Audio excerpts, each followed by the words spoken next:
PowerPoints. I'm sharing your mic. I never share your mic. Well, it's yours. I'll use It's fine. I can't. I just don't.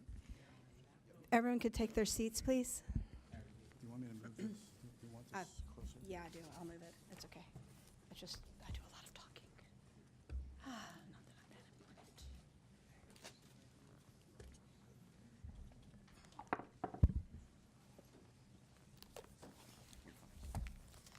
I'm trying to like get the mic to where I can not have to lean over to talk into it.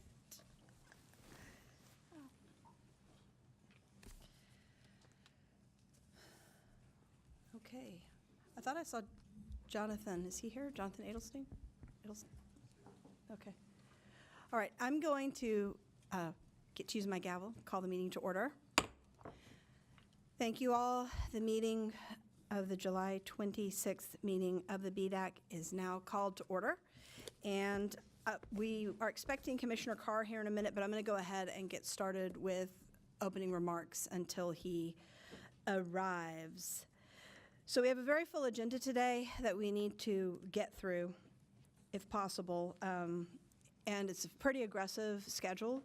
As you know, we have a day. We have all today and half of tomorrow. And we're going to try to stick to this as much as possible, but if we can't, then we will move on to the next. So I'm going to do a little housekeeping, and then we will get started on the actual agenda. First of all, as most of you know, Kelly Cole resigned her position as Director of Utah Broadband Outreach Center, to pursue some new opportunities, and in such she resigned from the BDAC. Kelly did a fantastic job. We were lucky to have her for as long as we did, and we'll definitely miss her. Fortunately, David Young has been appointed to replace Kelly as Vice Chair of the BDAC. And David, I'm going to get it right this time, is the Fiber Infrastructure and Rights-of-Way Manager for the city of Lincoln, Nebraska, and he's here representing the National League of Cities. Did I get that right this time? Yes. Good morning, everyone. Also, Dana McKenzie has been appointed to serve on the BDAC as a representative of the Minnesota Office of Broadband Development. Dana was also appointed to serve as co-vice chair of the Harmonization Working Group. So Dana, welcome to the BDAC. Thank you. Good morning. So, and I know that Paul led the last meeting, but I wanted to make sure that everyone was aware that Brian Hurley has left the FCC as the designated federal officer, and now we have Paul, who I know Mrs. Brian dearly right about now. Where is There he is. If you want to come up, Brian, and no, just kidding. Anyway, so he's had some great support from Deborah Salins and Jiang Sheng, who I know you've all met, and thank you all for everything that you do to support this committee. And they are the deputy DFOs, and I think all of you know you can reach out to them at any time. Okay, and that's actually great timing. So Commissioner Carr has arrived. Is he? Hi. So with that, I would like to introduce Commissioner Carr. So as many of you know, at the chairman's request, Commissioner Carr has been leading the commission's wireless infrastructure deployment efforts. And so he's been following our work with great interest and would like to make a few remarks. Thanks so much. I know you guys have an extremely full docket today, so I don't want to take up too much of your time.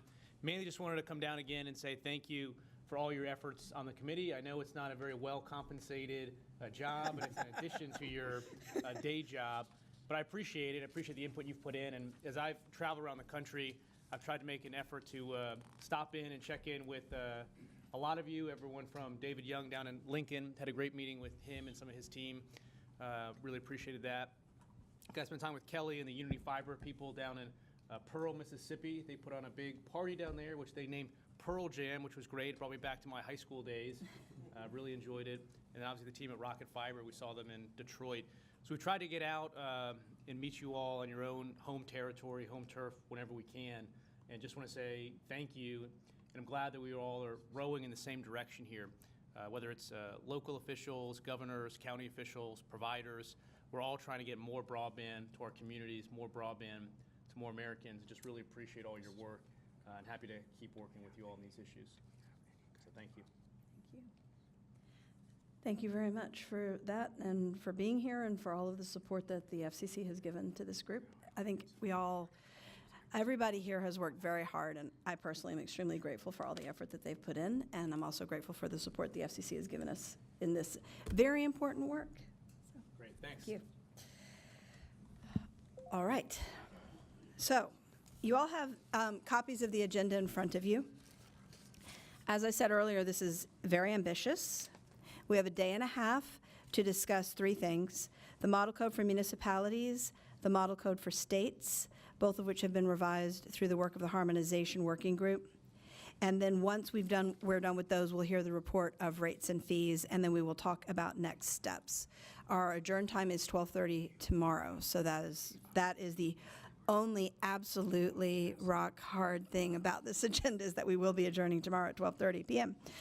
So as we go through the working group reports, if time allows, we will open the floor for public comment. I am not optimistic about that, but if there is time, please come to the mic, and we will ask that everybody keeps their comment brief and on topic so that we can stick to this as well as possible.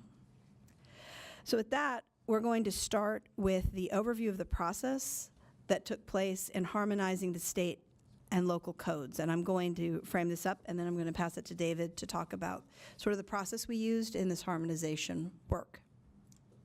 So the Harmonization Working Group was formed following the vote on the April 25th meeting of the BDAC to approve both the Model State Code and the Model Municipal Code, subject to harmonization work. And that harmonization was intended to make them internally consistent with each other and with the previous decisions that had already been voted out by the BDAC. So enable it to move forward with that recommendation, the chairman appointed a 15-member committee. Everyone on that committee was on the BDAC and or their alternates to the Harmonization Working Group, and the group was charged with revising both codes with that goal in mind, to make sure that they were internally consistent.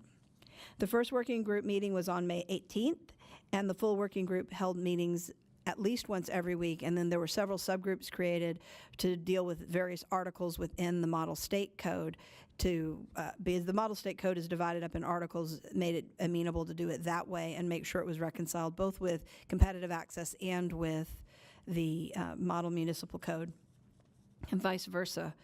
So that we had, I think, 5 subgroups, and those subgroups met also multiple times. So everyone on the Harmonization Working Group worked very, very hard on this, and I am actually pleased to report that both of these codes were voted out unanimously out of the Harmonization Group as the work product of that group. So where we are now is I'm going to let David talk a little bit about how the process was and how the harmonization was accomplished, and then we'll move on.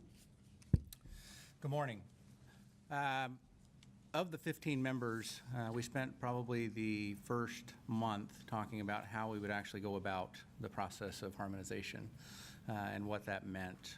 We divided the work into 5 subgroups, definitions, and then based on the state side, since it's the larger code, we focused on Articles 5, 9, 10, and 11.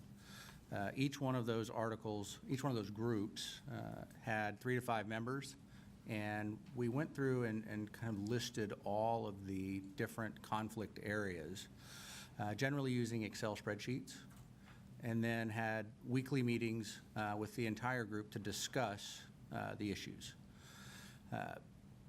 That took an additional 4 weeks. As many of you remember, it was a lot of challenging work, identifying all the different areas where they were not exactly in alignment, the 2 codes. So moving forward into the last probably 3 weeks of effort, we voted on each individual area within the subgroup, created draft documents and sent those around and then voted on those. That was kind of the process we used to get here today. I think that for the spirit of the work, I really appreciate all of the effort that went into it. It was hard. There was a lot of, there's a lot of smiles around the phone calls we had. This was challenging, but I really appreciate the spirit of, as Chairman Carr said, rowing the boat in the same direction. And that was evident in the unanimous vote to vote out both codes to the full BDAC for discussion. Thank you.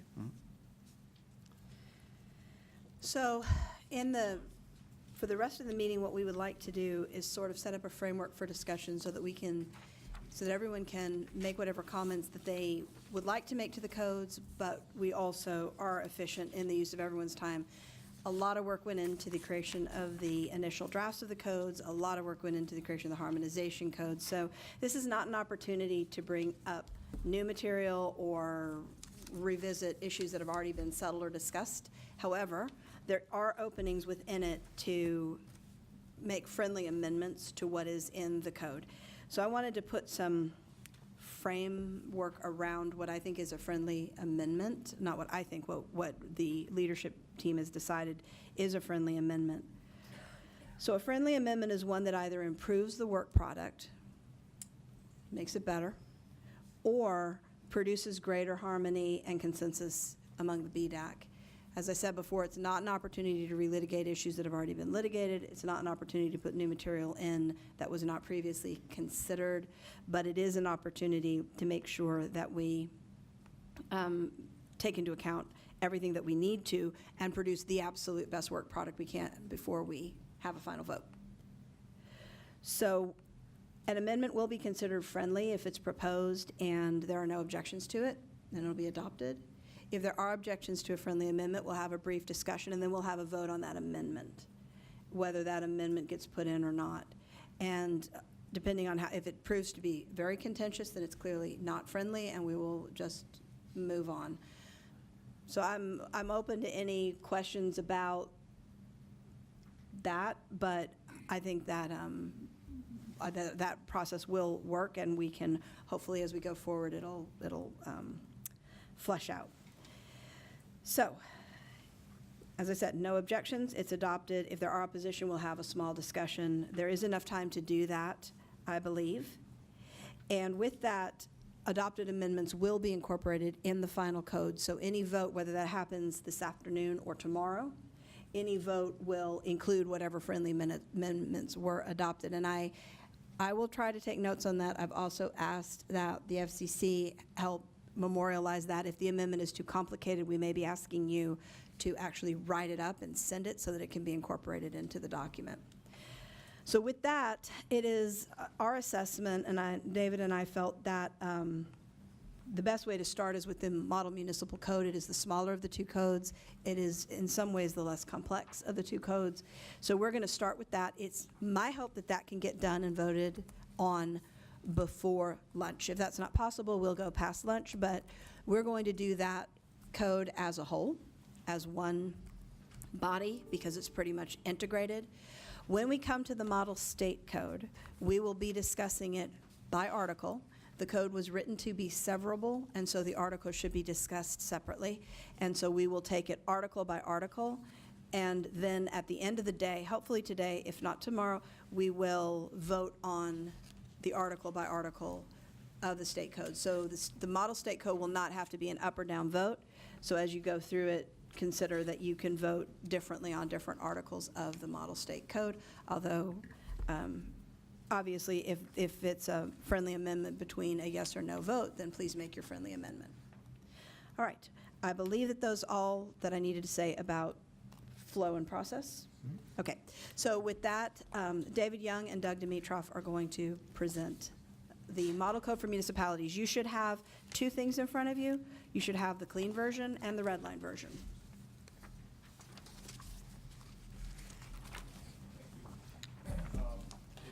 Can we put the red line version on the screen for folks, if that's possible, to follow? Excellent, thank you. So first of all, I want to thank Chairwoman Bowles, Chair Bowles, and David and Dana for leading the effort. I thought it went really well, and we're here today with better work product all around. I also want to thank the rest of the Harmonization Committee. What was nice from my perspective is I was able to sort of step out of the initial work because we had been, Larry and I in particular, as the chair and vice chair, doing the initial work, we're able to sort of step back and then let others react to it in the harmonization process, and then came back together toward the end of the process to, with the full harmonization group, to really fine tune it. I'm hoping we may not even need 2 hours. I really think a lot of the changes are minor. I'll have a couple of very, very friendly amendments that I'll point out in the process of pulling together the final draft. You'll see a couple of really non-substantive changes, but we'll go through those to try to capture every item that we might need to tweak. But of course, if it takes longer and there are questions from the rest of the BDAC, please feel free to raise them, and we will respond. So I'll also want to make it clear that not only should David jump in as needed, but anyone else either that are harmonization members who were originally on the Model Code for Municipalities Working Group or not, please feel free to weigh in. So with that, are there any questions? Let me ask that. Okay, great. So I'm looking at, again, the red line version. That'll be easiest to follow. There were a couple of definitions you'll see. I'll go through those right now. That the definitions subgroup recommended that be changed in the municipal model code. When the state model code is presented later today, they'll go through that group of folks will present on what those changes were. So right now, the definitions, looking at page 4, the red line version. The first one that was modified was the definition of antenna. This, again, was harmonization. What I believe are very minor substantive changes, but this is sort of the direct result of harmonizing between the two definitions in state and local codes. Next one is D, the definition of applicant, same thing. Minor changes that really are just to harmonize and make them consistent between the state and local code. And then also F, a definition of authority. You'll see again in the state code the same definitions, same language is used. In the definition of co-locate, which is starts on page 4 and carries over to page 5, we've added again for harmonization purposes an additional sentence which says the term does not include the installation of a new utility pole, tower, or support structure in the public right-of-way. Any questions on that? David, did you want to raise the question you had had? Yeah, if we can approach it that way, it would be easiest. So in discussions, it was almost like there was a clarification question, and I'm pulling up my document right now. Forgive me, you move so fast, Doug. Sorry. Really. And it was a kind of a clarification, and we thought that it might help clarify this discussion. So in applicable codes, the concept of a local amendment to a nationally adopted code. And there was a question regarding if we could add the statement specifically in applicable codes where it reads, meaning uniform building, fire, safety, electrical, plumbing, or mechanical codes adopted by a recognized national code organization or local amendment to those codes. And the concept here is specifically, an example would be if we had adopted both the 2015, if Lincoln and Miami both adopted the 2015 National Building Code. In Lincoln, the shutter component of that code is probably not as important as it is in Miami, and they may have modified that code. So if it would be possible, consideration is a friendly amendment to add that statement to this definition, I think that would actually improve this code, and we would also add it in the state code as well. Okay. Any comments or thoughts to that How does that request? fit under co-locate? Could you explain that? Sorry. Excuse me, antenna, in the Oh, you moved definition of backwards. applicable code. So we move back to Applicable code. subsection C, the definition. Correct. On Thank page you. 4. Sorry about that. So actually, David, if you, just to confirm for the record so we get this clarified. Thank you. Or so we get it correct, the proposal is to add the phrase "or local amendment to those codes" after the word organization? Correct. In the second sentence, okay? Chris? David, I know exactly what you're talking about, and it makes sense. In the municipal model code, it's not as much of an issue because you're already down at the municipal implementing level. But if this was sort of the state code, it'd be a little bit different. But how would you sort of address an amendment to a municipal model code that said, be something to the effect that small cells are prohibited. You know what I mean? If this code is sort of relying on if the ordinance is relying on the applicable codes, and then the applicable codes are relying on the amendments to the applicable codes, how do you not have the amendments to the applicable codes undermine the thrust of the ordinance itself? No, I think what you're asking for is it's a great question. I mean, Right. my concept in making this amendment is actually just to make this section a little cleaner. Okay. By adopting this code, you are inherently allowing small cells in your community, period.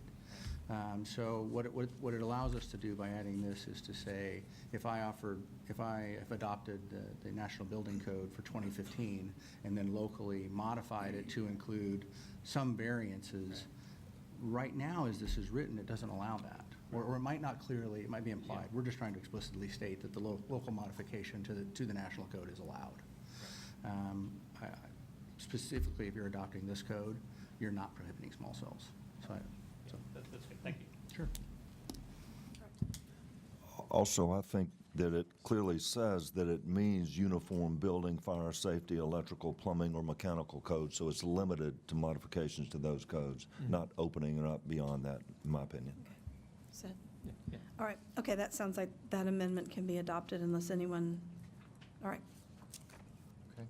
Thank you. So will we, Elizabeth, will we vote on that now, or when we're, We'll vote on it unless there's objection to it at the time when we're just going to put it in. okay, great. And then David, next. And so the other amendment. Sorry, Jonathan. One friendly amendment is that, what if you say, insofar as they are not inconsistent with this code, or something along those lines, to address Chris's concern? Yeah, that makes I sense. think that's reasonable. Yeah. Sure. Yeah. I think it's implied. I Yeah, don't yeah, wanna yeah, say no, that, that's- but I don't think it's unreasonable to Make it explicit. Thank you. That's good. You've done this before.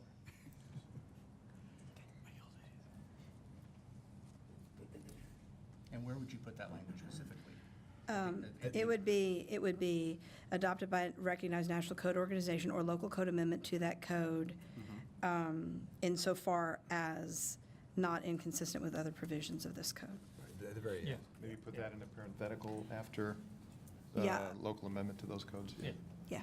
Oh, that's good. Yes. That's real good. Okay.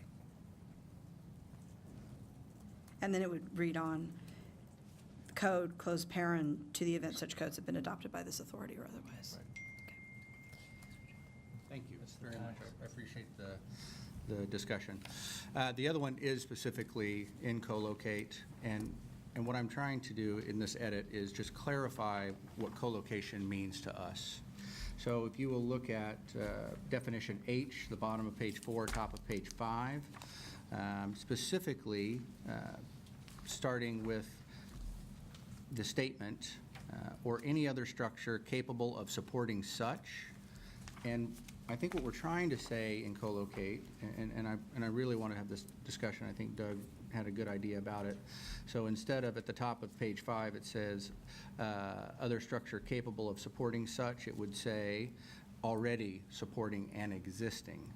So co-locate means applying a second antenna to an existing location in our mind. And I don't think that's clear here. And I would open that for discussion. I think this is, Chris, I know you'll have an opinion here. I really think this is, the intent of co-location is to say we're adding additional facilities to an existing location. And I don't think that's clear with that definition. This is one of the sort of threshold areas of confusion, and it really stems from sort of 6409 in the macro tower environment. Co-locate, I would suggest, means mounting an antenna on something where there's already something else there mounted. So if you think about it, that definition works in the macro sense. You're the second guy to go on the tower because there was already a first wireless carrier on the tower. In terms of like a utility pole, if you're the first wireless carrier to go on a pole, you wouldn't be, under your amendment, that wouldn't be co-location, because it would be the second guy who would be the co-locator. The first guy would not be the co-locator.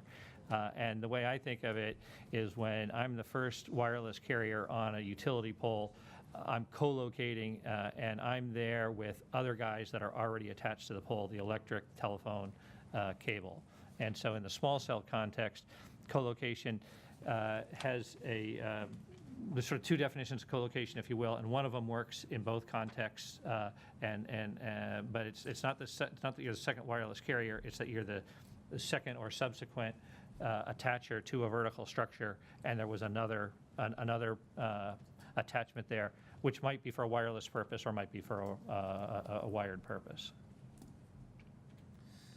I think that the thought was to just clearly define it's already supporting an existing permitted communication facility, to actually kind of line it up with the macro model. So if it's not a co-location, and I agree with what you're saying, that in small cell world, it is kind of gray. If you're attaching to an aerial pole that's already supporting existing fiber infrastructure, are you truly co-locating when you're adding a small cell to it, or are you attaching a new small cell to that pole? And it requires the additional level of review.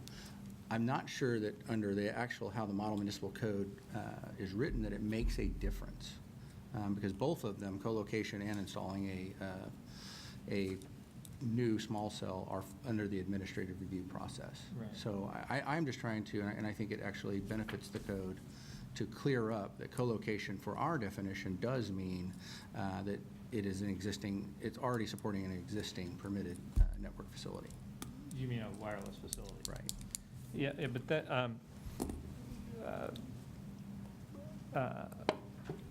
I think unintentionally that amendment would actually implode the municipal code, that the predominant deployment is going to be one wireless carrier on a facility for technical reasons. And certainly in a deployment and facilitating deployment context, most of what we're talking about is getting the first wireless carrier on the pole. That's what most of the volume of work is going to be.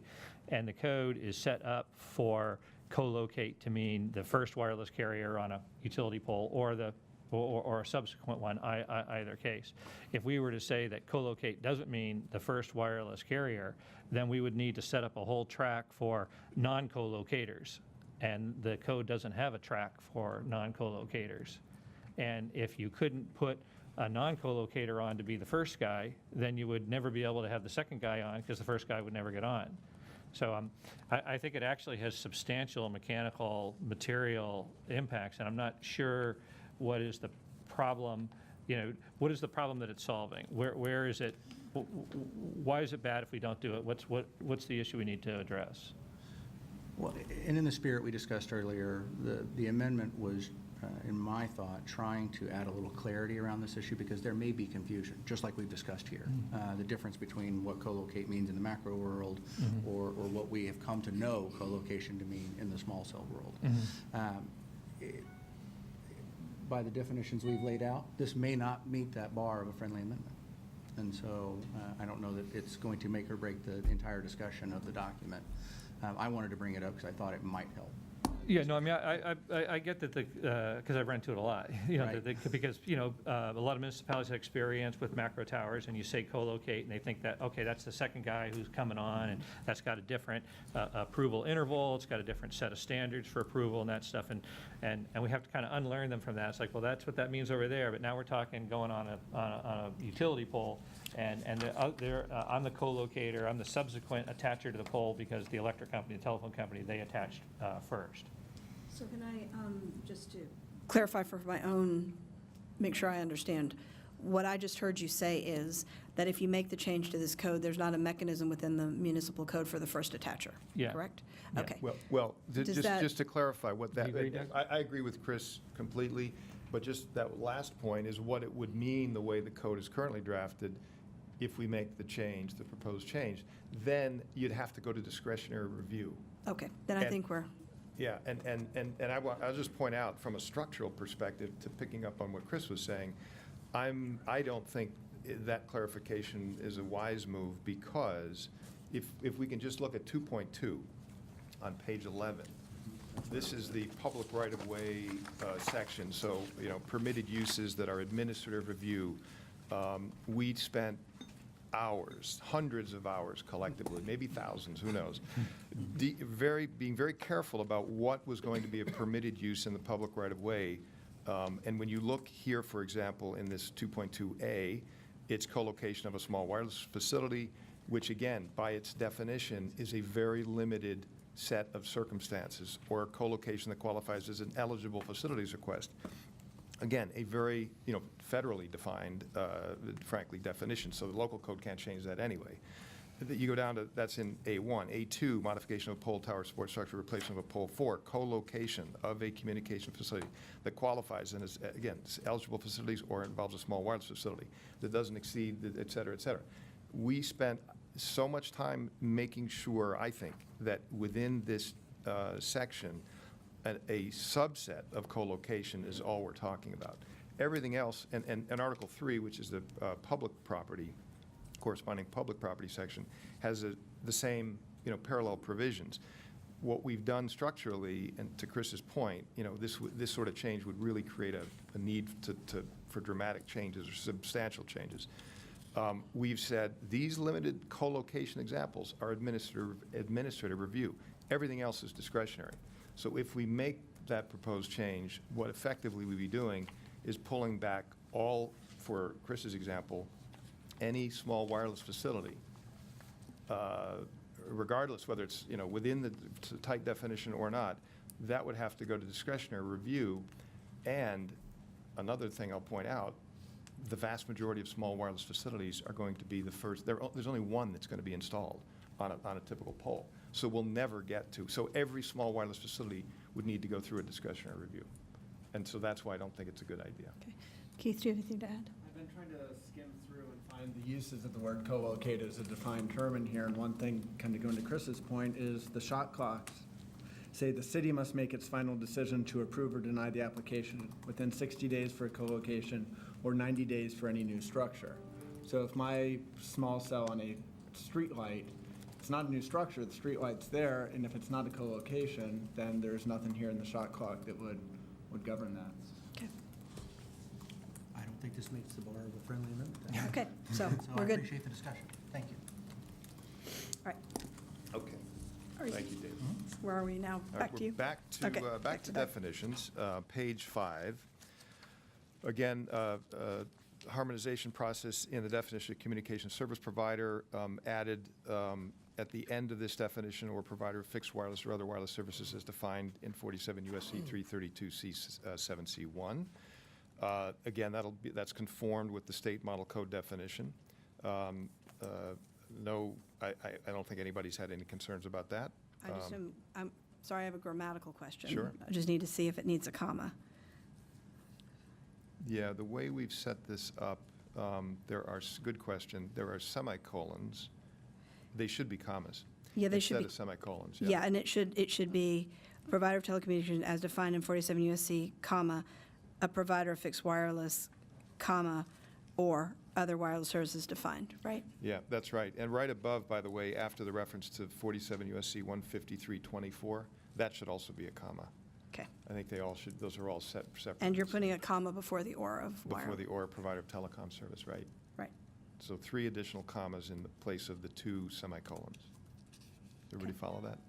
And after the third wireless services, too, because there's commas before the other ones, Right. before as defined. You're striking the or before provider of fixed wireless, and then you're adding a comma before the or of or other wireless services as defined.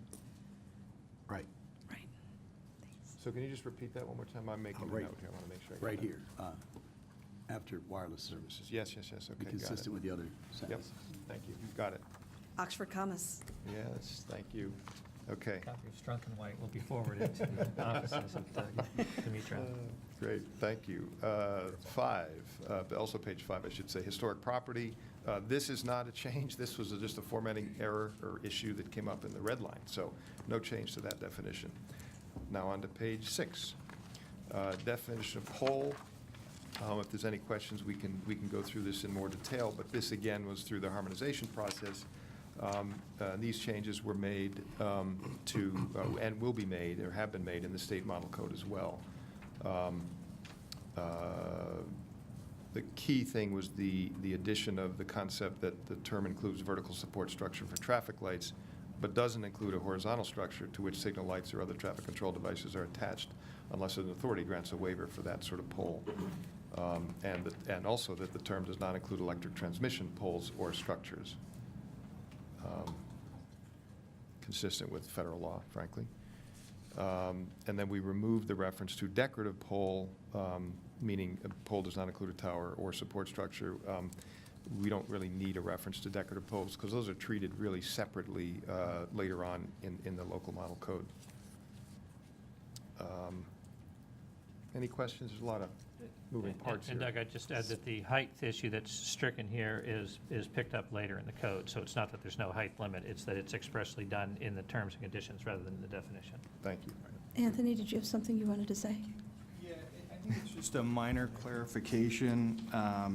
The sentence that says the term does not include electric transmission poles or structures, is there a way to make it clear that that does pick up traditional utility poles but doesn't pick up the bigger electric transmission towers that I think it's designed to cover?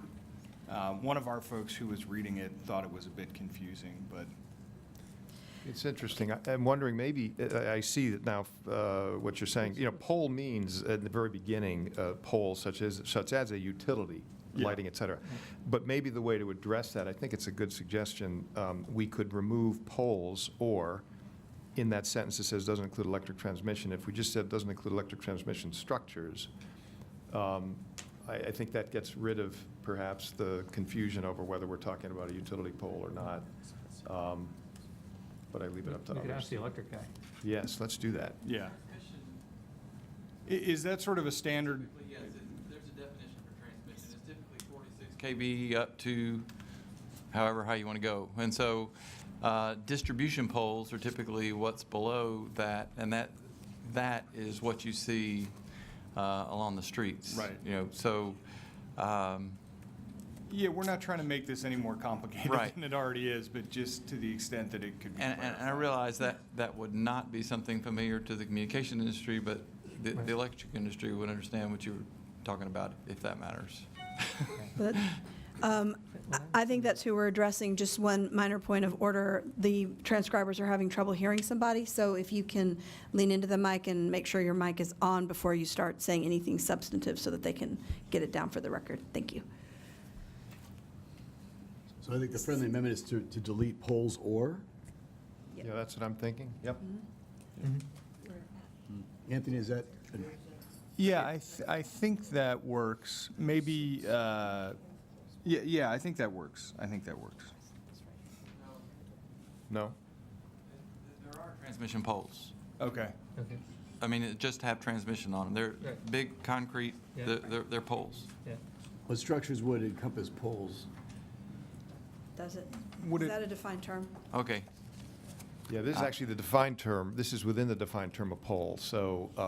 But we- is structures a defined term? Yeah, it's support structure is a defined term, which is sort of the catch-all, not a pole. It but- does not include a pole, so if you take out poles or, then you're taking out utility, electric transmission poles, because a structure is not a pole by definition, right? Right. So who is this this is targeted at the electrical industry so that they know where they do and do not have to Right. allow Right. attachments. Right. So if this is an understand term, can we leave it, Or or? could we just say as commonly understood in the, electric transmission, in the electric, or as commonly understood by electric transmission entities? Would that, does that? How about if we said, Parenthetically throw in the voltage. instead of utility, use the word distribution? Where's that? In the beginning, in the first Yeah, in first the sentence. beginning, because distribution is also defined as anything below 46 kV, and that is what you're looking for. I'm just thinking, so the effect of what we're really talking about is in the definition of pole, throughout the code, where we have a reference to pole, how are we addressing, rather, the treatment of a co-location, for example, on that structure, whatever it is, lowercase s structure, pole, transmission, distribution, or whatever. In some ways, I'm not sure it makes a difference. And in other words, I don't think we have to narrowly define it, because this is the permitting process for which dictates whether an applicant will go through an administrative review process at the local level or a discretionary review process. So I'm not sure, maybe to Anthony's point, that we even further, that we even need to limit it to transmission, remove transmission facilities, because by virtue of the process in this permitting process in the code, rather, we're not saying that anybody has the authority to do anything on a transmission pole. You have to get the approval, and there's multiple places throughout the code where we clarify this. You still have to get the approval of the pole owner, through a contract, for example, or a pole attachment agreement. Maybe I could make a friendly amendment to the amendment that, and Alan, let me see if this works for you. To get at what is transmission, could we just put a parenthetical 46 kV or kVA or whatever after the transmission? And that, I think, would sort of help clarify what is transmission, what is not, if you're not an electric guy. Larry? The other thing I was going to suggest is, maybe we could say it includes distribution but not transmission, because I had the same kind of question when I read through it. I understand what distribution and transmission are. It just, I wasn't sure what the intent was when I read it. But maybe we separate those out and say distribution is included, but transmission is not. And that might clarify it as well. And then we don't get into the technical KVA terms. Alan, what's your preference? Just so I clarify, let me give you an example. So what if we have any reference or eliminate transmission structures from the definition? What that will mean is the code won't address, from a local permitting perspective, how to deal with attachments to transmission structures, transmission towers, poles, whatever they may be.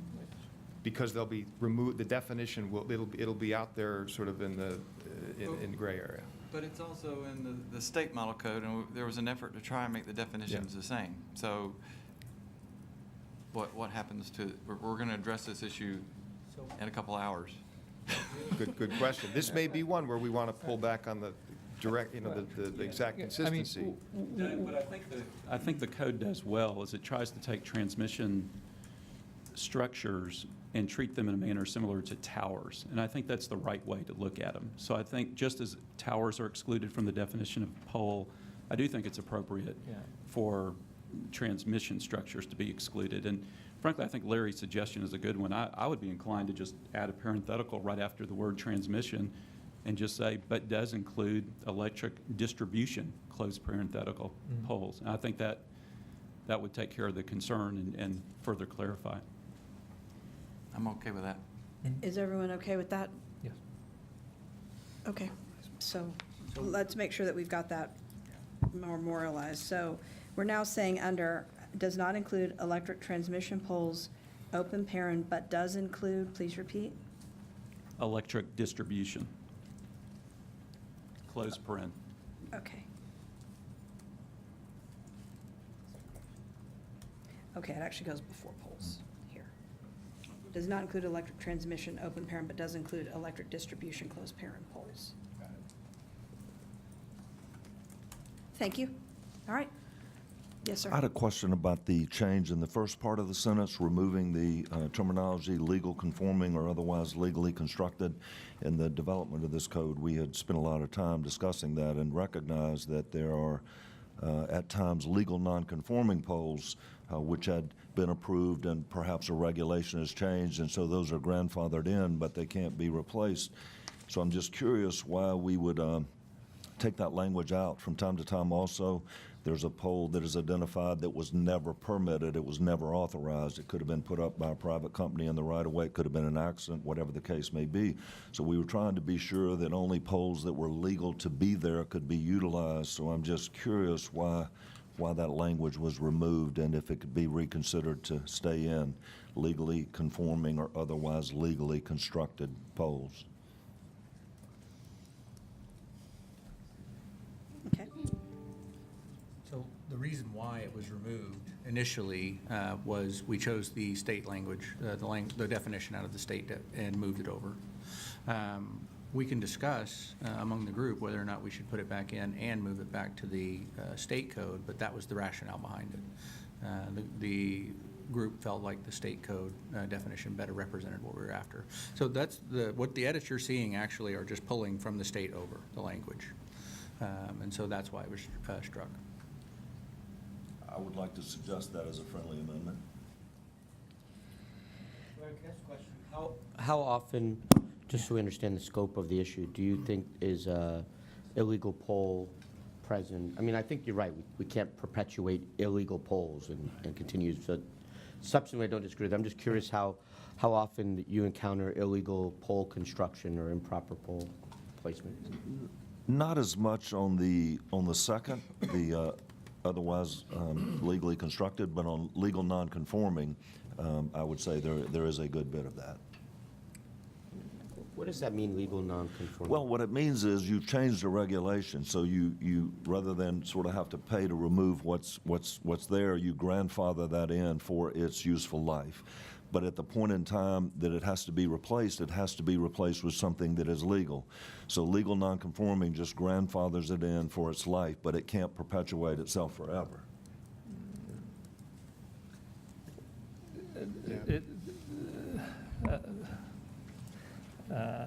I mean, this is concern in part because either it's a sort of a very exceptional case and it's not really an issue, or I don't know what it is, and then I'm concerned because I don't know what it is.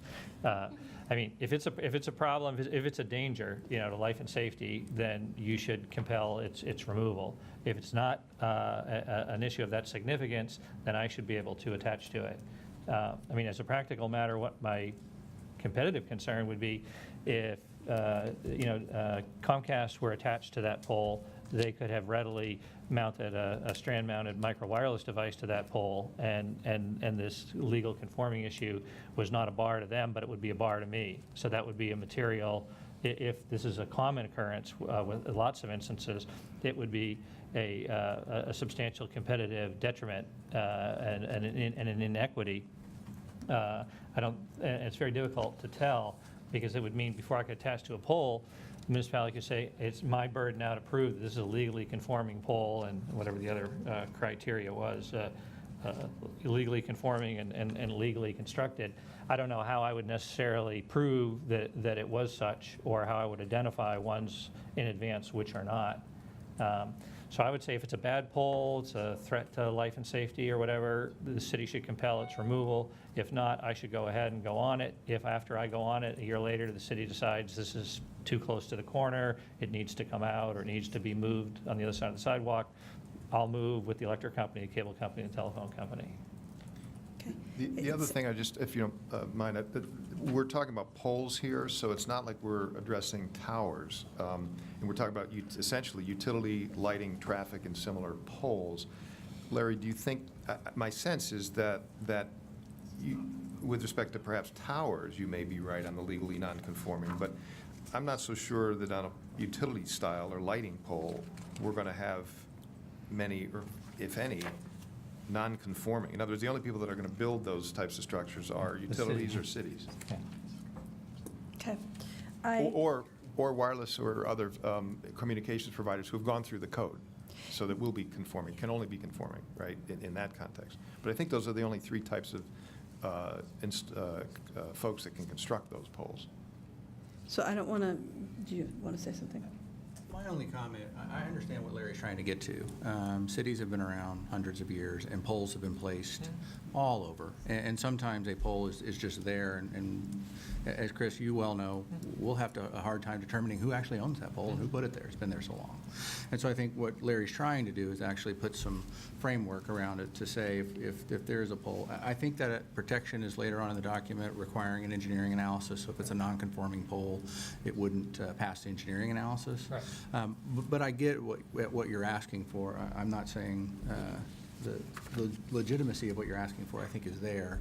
The question about whether everybody would be comfortable with that, it was in the original code, which we all did vote out. So, But if you're going to have a hard time determining who even owns the pole, imagine the hard time I'm going to have determining if it's legally conforming and rinse and repeat 800,000 times. I don't know if it's that big of an issue, Chris, but. No, I mean, if I would be obligated to do it each time as an application threshold, I would have to make 800,000 showings that the pole was legally conforming. You know, and if it's a problem, if it's a material problem, like the pole is too thin, maybe it's a class 5 or class 6 or something they don't use anymore, it's not going to pass the engineering analysis. If it passes the engineering analysis, it's safe. And if there's another concern, maybe it's a sight line thing or something like that, the city coulda, shoulda moved it before, they can move it later, so it doesn't seem like it's a gating item to my attachment to it. Okay. Since this was harmonized with the model state code and the definitions match up now, and any change to this would have to be made there, and based on this discussion, I'm going to recommend that we leave it as it stands, but I don't want to assume anything. What's the sense of the group on that? Do you mean with the deletion? I want to leave, yes, with the deletion. Yeah. With the deletion of legally conform, because I actually think reading this, that the scenario that you're raising is covered through other areas of this code where you would not be able to co-locate on a non-conforming pole that had any legitimate, like if there was any danger of public safety or any of those things, they wouldn't be able to co-locate on them anyway. So I don't know that this adds that much, and since it's obviously creating uncertainty for the group, are you? And that citation actually, and I was looking that up specifically, is under Section 3.1, Article 3. And so I'm looking at the clean version, so the pages may not line up. Section 3.1, subsection D, so this would be 3.1D. Yeah, V. 6. So 3.1D6 on my document, it's page 23. To the extent the proposed facility involves co-location, a structural report performed by a licensed engineer will support the co-location. And so if it's a non-conforming pole, it's not going to get that structural, it's not going to pass that structural engineering review. But I agree with the protection you were trying to propose. So, but I do think there is some coverage in there. I know you're not happy, but can we move on?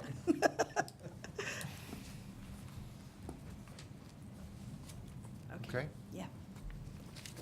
Do you want to call this to a vote, Larry? I mean, we can do that. There's contention, so it's not completely friendly. Do you want to call it to a vote? I would like to, I believe it's friendly because it was in the code. Okay. And therefore, it's not unfriendly. It was passed by unanimous vote of the Municipal Code Working Group and by this BDAC. And so now we're removing it, and I think it has value. And it's Okay. not limited purely to structural. Let's say, for instance, a community in the past had allowed 100-foot poles, and they adopt a new regulation that has a maximum height of 60. So those would be legal, non-conforming, but at the point in time they had to be replaced, they'd have to be replaced with a legal pole, which would be 60 feet. So that's another example of making sure that it meets the present regulation. Otherwise, it completely undermines the entire regulation of that community. They have no value. But can I ask you a question about that? Because if you have a 100-foot pole and it has to be replaced by a 60-foot pole, the problem is created for the people who are in that 60 to 100-foot place, and they'd have to move their equipment down, right? So I'm trying to get my mind around how big of a problem it is on either side. I mean, if they're on a non-conforming pole and you move them to a shorter pole, they've got to move their equipment down and work it out. But in that case, that 100-foot pole may not even have had those kind of attachments to it. It could have been for a totally different purpose. This doesn't clarify a pole is a pole. I mean, that pole could have been for an alternative use, but if it's in the right-of-way, someone is going to be able to use it. So just to clarify it as an example, Larry, then you're suggesting, I think, that if there's a 100-foot pole, which now has a limit of, let's say, 50 feet under this code, and whether there, in the case where there may not be an attacher of any kind, I mean, the pole must be there for some reason, right? But unrelated to a A telecommunications. telecom, so it's a Yeah. non-telecom use, but no other telecom use, then the telecom user would not have an ability, if we add back the limitation, to co-locate on the 100-foot pole, because it would now be, Because it is non-conforming. It was determined by local regulation to be non-conforming. right, so that the pole's not going to be removed, but by virtue of an application, I just want to make sure I get this right, but by virtue of an application to what would be a now non-conforming pole, the telecom user wouldn't be able to attach to it, because then because it's non-conforming. But the pole would remain there. That's where I'm getting. Well, no, it could be replaced with a conforming pole. But it wouldn't necessarily, see, that's what I'm trying to get at, is Right. does this actually have an effectively all this does is prevent them from being able to attach to it. It doesn't actually require the pole to be replaced. It doesn't change anything. The pole's still going to be sitting there. It's just that they can't get on it. And so I'm not really sure that the language plus which I read legally conforming or otherwise legally constructed pole, I read that as an invitation for litigation of what it means to be legally conforming, because I could come up with an argument that a 100-foot pole that's been grandfathered in is legally conforming, even if it's not to spec of what would have to be put up if it was code. I mean, it's not that I particularly personally have an opinion, it's just I'm trying to see how important this is if it creates uncertainty in the code, if it really, what it's gaining, and if it doesn't matter which way that falls. And I think, unless there are other comments, maybe we just need to Yeah, I mean, call it to a vote. This is a substantial barrier. It would require us to prove that they were conforming 800,000 times. It can't be an issue that is within the scope of the engineering review, because that's already been covered. So it's not a mechanical issue, because the PE has certified that this pole is safe. It can't be, frankly, no disrespect, Larry, it can't be that much of a problem for the municipality, because if it was, they would compel its removal already. So it's something that they were willing to live with. It's something the engineers certified as safe. It's something that's difficult for me to identify who the owner is, much less identify its whole, pedigree that it was legally conforming. And even if I attach to it and the city wants to, compel its removal or movement later, there's always free to do that. So I think it's sort of a solution in search of a problem. And it's a substantial burden on carriers to make that showing. And I think it's kind of a corner case of, how many 100-foot poles are there sitting out there, anyway. I don't really think that exceptional case, and the city always has exceptional authority to address it anyway. And I think that's the better way to deal with it, rather than have an affirmative showing 800,000 times. So Larry, is the vote you're asking for, to be clear, to add this language back in? Correct. Would it be okay to call that vote? Yes, yes. Yes. So where we are is the friendly amendment to this, or the proposed amendment to this, would reinstate the language legally conforming open paren or otherwise legally constructed closed paren to the definition of pole in V on page 6. I would like to call that to a vote, whether to accept that amendment. A yes vote means that you accept the amendment. All in favor? Aye. One, okay, can you hold your hand? Okay, I can't count. 1, 2, 3, 4, 5, 6, 7, 8, 9, 10, 11. 11 in favor of reinstating the language. Any opposed? Okay, 1, 2, 3, 4, 5, 6, 7, 8. So we have 11 in favor of reinstating the language. Oh, I should have asked for abstentions. Any abstentions? Looks like 3. Okay, so we have 11 in favor. Can I change from yes to no? I think I misunderstood the way you. Yes, I thought so. When I saw your hand go up, I was like, I was. okay, 10 in favor, 9 opposed, and 2 abstentions. Because it's so close, I think that this will not qualify as a friendly amendment. Okay, I think that is correct. So So the amendment carried. David's feeling is that, and I agree that the vote is extremely close, and with the vote being that close, this amendment does not qualify as friendly. I don't know, we did not discuss the effectiveness of a vote. I mean, I think the vote is that it goes in. I think that's going to open us up for a very long afternoon. I'll be very candid. They, There's a lot of issues that are going to be in that line that are going to be split votes. Okay, okay, I'm really sorry to do this, but I'm going to take 1 minute and let's talk through what we want to, as a group, how we want to handle split votes. So there will be others of these, that this vote right now is at 10-9 with 2 abstentions. Madam Chairwoman, would it Yes. be appropriate to have a roll call vote on these votes that are not friendly and not friendly amendments and are so close? Yeah, we'll need to do a roll call vote if it's, yeah, we'll need to do that probably. That's a good point. So we'll do a roll call vote in the future. I mean, we'll have to like read if I know who the abstentions are. There's 3 of us. So, 3 abstentions. So how do you want to handle it? Split vote, very close. So if there's if a split vote means it's not friendly and we aren't going to entertain it, does that mean the status quo always would win? Right.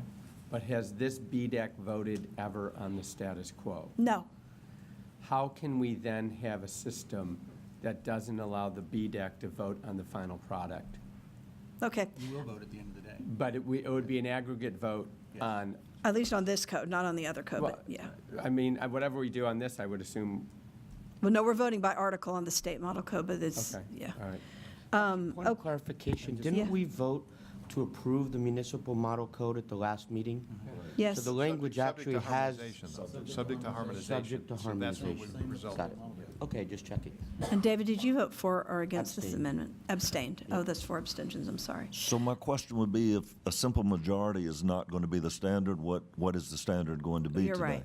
No, well, okay, so David and I hadn't talked that much about a split vote. He's feeling, and I understand what you're feeling, but I actually have to say that I do think that if the majority of this group voted to add the amendment, we need to add it even if it's close. But I think we do need to take a roll call vote.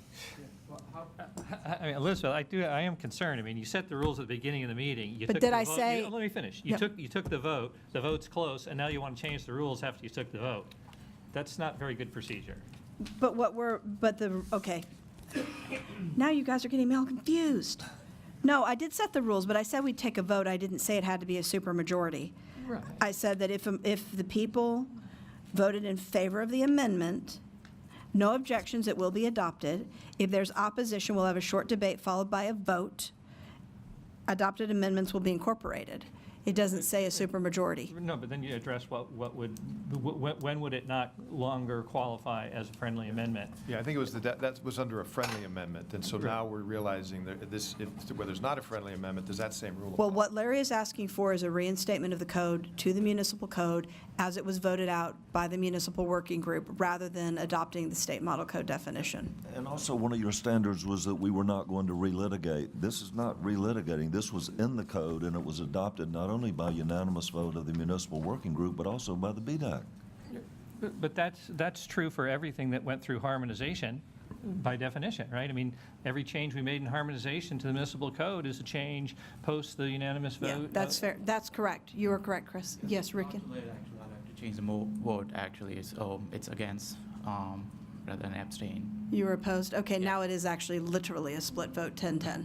But I do think the fact that you missed an abstention, we don't actually, as informal as that vote was, We'll do a roll. I don't trust the 10-10. Then we're going to do a roll call vote. Can I please have the list of everyone who's here? I'll just go around the room. I'm going to start, okay, to be clear, since a yes vote means the stricken language is being returned to the document, a no vote means that it is not. If a majority of this group wants to put that in, then the motion carries because it's a motion, correct? Are we all in agreement on that? And it did carry by 1 vote. We're going to make sure, because I did miss an abstention. I'm sorry. He's right. And somebody misvoted. We're going to do this by roll call. Okay. We're going to start with, yes, Clarification question? yes. So if we vote yes, that also means that and yes carries the day, that would also mean it changes in the state code? It would, So, yes. yes, that is what it would mean. You would be changing both codes. Because we're trying to get And does a no vote then mean it gets? This currently is the same. Yeah. So it's only a yes vote that changes? A yes vote would require a similar change to the model state code. Okay, so. David Young. I vote in favor of the amendment. Let me find someplace to write this. Okay, so yes. And no. Okay, thank you. Dana? Yes. Okay. Sorry. Yes. Yes, sorry, Mark. Brian? Yes. Yes. Okay. Yes. I'm going to abstain. Okay. Yes. I'm going to change my vote to abstain. Okay. No. Jimmy? Abstain. Kelly? Yes. John Burchett? Abstain. David? Abstain. Larry? Yes. Doug? No? Andy? No. No. No. Yes. No. For Kinson? No. Rickon? No. Christian? No. Brent? No. Keith? No. Anthony? No. Is that, where are we? 12 noes, 5 abstentions, 10 yes. Okay, and I'm abstaining. Okay, so sorry, the amendment fails, but now we have the process, and I do apologize for that little hiccup. David and I hadn't had that conversation, so apologize for having to do that here, but. That's 2 out of 3. Yes, you'll win the next one. Ah, yes, sir. I really hate to go backwards, but there's been. No, something- don't go backwards. No. About the amendment we made to communication service provider, it says, we added or provider of wireless service or other wireless services as defined in the section. That term is not in that section and is not defined that way. The term in that section is personal wireless services. And so. Okay, that's fair. So you would like to make a friendly amendment to add the word personal? If that's consistent with what they Yes. intended, but that is not actually a defined term in the statute we reference, and so that statement doesn't make sense. So Yeah. the term in the statute is personal wireless services. So if we're trying to say that, and it's not fixed wireless or other wireless, it's just one term in 332C7C1. Okay, now to be clear, fixed wireless is deliberately being called out because it is not in that statute, which Okay. is why there is now a comma before the or. Fine. But you are correct, it shouldn't say other, it should say personal Personal wireless wireless services. Do you, I agree. okay. All right, so Doug, you're back. You're welcome. Thank you. Okay, the next item, again on the red line, this is on page 6, definition after poll, now that we're past that. Utility easement, this was simply a change to clarify and to get away from using the word private easement, but substantively, nothing was changed in the definition. So it's really a characterization change from private to utility easement. By the way, the very minor friendly amendment I'll suggest is we just need to put this in alphabetical order. So this definition would appear in the U's, not the P's. Stop it. Quiet. Tough Nobody crowd. listened to Kelly McGriff. Okay, so do we need to vote on that, actually? No. All right, that's a format question. No vote, that's a format change. No other changes on page 6 or on page 7 that are of any substance, more formatting. Page 8, there's nothing, and we're done with definitions. All right, now we're on page 9 of the red line. And there are no changes. The text that you see at the bottom Again, a formatting issue with the red line. It's the same verbiage that carries over, so no change there. However, at the bottom of page 10, in subsection C, this was one of the harmonization working groups changes, which is applications must be processed on a non-discriminatory basis. I believe that was simply added to clarify that we didn't have anything sort of more general throughout the code. So again, I don't think it's a material change, but a good one. Next page, 11. Excuse me. Any sure. Before you move on, can I just ask a quick Certainly. question? Yep. There's a reference there in terms of the fees becoming to commence within 30 days of the issuance of applicable permits. And it uses the defined term, capital P permits, which as I understand it are those that are issued by the actual municipality as well as other agencies or authorities under its umbrella.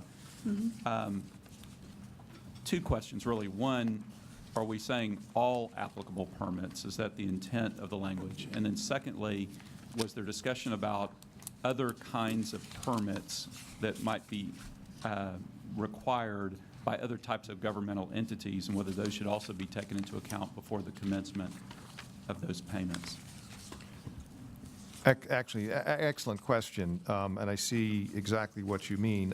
Frankly, I think what we need is a clarification that the payment should be commencing within 30 days after issuance of the applicable permit issued under this chapter, which means this code. So you're right, it will create major confusion if people are interpreting that to mean that if there's some sort of state authority permit, under a CPCN or something, that somehow that's what's intended.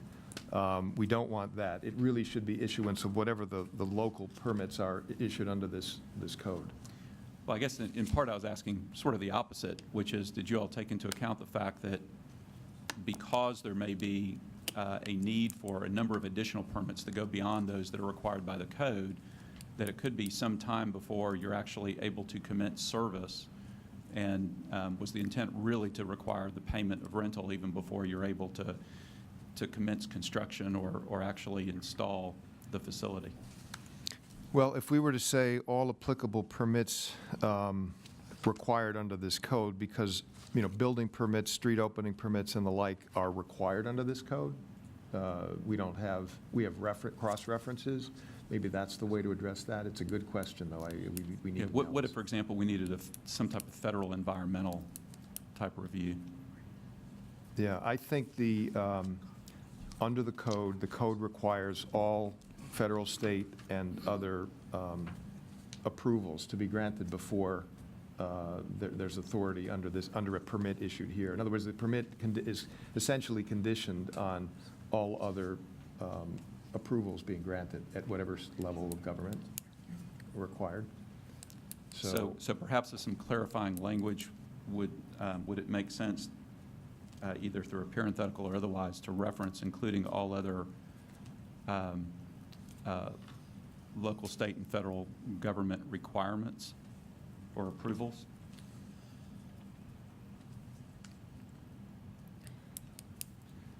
So specifically, this section only cites the occupation rate, where you're citing this language. The language has not changed. What you were seeing was this strike and change is moving the language from one page to the next. So this was the original language in the municipal model code. This is not new language, to be clear. I understand. I'm just Sure. raising a question about No, whether I this is really appreciate it. I being just wanna make intended, sure we're all whether on there's the a same way to page better there. clarify what's really being intended by this language. Just administratively, I'm empathetic to Larry's friends. Mechanically, how would they bill this, right? I mean, if they bill it triggering off the issue date, it's a issue date plus 30, I send out a bill. If there are other subsequent actions, how is the city going to know whether you got these other subsequent actions and then track that and use that as the triggering date? And I just see it introducing a lot of complexity. And if the right-of-way rate is sufficiently low, an extra couple of, month one way or the other isn't a big number.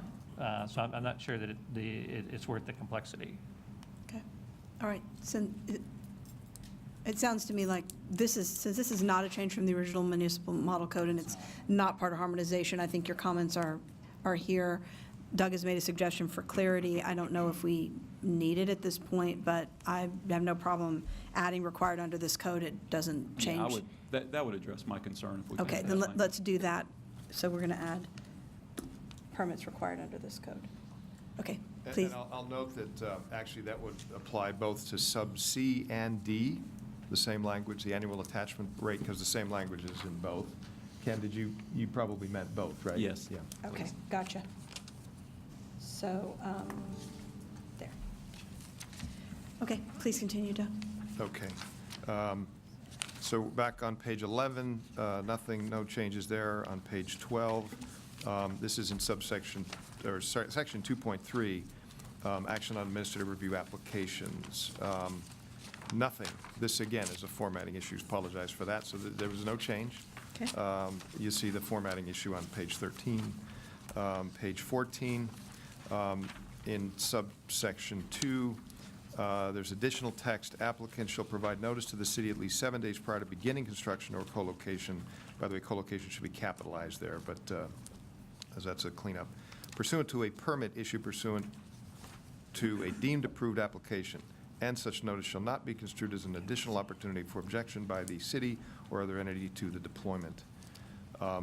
Concept here is simply to add another sort of step, 7-day period, that where an applicant has to advise the city, where we're talking about a deemed approved application, that construction will in fact begin. And again, it was made clear that there's not an opportunity for the city to object. It's just another sort of additional notice to be provided so that the city's aware that construction is going to begin.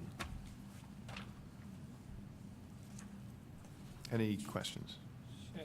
Actually, Doug, just a question in rereading this last night. This is a circumstance where the city's failed to act within the shot clock interval in here, and this is sort of a courtesy notice, which makes sense. You know, why is this crew out here digging up the street?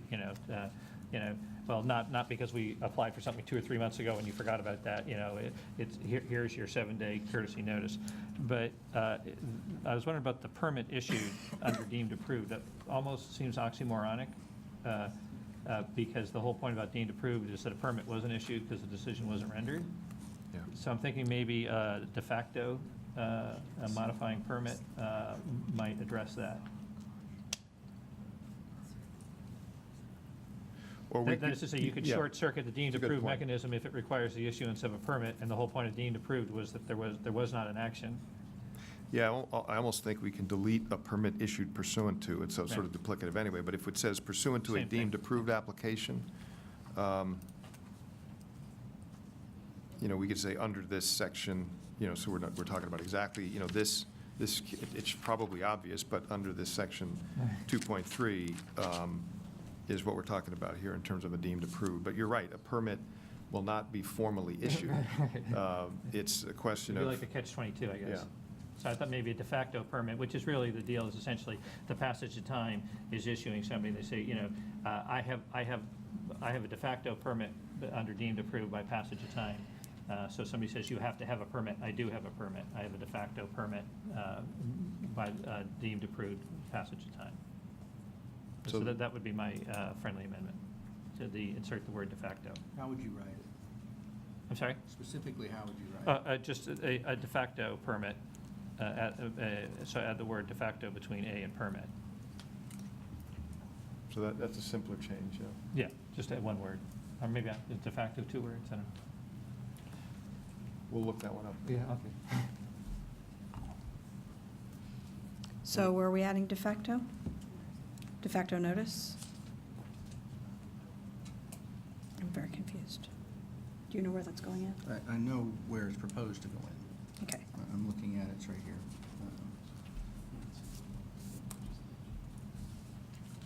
So what Chris is, I think, articulating here is that the way this is written right now, the applicant shall give a courtesy notice 7 days in advance of beginning construction under this subsection And that instead of a permit that was issued, he's saying because there was not a permit issued, right? I get what you're saying. I'm just thinking about the word.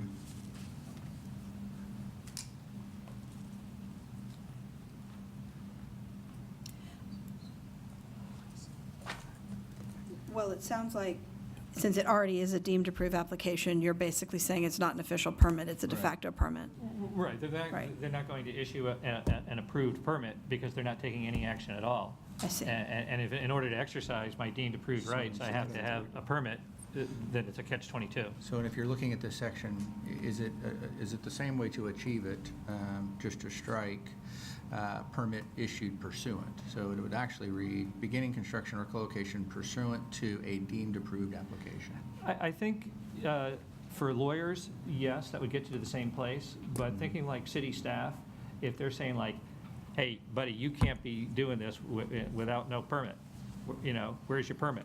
And so this lets us say we have a de facto permit by the passage of time, that's my permit, buddy. So I think operationally it's more helpful, and I think legally it does the same thing.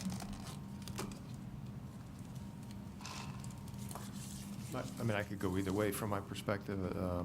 I think it's the same effect.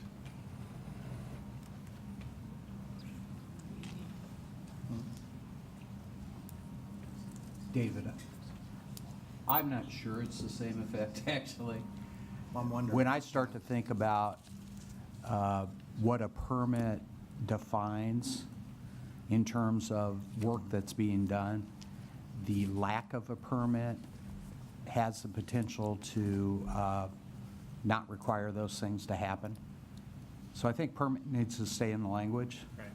Like I'm not going to pay the permit I'm fee if I fine don't with have a permit, right? I'm fine with the de facto No, I see your point. thought, but the reality is that the permit piece has to stay in there, I think, to make sure that the i's are dotted and the t's are crossed Just here. like as a practical matter, how would you bill for a deemed approved approval if you didn't have a permit? Okay, so just definitionally, Yeah. a permit is a written authorization required by an authority. I don't know how you have a permit if it's deemed approved, because you're not going to have a written authorization.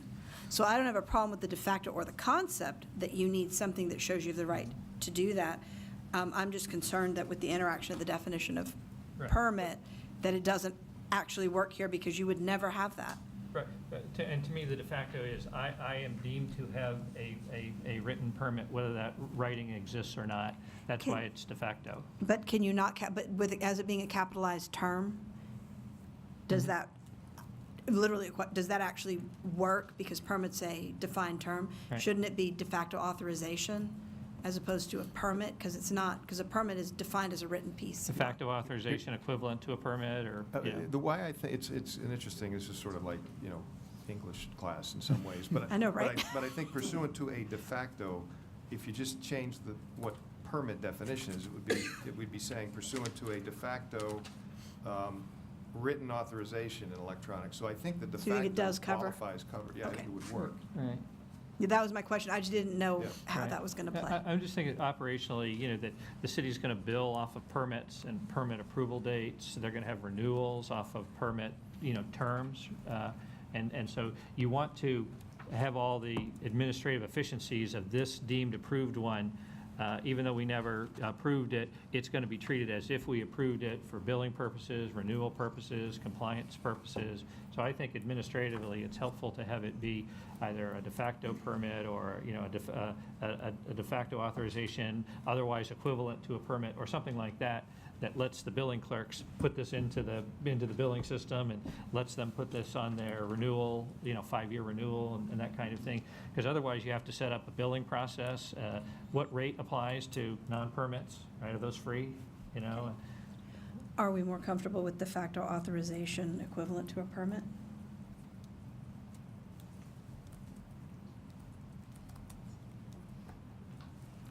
That's a lot of words. My strong recommendation is not to get too wordy, because then I think we have to change the deemed approved application, because it doesn't quite fit. It's too many words to fit with the rest of the clause.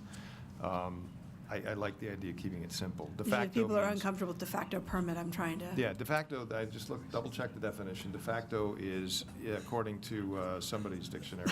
It is English class, oh my gosh. In effect or in fact or in effect, whether by right or not. Do we want to, you all tell me if you're okay with the words de facto, and I'm looking to the state municipal representatives. If you're okay with the word de facto, then we'll leave it, and otherwise we'll call to a vote. What do you think? I appreciate the issue being brought up. Yeah. It's No, I not was just- clear, and so I'm not opposed to discussing the issue. I'm really just kind of trying to think through all of the ramifications of a change like that.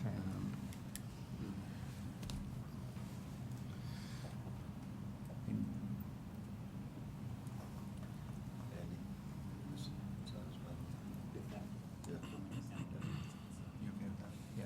I'm good. I think it's actually a friendly amendment trying to achieve something. Yeah. And I don't disagree. Yeah, I'm just trying to Okay. operationalize this. All right, then that amendment is adopted, and the word de facto will go in front of permit in section C, no, I don't know, 2, page 14, little 2. Romanet 2, is that what that is? Thank you. Mm-hmm. Okay. Next subsection, Romanet 3, is, again, a formatting issue. I apologize for that. It's the same language that shows up as deleted. It was a indentation issue, so nothing was changed in that section. That carries over to the top of page 15, so now we're on page 15 of the red line. And looking at some changes that were made in sub C, section entitled Small Wireless Facilities, Maximum Height and Other Requirements. These changes I'll talk through in a minute, and I welcome Jonathan and any others who want to weigh in. These were actually the incorporation of a friendly amendment from the April meeting, generally, and then a final harmonization item that we've added. So let me explain what I mean by that. What we've done is we've split, and again, conceptually, we talked about this at the April meeting, but what we've done in C1A and B is split the characterization of when a small wireless facility and new modified or replacement poles, towers, and support structures can be placed in the public right-of-way within certain limits that then would be administratively approved only. And we split this sort of into two sections. One is where we say in A, each new modified or replacement pole, tower, support structure won't exceed. And then in B, we took and did the sort of split up what was there before, and we're talking in B about each modified or replacement pole, tower, or support structure that's installed in the public right-of-way. And then what we did is we, through sort of harmonization, so that was the friendly amendment that we incorporated from last time. But in addition, the harmonization group determined that it was advisable to provide a 50-foot maximum. In the prior version that we discussed in April, there was a blank to be inserted. So we've now inserted not exceeding 50 feet as the maximum, qualified by, let me clarify rather, it's the greater of 5 feet above the tallest pole, tower, or support structure not exceeding 50 feet in the public right-of-way in places of the effective date of the chapter and located within 500 feet of the new proposed poles or support structure. Actually, it ought to say new proposed pole, tower.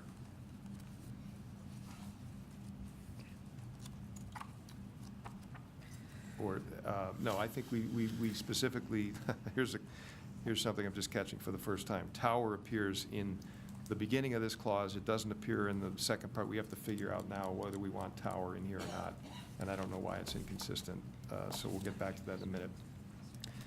One of the other things we did in the additional qualifier below in this next clause, or 10 feet on utility, we added distribution poles. Where required by the electrical utility separation requirements. So the utility separation requirements. So I don't think those are significant. Everybody on the harmonization group appeared to be completely comfortable with those changes, but now let's go back to, well, let me first open it up. Any questions on what I've discussed? We're going to have to break this up. I don't have any questions, and I just read it, and I think it's okay. I think it's right, because if you take out, if a municipality didn't adopt the bracketed language, then it reads, replacement pole tower or support structure installed in the public right-of-way shall not exceed 50 feet above ground level. And if they do keep the bracketed language, then they need the reference to tower, because it's talking about 5 feet above the tallest existing tower, not to exceed 50 feet. So I actually think it's consistent. So did you see where the difference is? We have tower in A1 in the first bracketed text, 5 feet above the tallest existing Right. pole, tower, or support structure. But then down below, 1, 2, 3 more lines below, it says, and located within 500 feet of the new proposed pole. That should be tower. Tower should be there, Yeah. I believe. I mean, it would be consistent, otherwise there's a gap. And I'd like to request the addition of Oxford commas between pole, comma, tower, comma, or support structure. Yeah, do you have an objection, Ellen? I think Oxford commas make it clearer. So there would be 2. So it would be pole, under A, it would read pole, comma, tower, comma, or support structure. And then under 1, when you add the word tower, it would read pole, comma, tower, comma, or support structure. Okay. That makes sense. I agree. Kelly? More to a substantive, just quick comment.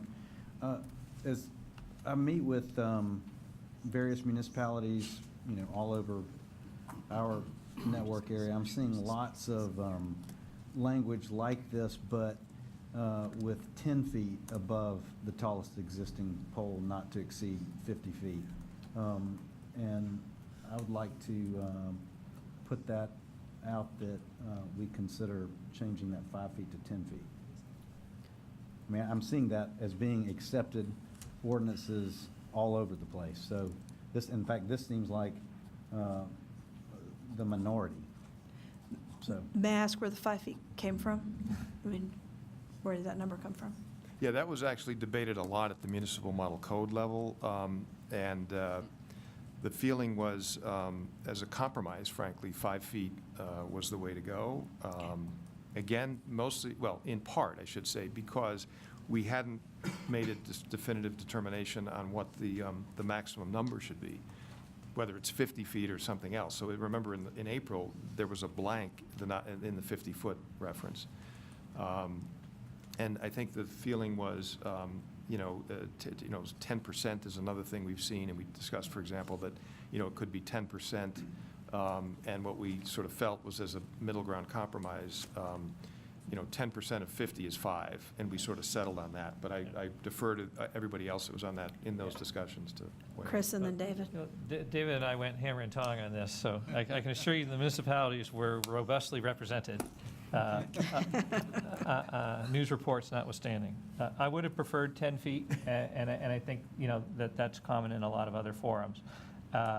And I was concerned about particularly when you do a 5G new radio upgrade, that what's today a 2-foot pole-top canister antenna could readily grow to 4 feet.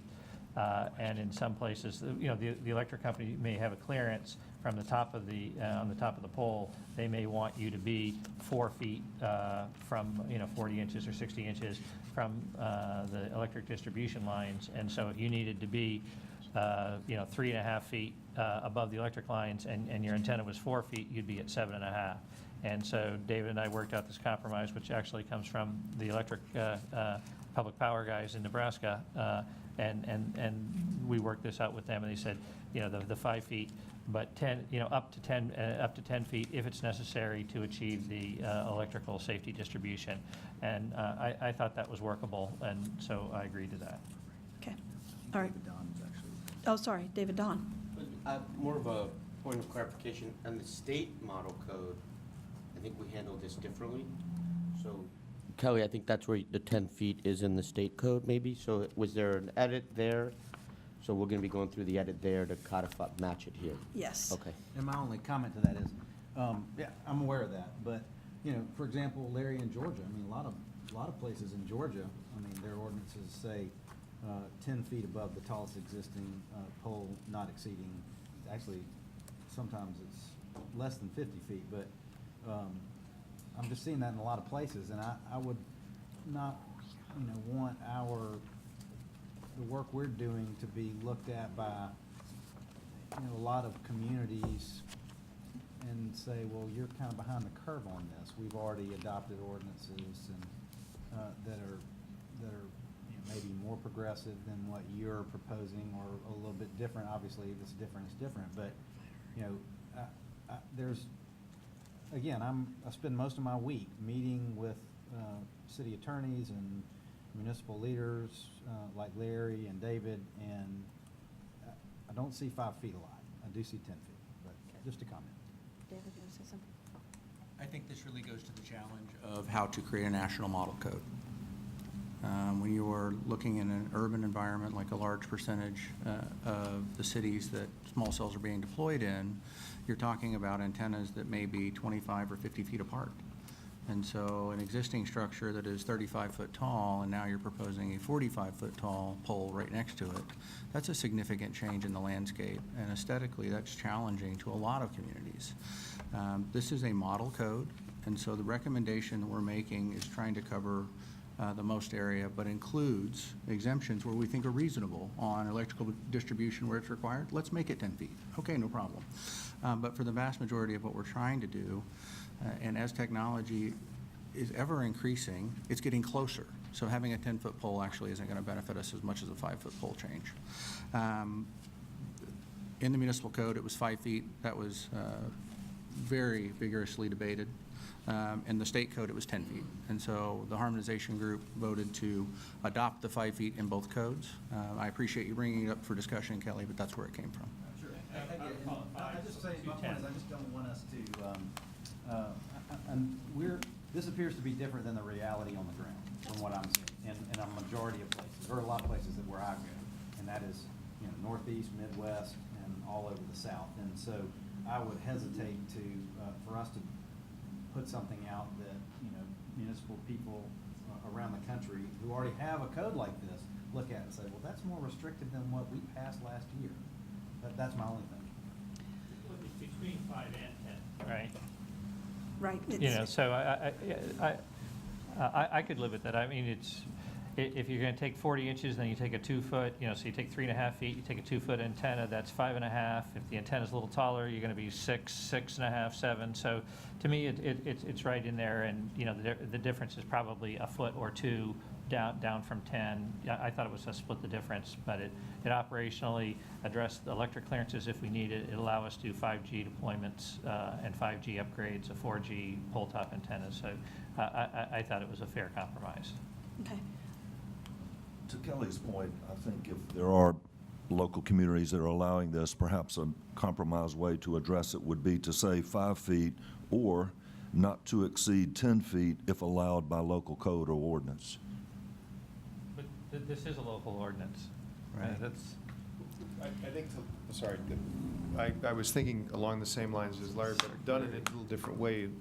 What I mean by that is a footnote. I mean, we've done that on rates and fees, for example, which we'll get to hopefully pretty soon, in terms of how we're treating it. But at this rate, Doug, we could add a footnote and just explain, you know, that to the extent a local community is already permitting, you know, a 10-foot variance, that, you know, that could be appropriate for that community, or, you know, we're not recommending that they reduce it if they were already permitting it.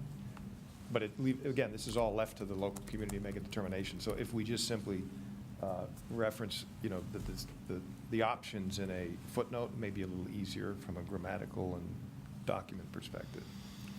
So here's what I heard this conversation.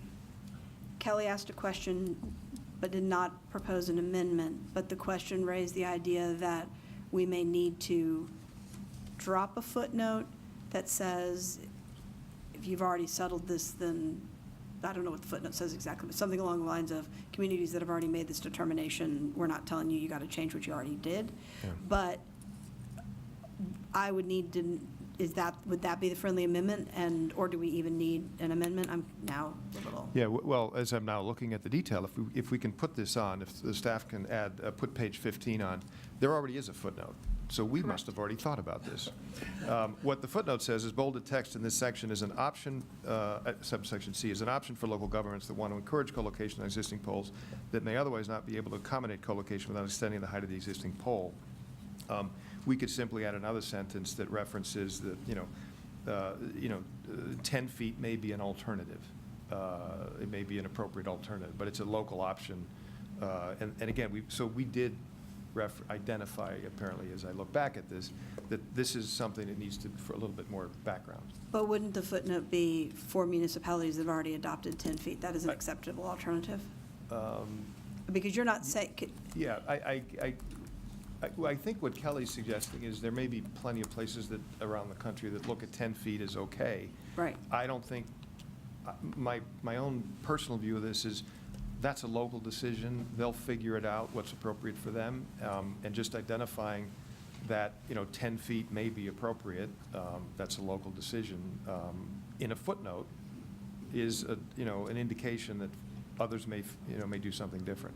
By the way, I think for the reasons that we went through the harmonization process as described by David, we leave 5 feet, but again, the whole thing is footnoted that there may be communities that, currently have or may determine that for them a 10-foot additional height would be appropriate.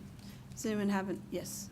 So on this issue, Kelly, when you first raised this, I thought you said it in a way which was consistent with the way we've seen it most often, and that is that where that 10 feet is allowed, there tended to be an overall height limitation of 50 feet.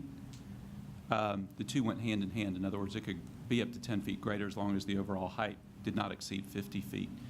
So, Doug, I would be fine with the footnote that you're suggesting, but I think we should also reference that overall height limit of 50 feet because I think it goes hand in hand with the 10-foot. Because under this, it could be 55 feet, right? It could be 55 or I mean, it could be 60. under the provision as written, you could have a structure that's 55 feet or 60 if you need electrical clearance. And then you could continue to build off of that. So the next one that comes in actually could be another 5 feet above that. So to some You could keep extent, going. That's because it's in place on the effective date of the chapter. Right. There isn't an ability to build beyond. You can't pancake it to 500 feet. No, you can't pancake, but you Right. could be so under the 10-foot rule, you're limited at 50 and that's it. But under the way this is written, you could be at 55. Right. This is on top of the pole. And, Right. I mean, the problem I have with the footnote saying, well, maybe it could be 10, right, which Kelly might like, is that's going to compel David to say, well, maybe 5's a good number, right? And then you're going to unravel the compromise. And given that I think this is settled, if I want to go on top of the pole and I need to be 8 feet in order to get the clearance and the antenna, I can do it. If I don't need to do it, I'm only 3 feet shorter anyway. That's not going to make a big difference.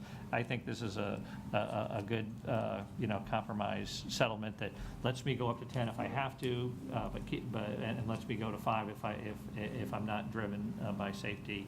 And I think we're quibbling. Okay, so Chris's recommendation is to leave it. Is there any,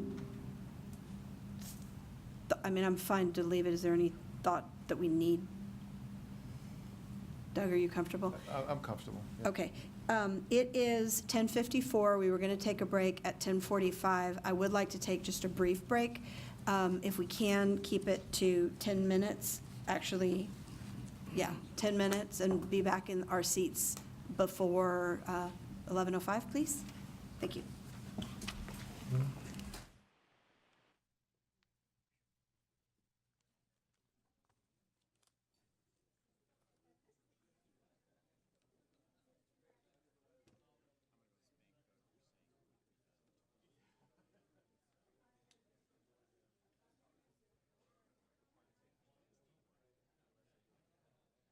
They need to turn on my mic so I can. There you go. If everyone could please take your seats. I'm going to start calling you out by name. If everyone could please take your seats. You are good. You are in your seat. Chris is ready to go. All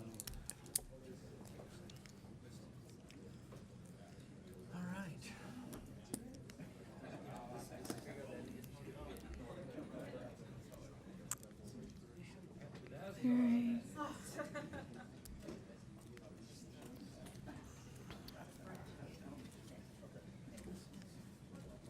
I don't see Andy Huckabee. Is he back?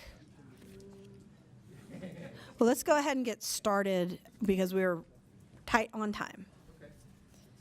Thank you very much. We are on page 16 of the red line version of the local model code. One minor change here. This is in the undergrounding provisions where we've added the phrase "and published." So what we're doing here is clarifying that an occupant will comply with non-discriminatory authority undergrounding requirements that are concept is in place prior to the date of the initial filing of the application. We've added the phrase "and published." So just another, clarification that it's got to be published, meaning it's available, not just in place, but not yet, in fact, available for the public to see. I will continue. So interrupt me if I'm going too fast. Both Andy, Larry, and I said we're really hungry, so we're going to finish this up before lunch for sure. Next page, 18 actually is the next change. Actually, there are no changes. Not a change. Other than the day's notice, we need a space in between that. I'm not sure how that happened, but we'll fix that on the final submitted version. And in C, on this same page, it's a formatting issue. That language was the same, just repeated because of a formatting difference. And then on the next page, page 19, this paragraph, we moved this into part of C and don't have it set up as a separate subsection. I don't think it matters one way or another, but that's why you're seeing a formatting change there. Any questions so far? Doug?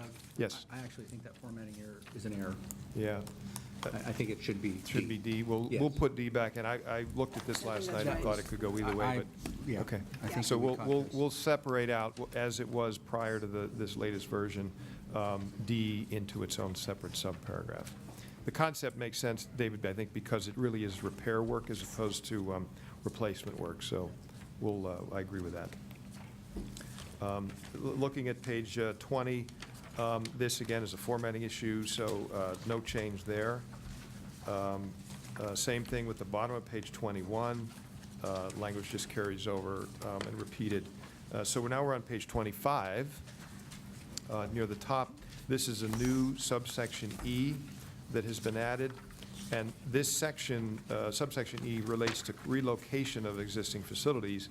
And that is permissible or may be required where there's a public project involved and the authority needs to request and have addressed relocation. So this concept, I'll just paraphrase it as we look at it, except as provided in 2.5 A4B, which, by the way, is a provision above which allows for an authority or municipality to request additional conduit to be added where conduit's being installed for authority use. So that's what that exception's about. But it goes on to say the authority may not directly or indirectly require an applicant to perform services unrelated to the communication facility or support structure for which approval is sought, such as in-kind contributions, except reserving fiber conduit or pole space for the authority. Notwithstanding the foregoing, an applicant may offer in-kind contributions related to the communication facility or support structure for which approval is sought on a reasonable, non-discriminatory basis, including by contributing the cash value of an in-kind contribution already provided by another party. So there's a lot of detail there, but I'll defer to the others who worked through this language together. Maybe David, if you're comfortable, or someone to sort of go through the analysis as to why this was added. Ken Simon. Doug, I'd like to talk a little bit about the reservation of fiber in particular as an in-kind contribution, and whether there was some discussion on that. Fiber is going to be a valuable commodity, as we already is, but it's only going to increase in value. And the idea of a reservation of fiber could really substantially change economics of deployment and essentially be a way to backdoor into some pretty substantial increases in the value that is shifted from one party to another. So I wanted to visit a little bit about fiber because we're already seeing some of those kinds of arrangements out in the marketplace, and it's already having a pretty substantial impact on just the economics of deployment. Jonathan? Yeah, I had a question about this as well, because it seems in terms of harmonization, we actually changed the meaning significantly, because in the state code, originally, the phrase was including but not limited to reserving fiber, conduit, or pole space for the authority. And suddenly, as we're doing harmonization, it changed to except reserving fiber, which had the effect of initially saying you couldn't have fiber, conduit, or pole space to you can. I mean, actually, harmonization is not changing to the opposite meaning. So it might have been a mistake in terms of the way it was worded, because this is a major change in policy to go from one code saying you can't to the other code saying there's an exception that allows you to actually go to these areas. These are very, as Ken noted, costly and major, and they can be done voluntarily, but this allows it under the municipal code, which is I don't think what harmonization intended. Okay. Larry? My point was more simple. I would suggest we remove the words directly or indirectly. I don't know how you indirectly require something, so it would read the authority may not require. I mean, that's clear. That's concise. You can't require it. Yeah, we actually had a discussion about that, but I don't remember how we ended up there. I thought we'd agreed to do that previously, to Okay. eliminate those words. Does anyone have a problem with removing directly or indirectly, and then we can go back to Jonathan and Ken's point? Okay, so we'll take out directly or indirectly. So I hear this point because that's correct. It did originally say including the reservation of fiber in the model state code. Did we intentionally remove that, or is this a typo? We did intentionally remove that. Okay, can you please address that reasoning? So specifically in the municipal code, it allowed for undergrounding, joint trenching concepts, and the joint construction. And in the state code, it did not allow that.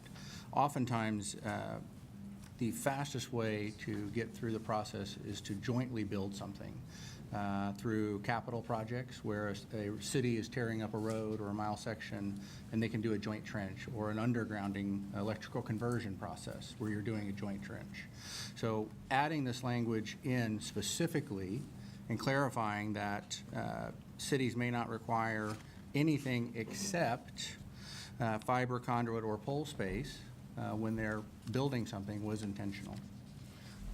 And just to clarify, this is actually not excess fiber, it is excess conduit. The way this reads in section 2.54B, it says, to minimize disruption of public passage or infrastructure, ... the occupant shall cooperate with the authority in any such construction to place empty conduits in excess. It says, the authority may require as a condition of issuing any permit for placement of underground facilities that the occupant place empty conduits in excess of its own present and reasonably foreseeable requirements for the purpose of accommodating the authority's use. The occupant shall cooperate with the authority in any such construction, provided that the authority has first notified the occupant in writing that it is interested in sharing the trenches or bores in the area where the construction is occurring. The occupant shall allow the authority to place its infrastructure in the occupant's trenches and bores as requested by the authority, provided that the authority incurs an incremental share of the cost. This is not cost shifting. This is simply allowing a single trench, so the authority can say, since you're trenching anyway, stick in some conduit from me, and I'm going to pay for it.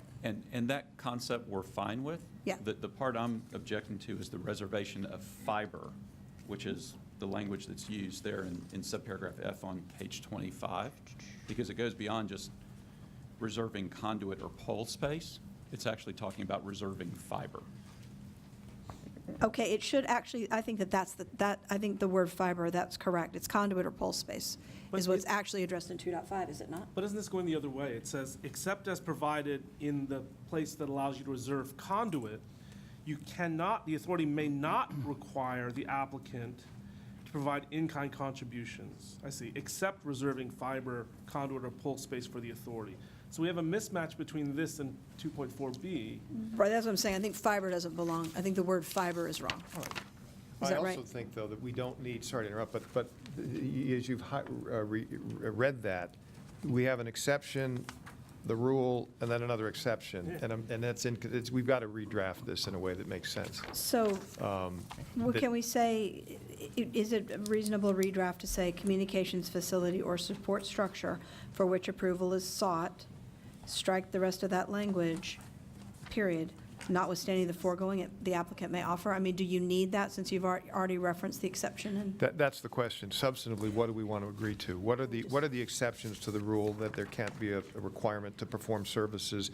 And by the way, I think rather than saying such as in-kind, it should be or in-kind, right? I mean, services are not necessarily in-kind contributions. And as I'm thinking about this, you could be requested to provide cash, goods, or services, and all of those need to be dealt with. because basically what this provision says now is except as provided in. I'm on 25, and paragraph F, it says except as provided in section 2.5A4B, which is the provision that says the authority may reserve conduit or pole space in the right-of-way, correct? Or does it not talk about pole space in the right-of-way? It definitely talks about conduit. No, I mean in two. Yeah, it's undergrounding facilities, so we're only talking in 2.5 A4B is, placement of empty conduits in excess of its own. So the authority may request in that section the placement of additional conduit. So it seems that this actually should read, except as provided in section 2.5 A4B, comma, the authority may not directly or indirectly, wait, that's coming out, sorry. The authority may not require an applicant to perform services unrelated to the communications facility or support structure for which approval is sought, or in-kind contributions except for reserving pole space for the authority. Because pole space is not addressed elsewhere, correct? I think that's right, or we could say, except as provided in 2.5A4B, or we could start at the authority may not, I think the way to do this is to say the authority may not require an applicant to perform that, except, and then add the exception at the end of the sentence. Then the exception could be, except as provided in 2.5A4B, or, and then, pole space, I guess, Ken, I'd wanted to ask you whether pole space was part of your concern, or Jonathan. Well, yeah, I don't, that's not a substantial concern for us. Chris, you may have some issues there. I was just kind of, now that we're dwelling on this, I'm thinking of, I don't think the applicant has the pole space. I think the pole owner has the pole space, so I'm not sure how a small cell applicant would reserve pole space for the authority. It's reservation on a new pole. So you construct a new pole in the right-of-way. Can the authority ask you to leave some space on that pole for its stuff?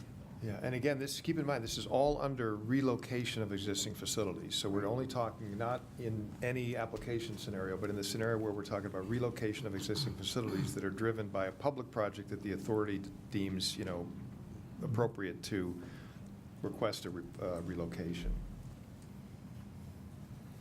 So I'm going to read the edited one more time so people can get their thoughts around it. The authority may not require an applicant to perform services unrelated to the communications facility or support structure for which approval is sought, or in-kind contributions, except as provided in section 2.5A4B, or reserving pole space for the authority, notwithstanding the foregoing, an applicant may offer in-kind contributions, et cetera.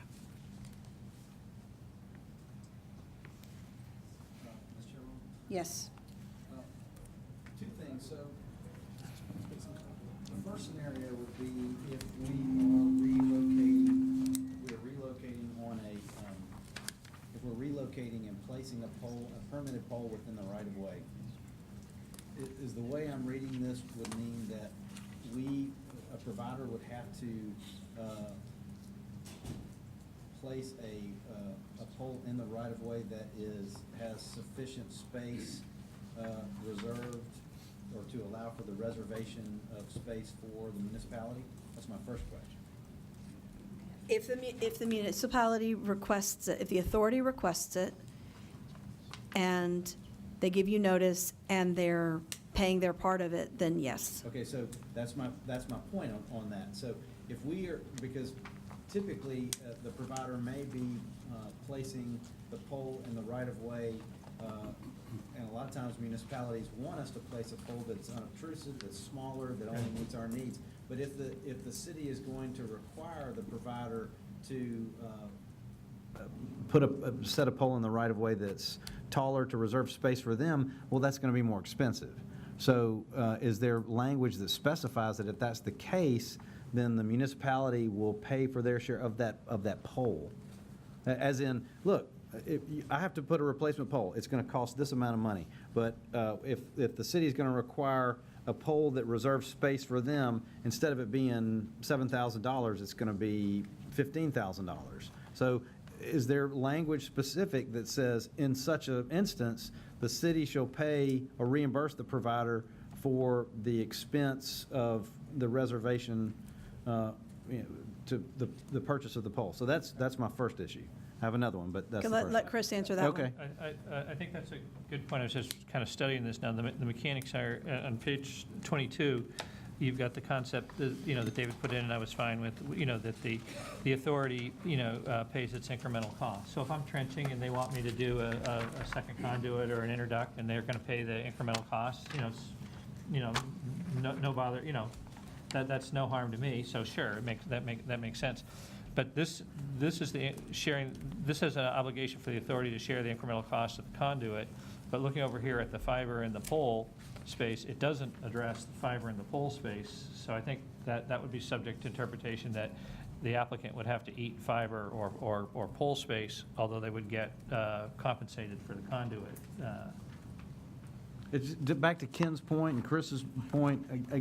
That's a significant, or it could be a significant increase in the cost of the project that we would have to consider when, bidding on jobs for carriers or whatever. So, it needs to be clear that if we're going to be going into a local regulatory scheme that has something like this, that we all know exactly what the city has the right to impose cost on us for. And if they're saying, yeah, we're going to let you put a pole in the right-of-way, but you're going to have to reserve space on it for us. So it's going to, instead of it being what you needed, then it's going to have to be X amount taller. Okay, I can do that, but it's going to be this cost. So I would like it needs to be spelled out that the city would have to bear that, in my opinion. Okay, what was your second issue? Was that both of them? That's one issue. I'm ready to go to the second one, and when you're ready for me to.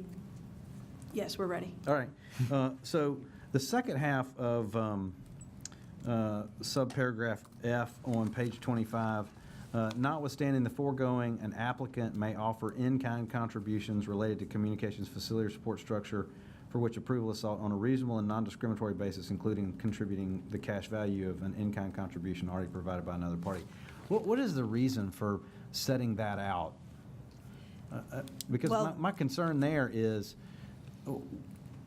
I don't see it needs to be there, because that could be something an applicant could offer, but by being here, just the practical effect of that is, when I'm meeting with the permitting authority, they can say, well, look, I can't require you to do this, but you could offer that to me. Things might go a lot easier if I'm just saying, if it's in there like that is going to happen. It's going to happen anyway, but that language is actually requested, I believe, by industry, so I'm going to let. I take your point, and I think it's a fair one. But if you start with the assumption that a city and an applicant had, they had some reason to want to do this. Maybe the applicant was buying something by the truckload or cargo container load, and they were getting a much better price. Maybe we were buying streetlights, right? And because a large carrier is buying 100,000 streetlights, they're going to get a better unit price than the city is buying 100. So they say, okay, instead of paying me the application fee, swap me 100 LED streetlights. if the applicant's good with that and the city's good with that, and it's a win-win, I'm not opposed to that. What I wanted to make sure that I didn't get caught up, if Verizon did that deal and I come in with the city now, I can't get parity because they don't need the streetlights, they already got them, right? So I want to be able to say, look, you quantify, as part of that deal, you quantify what the value of that deal is. And if I come in, I say, I want to sign and drive, I want to opt in, if you kind of like, you think of like the ICA environment, I want the same equivalent deal, I just want to pay cash and go. We wanted to make sure that if somebody did a deal, a guy could follow it and just pay the cash price. And because you're prohibiting coercive agreements, if you will, I think that's susceptible to complaints or interpretations that voluntary deals were prohibited.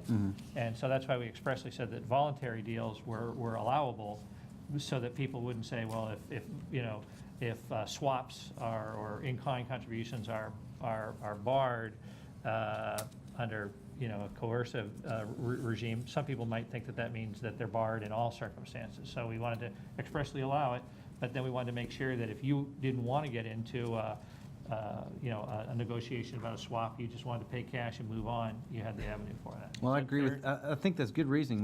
May I ask then if we could just add a little more clarifying language that might say something along the lines of, however, in no case would the provider or applicant be required to, it would not be subject, approval would not be subject to making this offer or something of that Kelly, nature.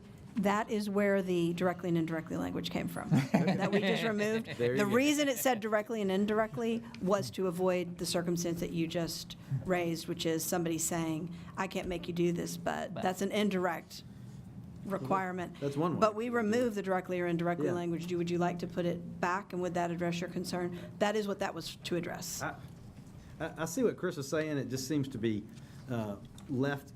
The less is said, the more, in my experience, the less is said in an ordinance, the more creativity is allowed for the applicant and the municipality to work together, right? Because there are, a lot of times you have people that are on both sides who need to take a block and put it in the square slot. So, but if there's less, actual code, there's more room for a department and an applicant to work together to get things done. So that's my only thinking, but I certainly see Chris's reasoning on that, for sure. Okay, Bob. Yeah, it's hard to figure out what this language exactly says, but here's a situation that we're faced with right now in Idaho. In order to meet our ACAM obligations, we have to put fiber in, and the permitting authority has said, we're just simply not going to move on this until you agree to give us dark fiber.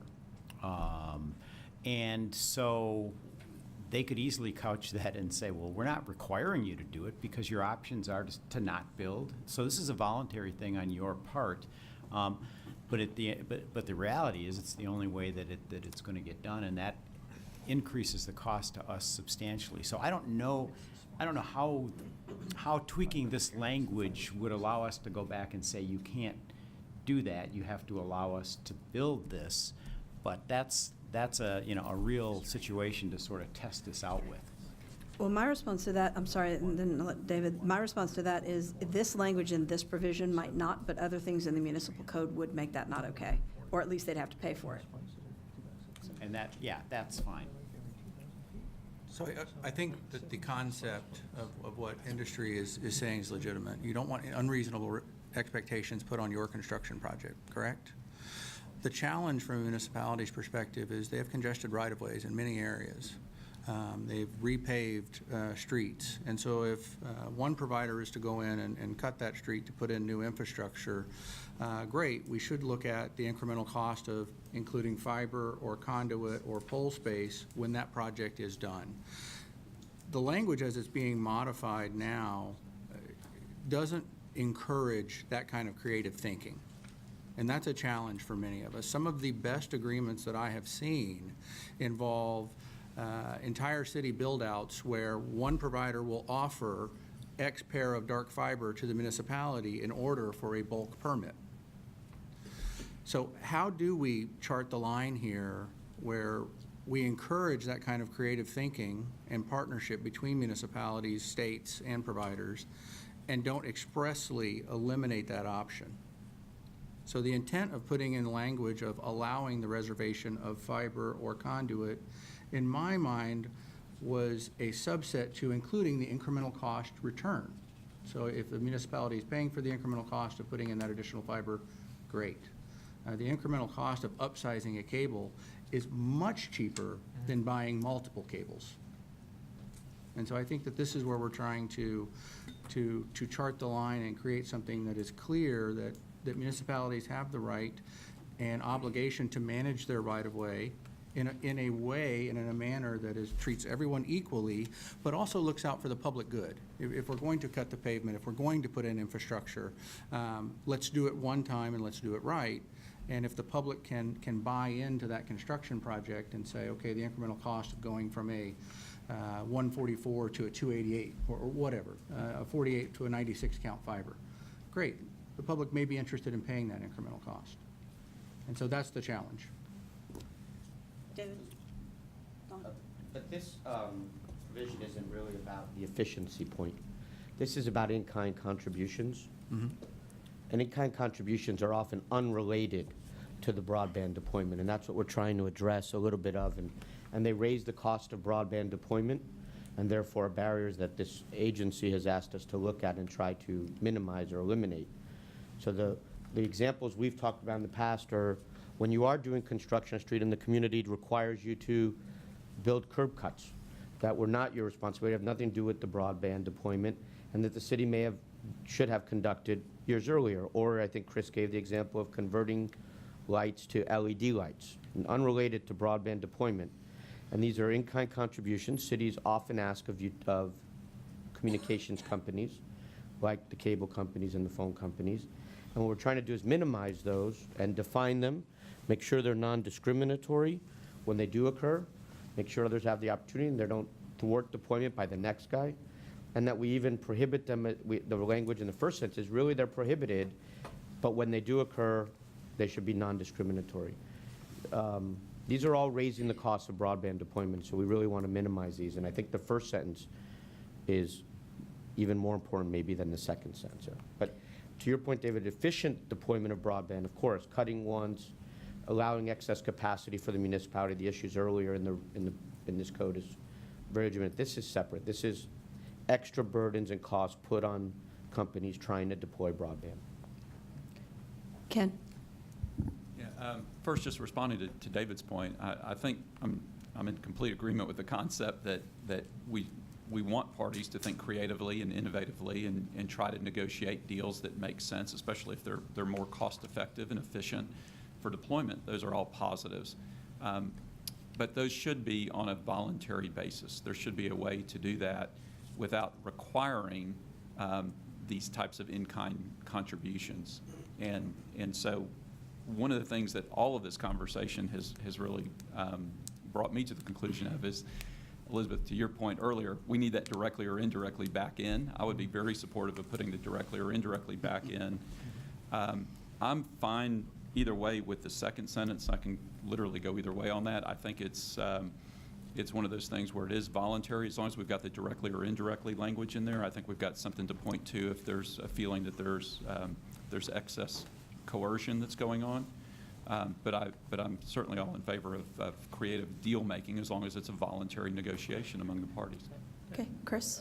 I think if you were going to do that, Ken, you would need to go back and align on page 23, where the authority has the obligation to pay the incremental share for the trenching. Whatever the other deal is, that you would want that to apply not just to the conduit, but if it's going to be conduit or fiber or pole space, you need to align those two so that they have the obligation to pay the incremental cost above. Well, again, just to be clear, I'm not suggesting fiber be included in that list. Yeah. I still think fiber should be excluded. Okay. But to the extent that we include conduit or pole space, right. I'd certainly be in agreement. Where we are right now, fiber has been removed from the provision. Okay.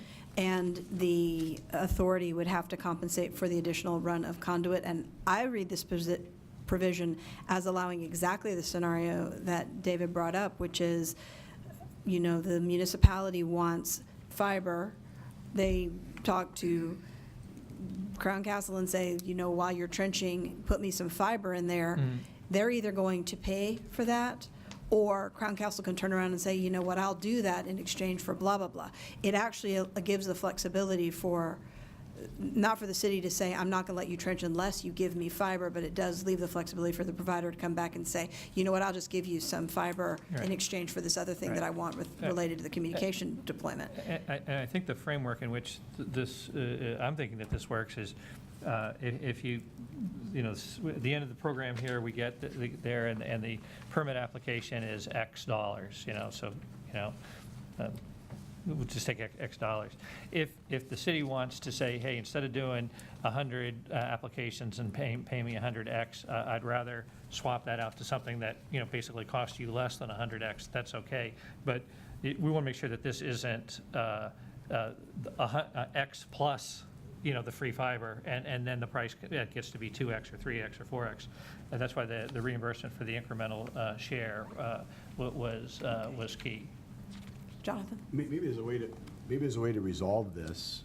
I think that this doesn't belong under in-kind contributions, but rather belongs back on page 23 under the shared cost. I mean, again, going back to my initial point, this is not harmonization. If you're taking, we are excluding fiber, conduit, and pole space, and now we're saying we are including them, which is what we did. Now, we agreed to take out fiber. But what if we just put a period at the end of that, for which approval is sought, period, such as, because we're now debating over this, such as in-kind contributions for fiber, conduit, or pole space. Conduit's already dealt with. We can put pole space back into the shared cost section on page 23, and sort of as a compromise leave, even though a lot of industries uncoupled with the notwithstanding language, as Kelly pointed out, we leave that in there so there still can be creative solutions. But if they want to pay for some pole space, they could do it on page 23. You see what I'm saying? Yeah, no, I do. And that was actually my original suggestion. We'd have to stop it after the word or in-kind contributions, period, before the accept. Right, exactly. But that was my original thought, but then the comment was made that pole space is not included. If there's an elegant way to include pole space in the conduit language, then I agree with you. That's a lot simpler and cleaner, because it just refers to a singular exception, which is 2.5A4B. Right. So is there an elegant way to do that we can agree on really quickly? Because otherwise we're reversing what was in the state model code. So what section when you say page 23? Okay, so basically, what he's saying is that you would end the first sentence after in-kind contributions, period, and then you would go over to 2.54B on page Right. 23. it starts on page 21. It's 2.54B. Yep. And then it kind of skips 21, over page. and then you would, right now, this talks about conduit and undergrounding of conduit. So the question would be reservation of pole space being added into this provision so that this singular provision covers the cost-sharing question for both pole space and conduit. Where I'm struggling is that it's 2.5A4B relates to locating of existing facilities, and and F, sub F, in 5F is Where are new poles relocation. addressed in this? The location of new poles? Because that's really all we're talking about, right? Because if it's an existing municipal pole, then they've already got their space that belongs to them, even if it's being replaced. So the question is, if you're putting in a new pole in the right-of-way and the municipality wants you to reserve space on that pole, which causes an incremental increase in cost, where would that be? Where would you put that language in? Yeah, I think it's in 5. I mean, I think it's the relocation of, we're talking again, relocation, not new, new applications, but relocation of existing facilities is what this sub F relates to, and where this, this provision we're grappling with falls. The other 4B, 2.5A4B, relates to location of existing facilities where there are rules relating to what an occupant needs to comply with when it's locating when it's got existing facilities. So let me just look at this. So an occupant, this is in 4A, an occupant of the public right-of-way shall not place any fixtures or equipment where the same will interfere with an existing facility and shall locate its lines and equipment in a manner so as not to interfere unnecessarily with usual traffic patterns or with the rights of, convenience of owners that abuts the public right-of-way. B is to minimize disruption of public passage or infrastructure, to forestall or relieve overcrowding of the public right-of-way, to protect historic property or environmentally sensitive areas. The authority may require as a condition of issuing any permit for placement of underground facilities. That's why, I guess we could say underground facilities or poles that the occupant Well, place. see, that's my question, because basically, yeah, we could say that here. Or isn't there a provision earlier where the provider's able to put in a new pole somewhere? I mean, isn't there? Yeah, isn't that's in two, that's. Put it where David is saying, that'll, when you go on to page 25, it references back to 22.5A4B, so, it's basically out at the prior. Okay, so point. if you do that, you would have to, in 4B, now again, back on page 21, you would have to rewrite it to read, the authority may require, As a condition of issuing a permit. right, as a condition of issuing any permit for placement of underground facilities or poles, that the occupant place empty conduits or reserve space, right? Because you don't put conduits on a pole. For the purpose of accommodating the authority's use. And I would think it would be or reserve space on the new pole or reserve fiber, as long as the community is willing to pay the incremental cost. I agree with that. And I think that gets to where kind of a more of a balanced approach, where you're not getting the authority refusing to give you access unless you give them fiber at no cost. Here it's saying specifically, as long as they're paying their incremental cost share. I think that would achieve what I'm looking for. Comma, reserve space. Comma. I'm gonna, So- yeah. Incremental cost, yes. Okay, And can that's when you jump over to the top of page 23, that's the rest of that thing. Yeah. if I may read, Cost is an excellent cost standard. if I may, right there you go, incremental cost. Listen to you. Just saying. Okay, so. I like the sound of that one. Incremental cost. Okay, so 4B, I'd like to read this as edited, please. Is everyone on page 21 of the red line version? This is 4B, which would now read, to minimize disruption of public passage or infrastructure, comma, to forestall or relieve overcrowding of the public right-of-way, comma, or to protect historic property or environmentally sensitive areas, comma, the authority may require, as a condition of issuing any permit for placement of underground facilities or poles, that the occupant place empty conduits, comma, reserve space on a pole, comma, or reserve dark fiber in excess of its own present and reasonably foreseeable requirements for the purpose of accommodating the authority's use. The occupant shall cooperate with the authority in any such construction, comma, provided that the authority has first notified the occupant in writing that it is interested in sharing, I guess that has to be infrastructure, or bores in the area where the construction is occurring. So it would be, trenches, comma, bores, comma, or infrastructure in the area where the construction is occurring. The occupant shall allow the authority to place its infrastructure in the occupant's trenches, comma, bores, comma, and poles as requested by the authority, provided the authority incurs an incremental share of costs of trenching, boring, and placing the conduit/infrastructure, period. And then it would be, the authority shall be responsible for maintaining its facilities buried in the trenches, comma, bores, comma, or on poles, or otherwise placed in the public right-of-way under this section.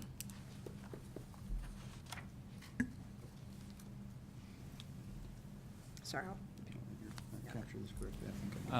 Yeah. I was editing as I read.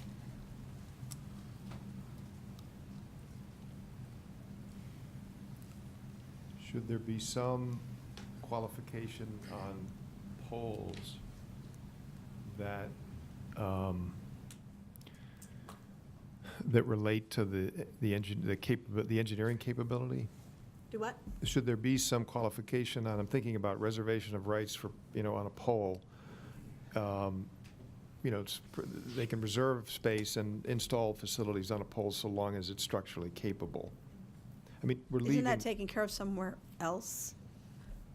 I don't think it is. Because here's what I'm thinking. Mm-hmm. If the authority says to a provider that they have to reserve space, and the provider comes back and says, to Kelly's point, the pole you're asking me to do won't accommodate that because it's not strong enough, so I have to install this different pole, which is X factor more expensive, and the authority says, okay, and they bear their cost of that X factor, then we're. Self-limiting. Right, self-limiting. The fact that the authority is taking the incremental cost is self-limiting. So I don't think we have that problem. The way I heard you say incremental cost, it only applied to when the authority is placing its stuff rather than requesting an additional capacity or bigger whatever it is of something the carrier or infrastructure company is placing. I thought incremental cost only appeared in that last phrase and not kind of earlier in the paragraph.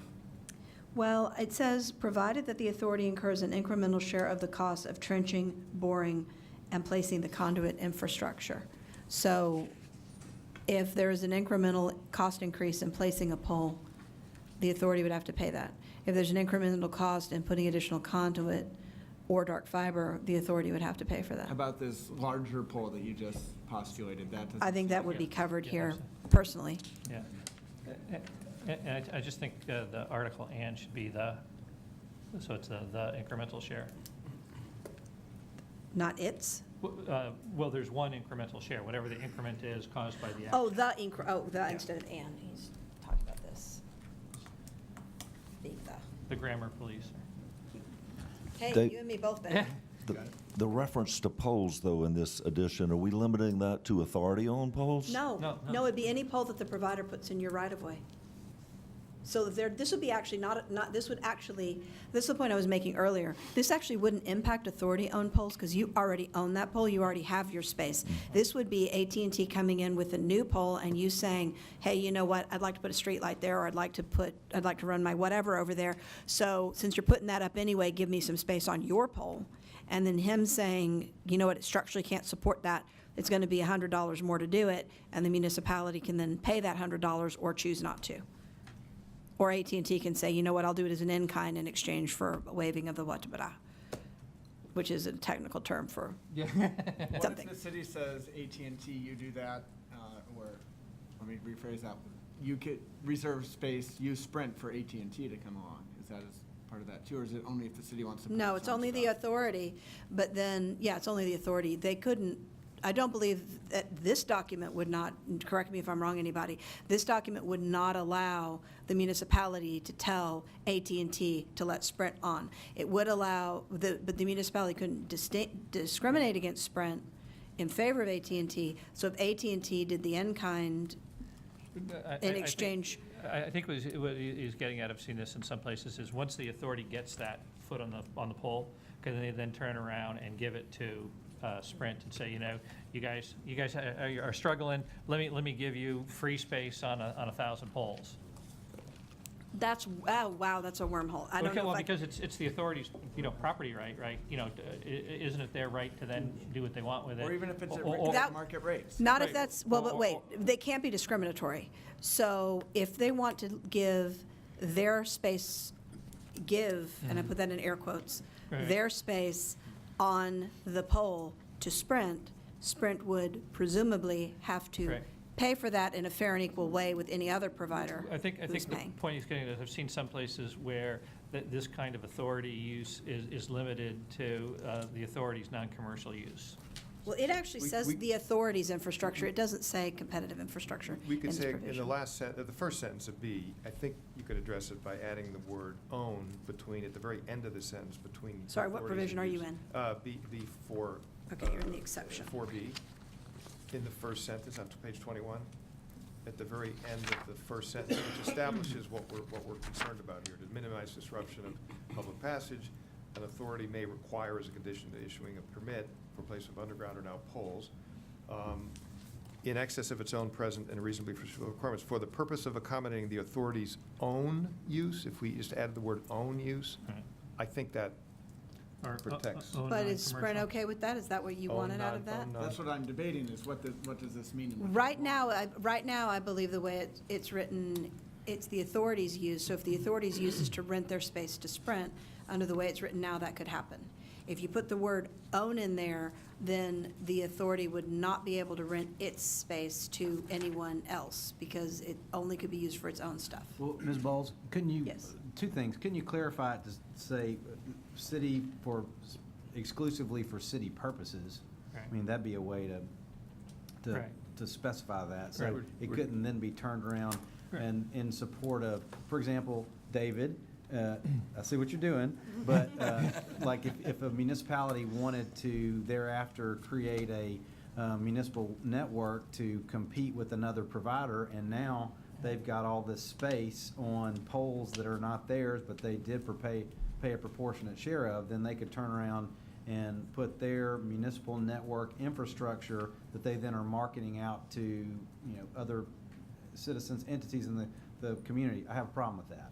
So if it's, for their infrastructure for, traffic lights. exactly, stuff like that, that's number one. But number two, and this is my second point, is I think there also needs to be some clarifying language about how they're going to reimburse the applicant for, if they choose to exercise this right, and when, and et cetera. Because what we're really doing is we're getting ready, I haven't gotten my brain around that I can agree to this language, because what's going to happen, I don't see a reason why it wouldn't, is municipalities will immediately say, okay, great, well then we want more and larger conduit in the ground because we want less people out on our right-of-way putting in infrastructure in city right-of-way, because all cities say that, their right-of-way is totally crowded. That's number one, and they're going to want to upcharge this immediately or upscale immediately. So if that's the case, then we need to be very specific about what the municipality is going to have to pay and when they're going to have to pay it and things of that nature, because it's not going to be one pole. It's going to be 500 poles. And so you're going to whatever that additional cost is, that's going to add to the project. And I would think the applicant would be fine with that if we have it very specific as, okay, here's what you want inside raceway concrete poles that are not 30 feet tall anymore, but they're 45 feet tall to accommodate your infrastructure. That's fine. But that's going to add this much to the project. And so it's going to have to be very specific that you have signed off on that, and that will be paid within 30 days of presentation, or absent that, something else. David? Kelly, can Yeah. I just maybe make a friendly amendment that gets you there? I think you want to amend the word incur to advance. What? I don't even know where we're talking about. Sorry, on page 23, that the authority incurs so that you're not into collection. I mean, that's how the electric company works with us, right? Right. They- Either that Yeah, or. I'll do whatever you want, just pay me the money. Yeah. As it ought to be. Well, either that No bad or, debt, no cost of absent money. that, a dollar-for-dollar reduction on your next quarterly franchise agreement payment, or ever how many. But that's the in-kind, that's the in-kind that would be allowed by this agreement. That's a different thing. Yeah. I knew you were going to say David? that. Yeah. I appreciate the conversation. You're sharing your concerns, and across the board, we have concerns as well. So how do we encourage the deployment of broadband? Is it by going in and restricting everybody's use to what they actually did, and that's it, and we're only going to do it once, and put the infrastructure once, and the next guy or next gal has to pay the increased cost to build again, and you have to cut the street again? Or are we really looking to try to encourage David Don to work with the city and build a network, and then if we're crossing the street and we're putting in conduit and the public pays for that extra space, that Kelly can come along later and put his infrastructure in? I think this really goes into the goals of the entire group. Are we trying to be protectionist, or are we actually trying to create a code that encourages joint construction, joint sharing, cost sharing? And that's a challenge, and I respect that, and I appreciate, and I'm not characterizing any of this discussion as one way or the other, What I am saying is that the language that we're putting in here, I think, gets to the point. If we're saying that we shouldn't unreasonably request things as cities, and if we're going to request it, we pay our incremental cost of that request, great, and then we use it for the benefit of the public. I think that's the answer that I'm trying to get to with this language. And I guess it goes to the issue of the benefit of the public. And I'm cool with the city's own non-commercial use. So if they want to hook up surveillance cameras and traffic monitoring and, you know, that kind of stuff, that's fine. But I don't want to be in a situation where essentially I'm forced to half construct a competitor's network. Because if Sprint came to me and said, "Hey, will you build a network and then let me come onto your network at incremental cost," I say, "No, build your own network." So I think it makes sense to reduce the to have the dig once conduit. If the city wants to pay the incremental cost for an interduct or for another conduit, and then they want to do it for the city's non-commercial purposes, I think that's fine. But I don't want to essentially be building a government network, because that's not really necessary for me to get. That's not really related to the regulation of the right of way in my putting up my small cell. Okay, Doug? So I was just thinking, as David, I agree with you. Aspirationally, we're trying to, streamline broadband deployment, universally. I think we've come up with the notion and agree, or I can agree, that where the authority's involved and they're asking for, an accommodation, that makes complete sense, particularly where I think we're headed. They'll pay an incremental cost.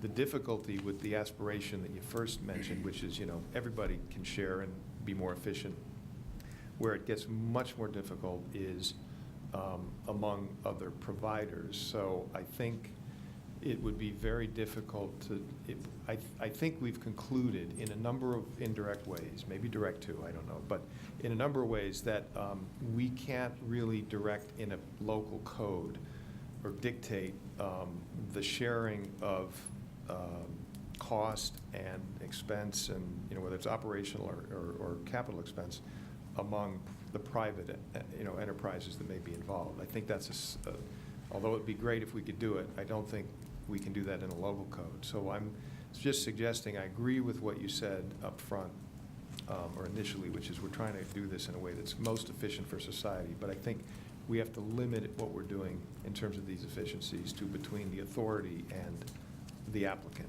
or the occupants that are there already. Can I ask a question? If you say for the authority's own use, effectively, does that address the scenario that I'm about to set up for you? On non-commercial.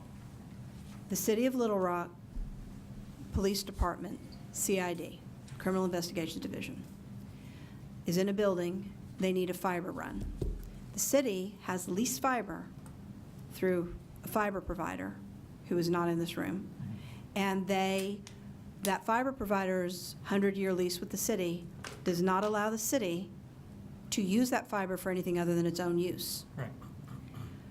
The fiber provider has interpreted that to mean that the city may not contract with a different fiber provider to close the loop between their head-end and CID, because the new provider is not being allowed to access the existing fiber that the city is paying for, the dark fiber the city is paying for, under the lease terms of that agreement. So if you make this the city's own use, my question is, my opinion, the city should be allowed to do that. The city should be allowed to run fiber to its own facility off the fiber that it's paying for from a provider, period. I don't want to create a regime here where that becomes not possible because we are engaging in protectionist moves. I do also appreciate the sensitivity towards you're bearing a bunch of expense to put up a pole, and then they get to come in for a minimal,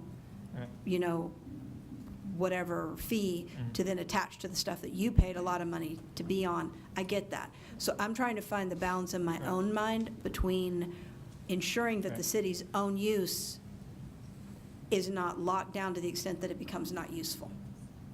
What if we were to, instead of saying own use in that case, to address that case, if we said something like, for use by the authority for its, and I'm drawing a blank, somebody help me, for the, sort of the public purposes that the city, what's the phrase we see all the time?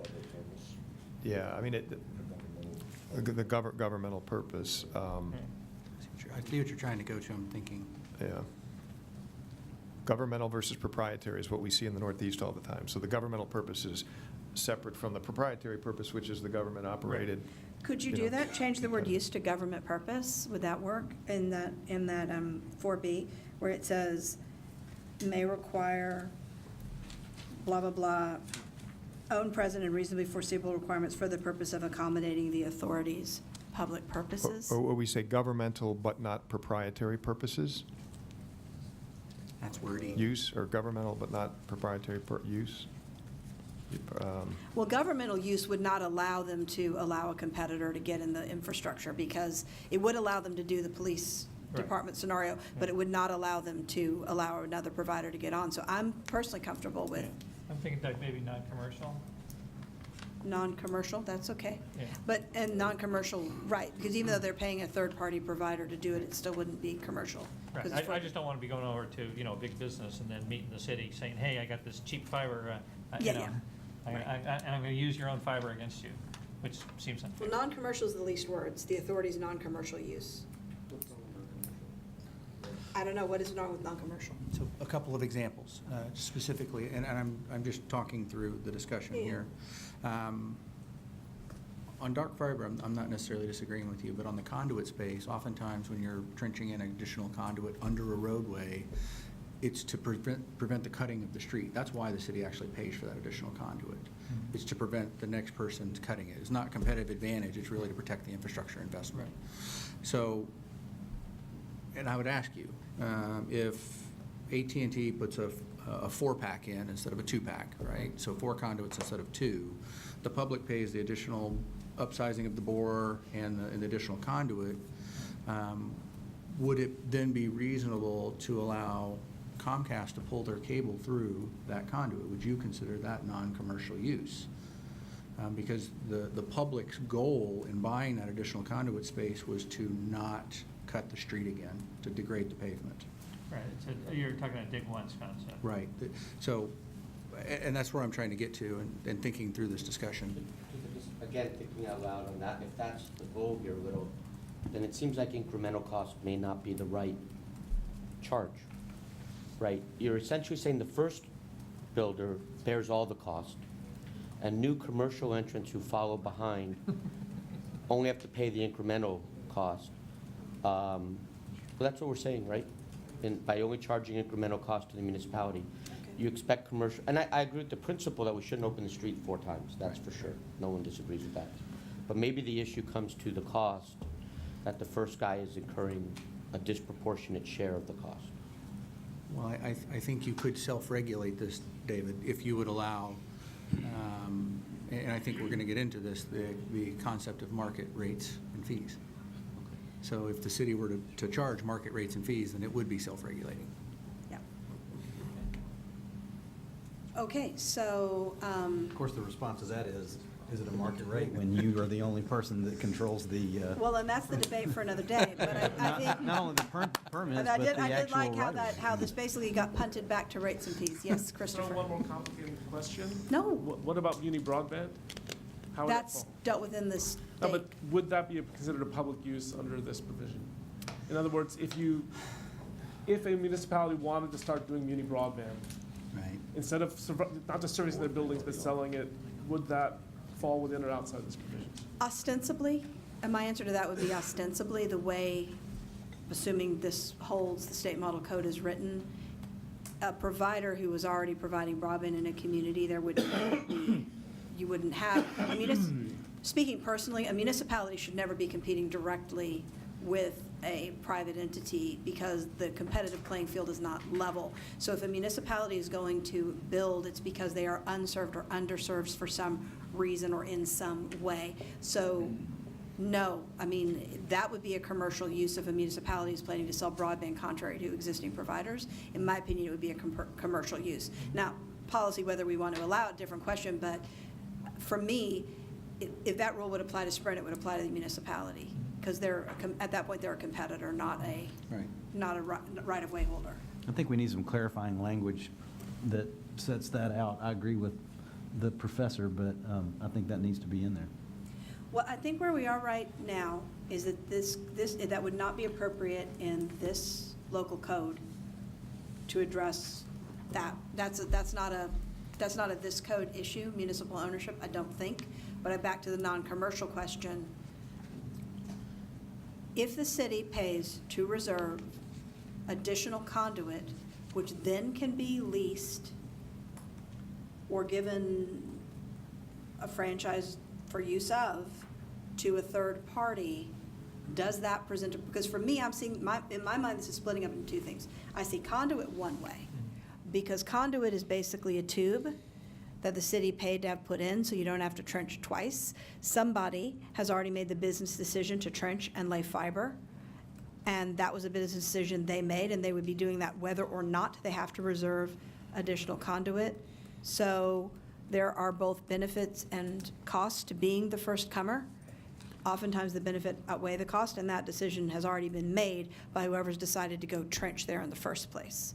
So then now you're saying, all right, keep me some conduit, because I don't want to dig up my street 5 times. I want to dig it up once, and this is how much conduit I think I'm going to need. Provider 2 comes along and says, okay, I'm now ready. I've done my economic analysis. I'm now ready to move into your community, and I would like to lease space. They don't have construction costs, but presumably they're going to be paying the same rates for the rights of way as anybody else. So somebody please tell me what's wrong with the city being able to say to Provider 2, as long as you're paying the same thing as Provider 1 for use of the right-of-way, you may put your stuff through the conduit, because the city paid for that additional conduit. They just didn't, and the additional cost of the bore, if there was one. So for me, conduit is one thing. Space on a pole is something different. For me, space on a pole, I guess you could have 7,000 poles in the rights-of-way causing porcupine syndrome because you have every provider with their own pole, but for me, it's a little bit different. It's not exactly, I mean, if are small cells going to work anything like current cellular service where you have, switching agreements and I mean, I don't know how the small cells are going to work at the end of the day, and whether actually it's true that every single small cell provider is going to need their own cell on a pole. I don't know. Maybe we don't know. I think a way that you might be able to solve the dig once scenario is that you could require the initial builder to lease the conduit at commercial rates, because conduit, like pole attachment rates and conduit rentals are, there's tariffs and stuff for that. That's kind of an established industry practice already. You could go that way. You mean require the provider to lease to whom? To the lease second from provider. Or lease to? Oh, lease to the second provider. So basically, the city would be getting their right-of-way fee, and the first provider would be getting a conduit lease charge, Yeah, which is basically a co-location type thing in the conduit. right. They'd be getting a lease charge for something the city had paid for. That's the weird. Well, hold that part aside, but it gets you out of the issue of what price, should the city charge a penny or should the city charge $1 million? It kind of gets the city out of it, and there's an existing paradigm for pole attachment rates and for conduit rentals. But to quibble the way you set it up, yes, the company decided on it, the first mover decides to build on its own. But if it knows that there's a possibility of an add-on conduit, it'll factor that into the initial build decision, and it'll bring it back down. And then they have to plan not for an environment which they pay for what they do and anyone else has to pay for theirs. They have to pay for a competitive environment. And ironically, the place I see this most is in the muni broadband stuff, which is a lot of people say, oh, prices are here, so if we enter, we'll charge that price. Well, no. If there's a second entrance, the price drops. I mean, that's just basic economics. But that's going to be true no matter what, right? But the point is, if someone were doing the calculus and they know they're going to have to reserve conduit that someone else can pull fiber through and get a competitor, they're going to say the equilibrium is not going to be the price I expect to charge. The price is going to be a duopoly price, which is going to be lower, and now maybe I don't build anymore. And so you will see it will change the initial analysis. You can't hold that constant saying, oh, they've already decided to build, so just making them build more doesn't affect their decision. It does, because if they know that they have to lay extra conduit and they face a probability that a possibility that they're going to have a competitor they're not going to build sometimes. It's going to change their marginal calculus. But we're supposed to be reducing barriers to entry. I know. But the point is, the problem I have, the word that I would have is whoever's in first pays more. Right. And there's advantages and there's costs, but by changing that analysis, you may have, if you then reduce the revenue side, you're comparing against that, then you're going to do the cost-benefit analysis and see if it pays out. And there will be times before where it did pay out, where all of a sudden you're not going to pay out, and you're not going to see that entry on the initial comer based on the attempt to preserve the option for a second comer to come in, and that's the trade-off. Right. You reduce the first Ken? mover advantage without reducing the cost of The moving question first. I have, is this an appropriate subject for a patchwork of municipal regulations, to trying to be doing leased conduit and fiber and poles, and setting up kind of an alternative pricing and sharing and building structure, and something that's going to differ at every 40,000 local governments around the country? That's what I was trying to suggest when I sort of took a step back and said, I don't know that we can get there, and whether it's appropriate in a local code. It just, to me, it feels like we're getting into an area that gets very complex.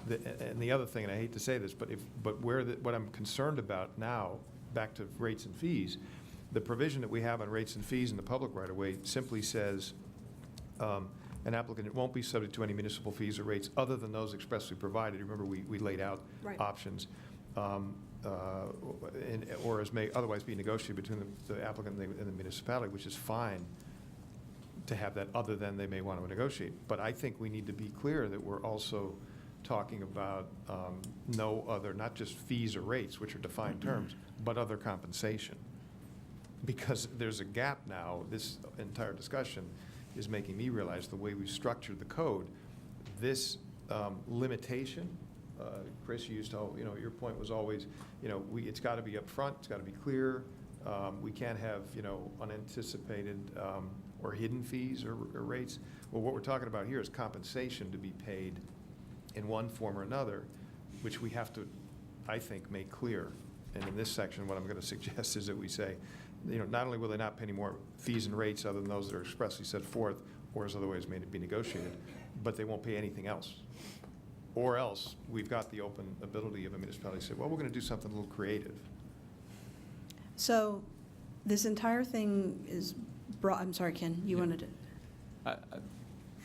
I don't want to sidetrack this conversation. That's why I've been laying low and not trying to jump in, because I'm really not trying to jump into the middle of this, which I think is a good discussion. And by the way, I am supportive of figuring out what that additional compensation should be. I don't have any better answers than have been already surfaced. But what I did want to focus on, Elizabeth, is I thought at the very beginning, as you were reading the changed language, I heard a reference to not only reserving space on a pole, but also reserving fiber. And I thought we had agreed we were going to carve fiber. We had agreed to carve fiber out. It got back in because if the municipality's paying for it, why wouldn't you allow it? Yeah, and the reason for that is because that ought to be a separately negotiated arrangement. The value of those extra strands of fiber are worth considerably more to us than just the incremental share.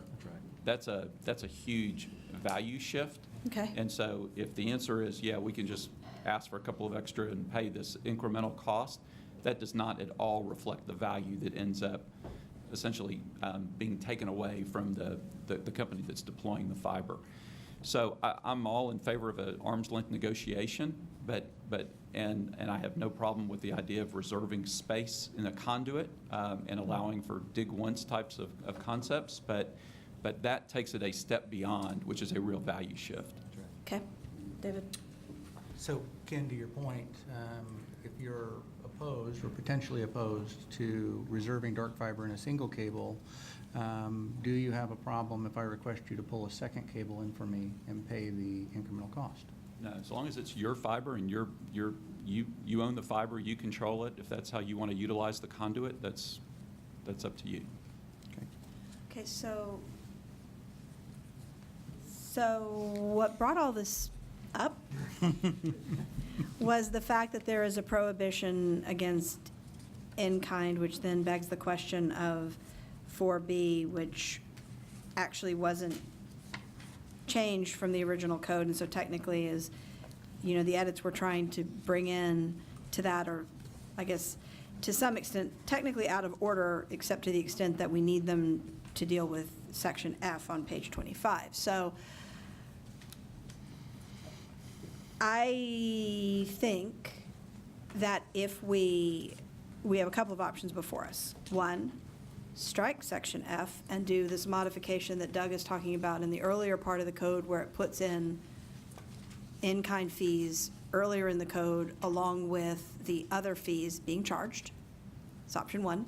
Option two, move forward with the agreed upon changes and call it a day. And three is make an additional change to 4B to clarify what uses are or are not permissible for the municipality. I have to say that I think we don't have time to do the last one, so if that's what we want to do, we need to consider tabling it for a moment and doing the rest of the code and coming back. If Doug's solution, it's in some way maybe the simplest.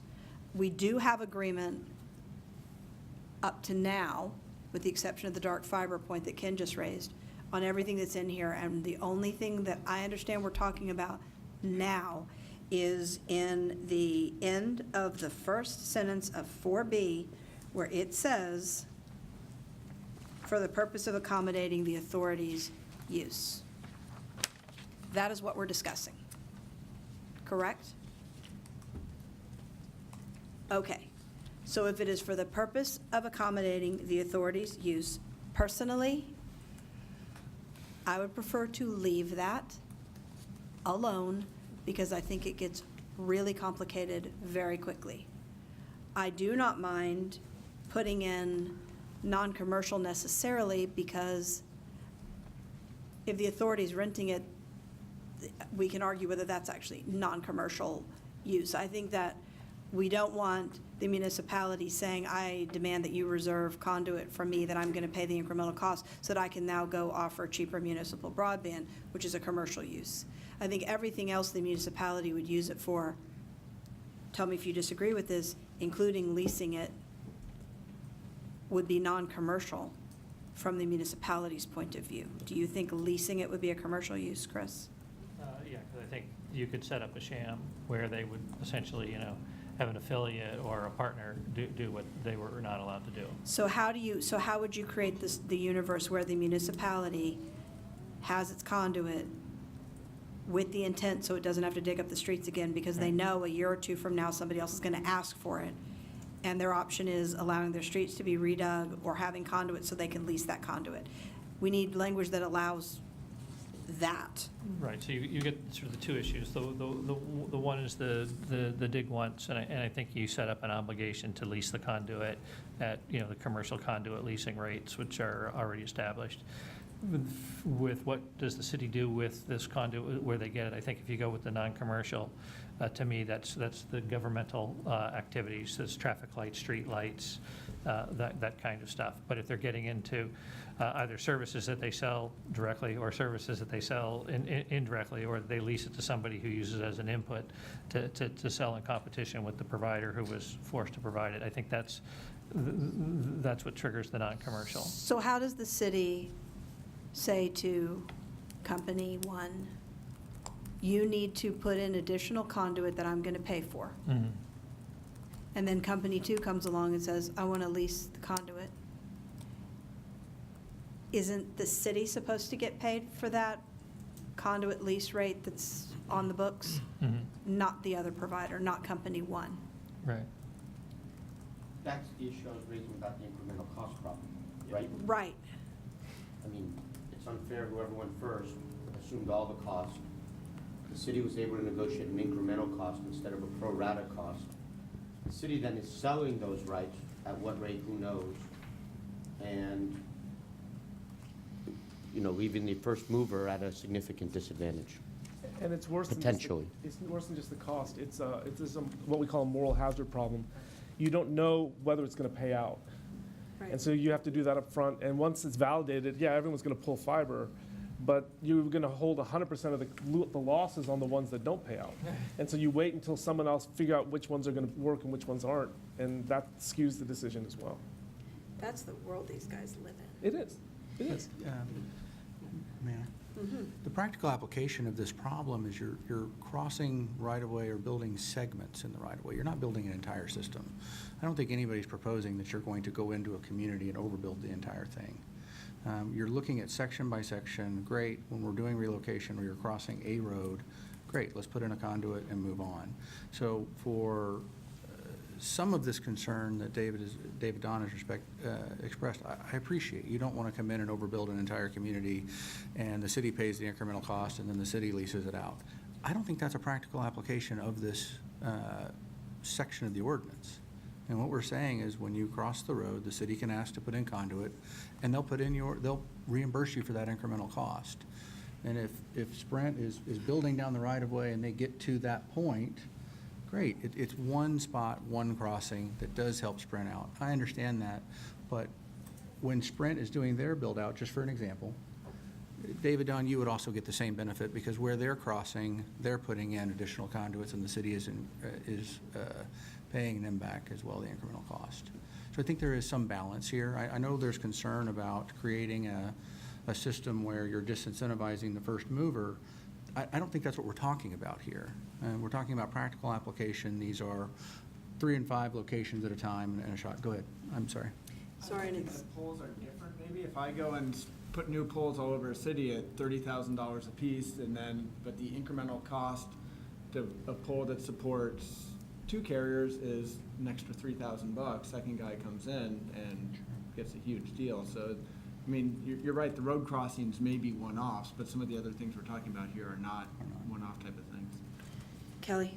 So the real practical application is going to be that a city is going to go almost immediately to requiring providers to put in additional space in every build. So, you know, this 75,000-foot run down this boulevard, the city is going to want the larger conduit put in. Okay, so that's number one. So we have to deal with the cost of that. I mean, and everybody that's a provider here does joint bills. We're familiar with that. You know, we know how to price those out. But the second thing to consider is what's going to go into that.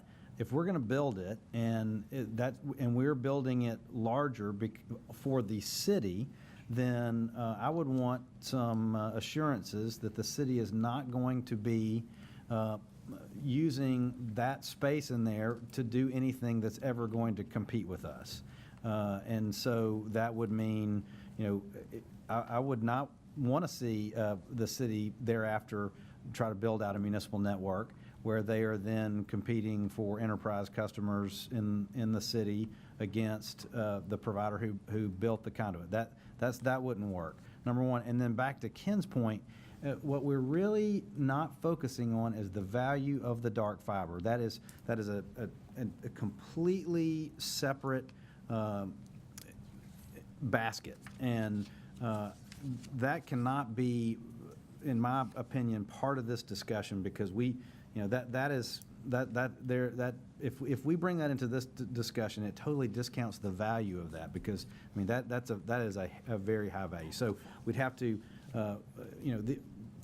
the provider is going to act economically rationally, right?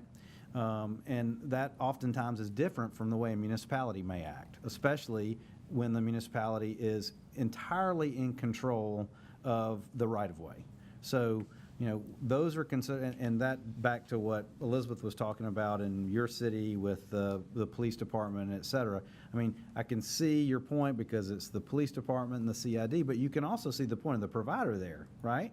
I mean, they've built, they've expended, I mean, and all the providers here, we have a due diligence to our shareholders to make sure that we are, you know, maximizing costs and things of that nature, and so we've got to put those dollars where they're of the best use, and to put them into something, to be in a city, to then find out that a city is going to be using another company that's in competition with us. Those are all very big concerns. The other point is, let's just consider this scenario.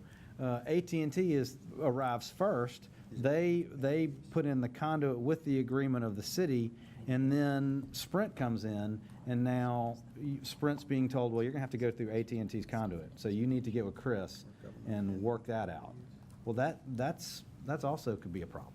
So. We have a long history of disagreements with AT&T on pricing of things, maybe not conduit, but other types of network elements. So Yeah. we don't play well together in that. How'd you like to go into a So city the- and the city tells you you've got to go through their conduit? That's the only way you get in. I mean, that's a worry. Okay, but it wouldn't, okay, just to clarify though, the way this works, it actually wouldn't be AT&T's conduit. It would be the city's conduit that they put in at the same time AT&T was putting its in. That's what this says. But I would like to make a really radical suggestion, I mean, really radical, which is what started this whole mess was two things. The mention of fiber in section F on page 25, and then the addition of poles and dark fiber into 4B. I would suggest that we take those out, that we return 4B to where it was, which only refers to conduit, and that we go back to section F, and that we say, except the authority may require an applicant directly or indirectly, may not directly or indirectly require an applicant to perform services unrelated or in-kind contributions, except as provided in section 2A, 4B, and for reserving pole space for the authority's own non-commercial use. I think it's the only way we get lunch around here. That's what I'm thinking. The reason we got this problem is that the harmonization group actually, as I said, turned it on its head. I mean, fiber and poles were excluded, and then they they should put them be. in. Right. So this is working, what we've been doing is working group material. I mean, this should have been done over a period of weeks and months, and it's just taking it back out again, as initially was the case in the state code, would make things a lot easier. Okay, can everybody, yes, correct, thank you. Can we do that? We already all agreed on the conduit exception. The municipal code is silent on dark fiber for all reasons that we've discussed here kind of ad nauseum. And, but there is a value when you're putting a pole in they may want a light. And so it is for the municipality's own use. Does everybody have, okay, yes. But I would prefer, rather than saying non-commercial use, you say governmental use. That's fine. That's fine. To me, does anyone have a problem with governmental versus non-commercial? Well, could you add those together? A governmental, comma, non-commercial use? That works. The muni broadband one comes up. Well, the examples you gave, a city may be trying to connect its 6 fire stations that are spread throughout a community, and someone could make an argument that that's a commercial purpose because you could sell that service, and now the city is going to use that conduit just under one road to connect a fire station to a network. So I struggle with how the non-commercial could be interpreted, or a city already connecting its traffic signals with fiber to have smart technology, and now providers are doing that. They say, well, that's something we provide now, so that's a commercial use of it when the city's already doing it. So I would prefer a governmental use. Okay. The concept that's been kicking my head, and at the risk of going lawyer on you, is there's a concept from Dormant Commerce Clause, which looks at government action, which distinguishes between market participation and regulatory and health and safety actions. Right. And what we're really talking about is not governmental use in my mind, but it's whether the government's acting as a market participant. I mean, there's times with waste removal and all that, they're just another commercial actor, and they should be treated equally. And to me, if it's a governmental use and they're acting as a market participant, they should be treated as outside what this kind of reservation should allow. Okay, so can we come up with a word that is not governmental and not non-commercial that captures that? No, seriously, Could you do not for resale? or non-competitive? I mean, if the government, if the government hires third-party company to use its pole to deliver broadband to a fire station, it's a non-competitive use. Even though they're paying a private provider to do it, it's non-competitive use. Does that work? The only thing I'd worry about is Larry's example. in some level, connecting 6 fire stations is a classic special access tariff that could be considered competitive. You'd be taking money away from a traditional provider, potentially. Oh, for goodness sake. I mean, we're trying to think about how this can be interpreted by people who are not in this room. Right, he's saying, how about internal use?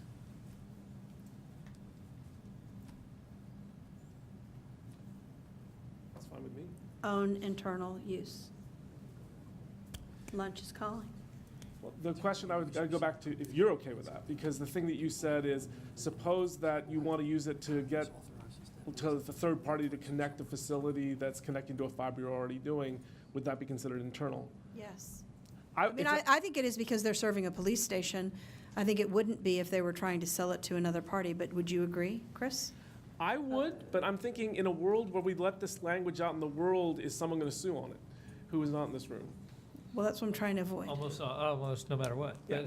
Well, that's going to Or happen. when they sue on it, Right. do we provide enough clarity to get the balance? I think the balance is here. It's just a question of finding the words to. You know, it's what does, what does commercial use mean to a large customer like New York City or something? And so to the professor's point about dormant commerce clause, the reason that we're having this discussion is because the municipality is using their police power over whether I can go in the right way or not. Right. And if it's sort of, safety and issues, how deep the conduit has to be and that sort of stuff, that's fine. But when they're sort of linking it to, in the exercise of my police power of letting you put this conduit in here, I'm going to make you do these other things that are going to then, I'm going to put into my commercial, say commercial displacement is kind of how I'm thinking of it. It might be an internal use, but, Verizon has the contract with New York City, the city of New York, for $100 million, and they cobble together these conduit permits or whatever, and then they self-provision to the detriment of the guy. And he wouldn't have provided those inputs but for the police power necessary to get these permits. But to that point, non-commercial wouldn't stop that either. The word non-commercial would not prevent them from doing that. So I don't think we're going to ever get at market displacement, whatever word we put in here, because I hear you.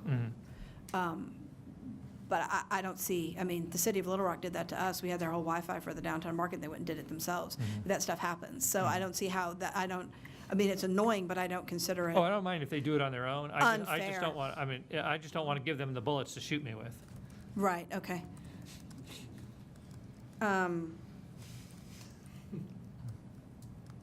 One word between us and lunch, guys. Their own what What do you got use? What was your last word? His last word was internal. Government or non, was there a way to, how do you say non-market participant? I mean, that's basically what we're driving at, right? Could we just take a combination of a couple of things that have been suggested? So it could be governmental, comma, non-competitive, and not for resale. I mean, that makes it very clear. Actually, not for resale makes it pretty clear just by itself. I don't know that you need all of the adjectives, but I'm open to it. Others? Non-consumer? I don't know.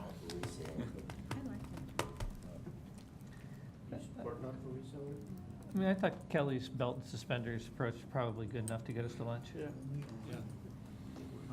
Might be an extra word or two in there, but at this point, I'd take it. Another 10 or 15 minutes, I'd take several more words.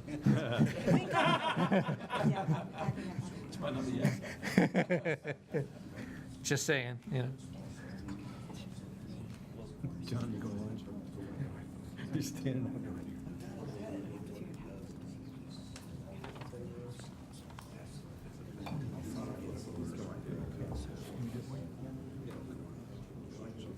I'll do once we stand up. So guys, right now we're at 15 past. 15 past, yeah. Now we're at something. Where are we at? We are at a proposal. Say it again. Governmental. Kelly. McGriff. Yes, ma'am? I'm sorry. Say that again. Repeat what John was talking to me. It wasn't my fault. Good try. John Burchett. It was Google's fault. Google, you're taking over the world. 3 words? I was saying to take Larry's suggestion and. Just what were your 3 words? Yeah, non-governmental, not for resale. No, Excuse me, governmental. governmental, not for commercial purposes and not for resale, something of that nature. Governmental, non-commercial, And not for not for resale, Yes, ma'am. sold. You didn't like non-commercial. Governmental resale, I'm okay with, but I think that's too loose on. Okay, governmental, not for resale. Cool. Why are you at Da, not? da, da, da, da, everybody Okay. wants to eat. You guys, okay, here's what I would like to do. I think what we need to do is take a cool-down lunch and take 5 minutes after lunch and let's just come back with our thoughts on it. I think that frankly, to everyone's point, we have to have clarity. The more clear we can be, the less likely people are going to misunderstand what we intend. So if there's a problem with a particular word like non-commercial or not for resale or governmental, let's come back with why and an alternate suggestion so that we can, knock this out after lunch. And I don't want to extend the time for lunch, so let's all be back by 1:30, please. Okay. This is what I'm thinking. This whole thing goes back the way you had it before. So start over here.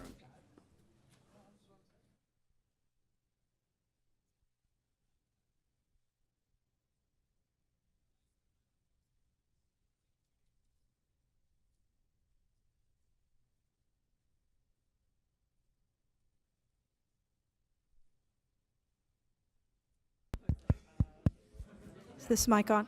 If everyone could please take their seats. If everyone could please take your seats.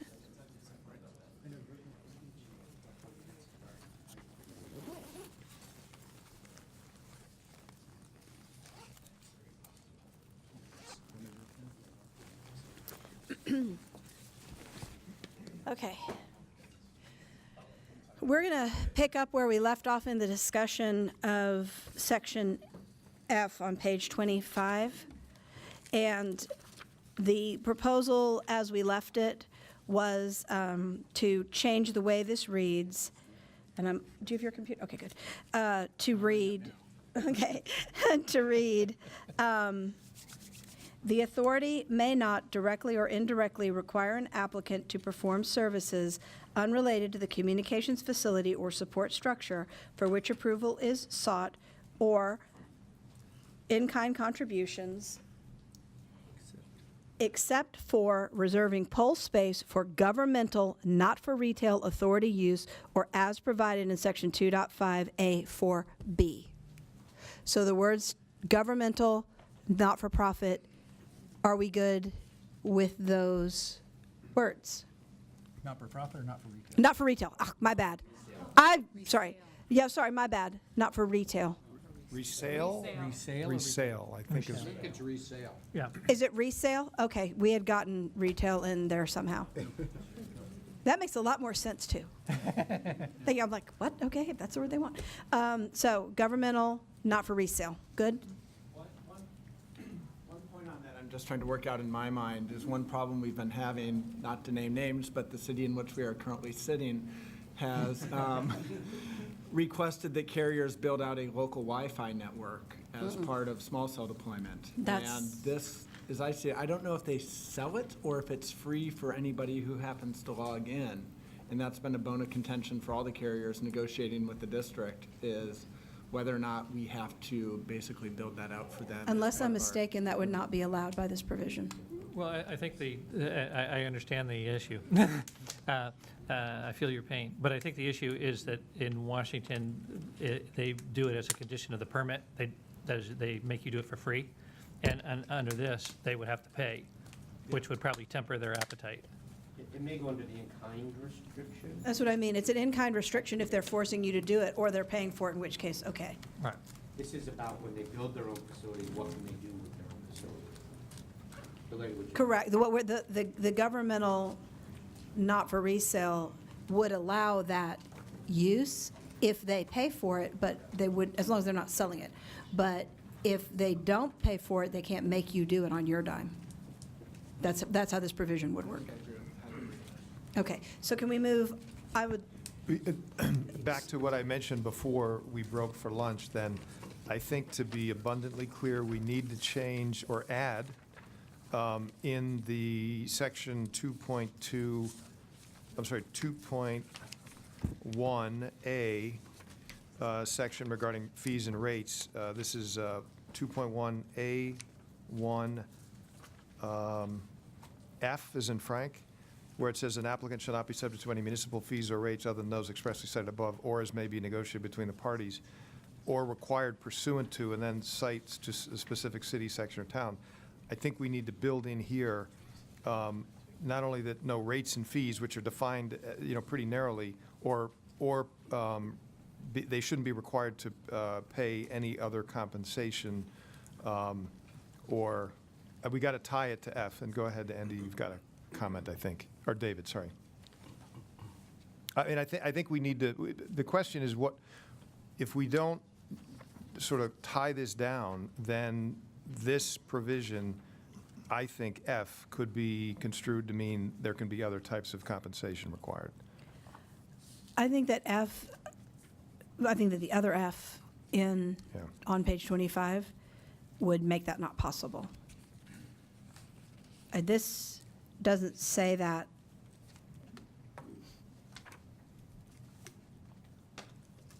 Or as may be otherwise negotiated between the applicant and the authority. I would argue that requiring an in-kind fee is a way of getting money, and it would be covered by the other provision. I don't know that we need to back it into this. I mean, I think we're okay, is what I'm saying. Another way to put it is the last clause of 2.1A1F is the last clause that says, or required pursuant to, and then cite to a specific section. This leaves open the possibility that there may be another form of compensation, potentially. I want to highlight that because we could find ourselves in a situation where somebody interprets something differently than what we're thinking. You could, under F, after cite to specific section of city, town, et cetera, charter code bracket, you could put in, and subject to section, whatever it is. What is it? 2.5, 5F, Yes. which is the prohibition on in-kind. 5F, yeah, Romanet 5F. 2.55F, which is the prohibition on in-kind. I mean, you're just saying any other municipal fees that might be in the code subject to this exclusion. And Larry? I feel like governments often get accused of being overly regulatory and bureaucratic, and I just don't think we should be stifling things that lend themselves to creativity and innovation about how to work out something that's in the best interest of all parties.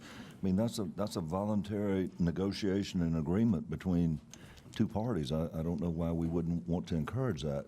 No, we are encouraging it. I think the only thing is that we've just gone through an hour discussion on this in-kind thing, and Doug is really just trying to harmonize this to make sure that we're not leaving a loophole for interpretation and that we're being very clear.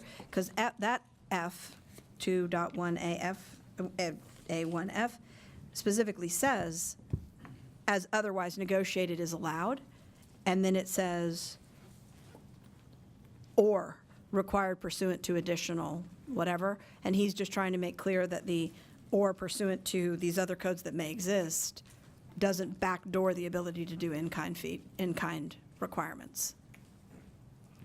So we're not changing anything about the negotiated part.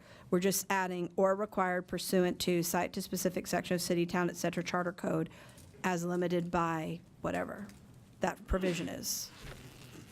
2.5, oh, we're on 2.5A. I'm sorry, 2.1. It's in it. Yeah, page 10 of the red line. Capital F, here. Yeah, we're here.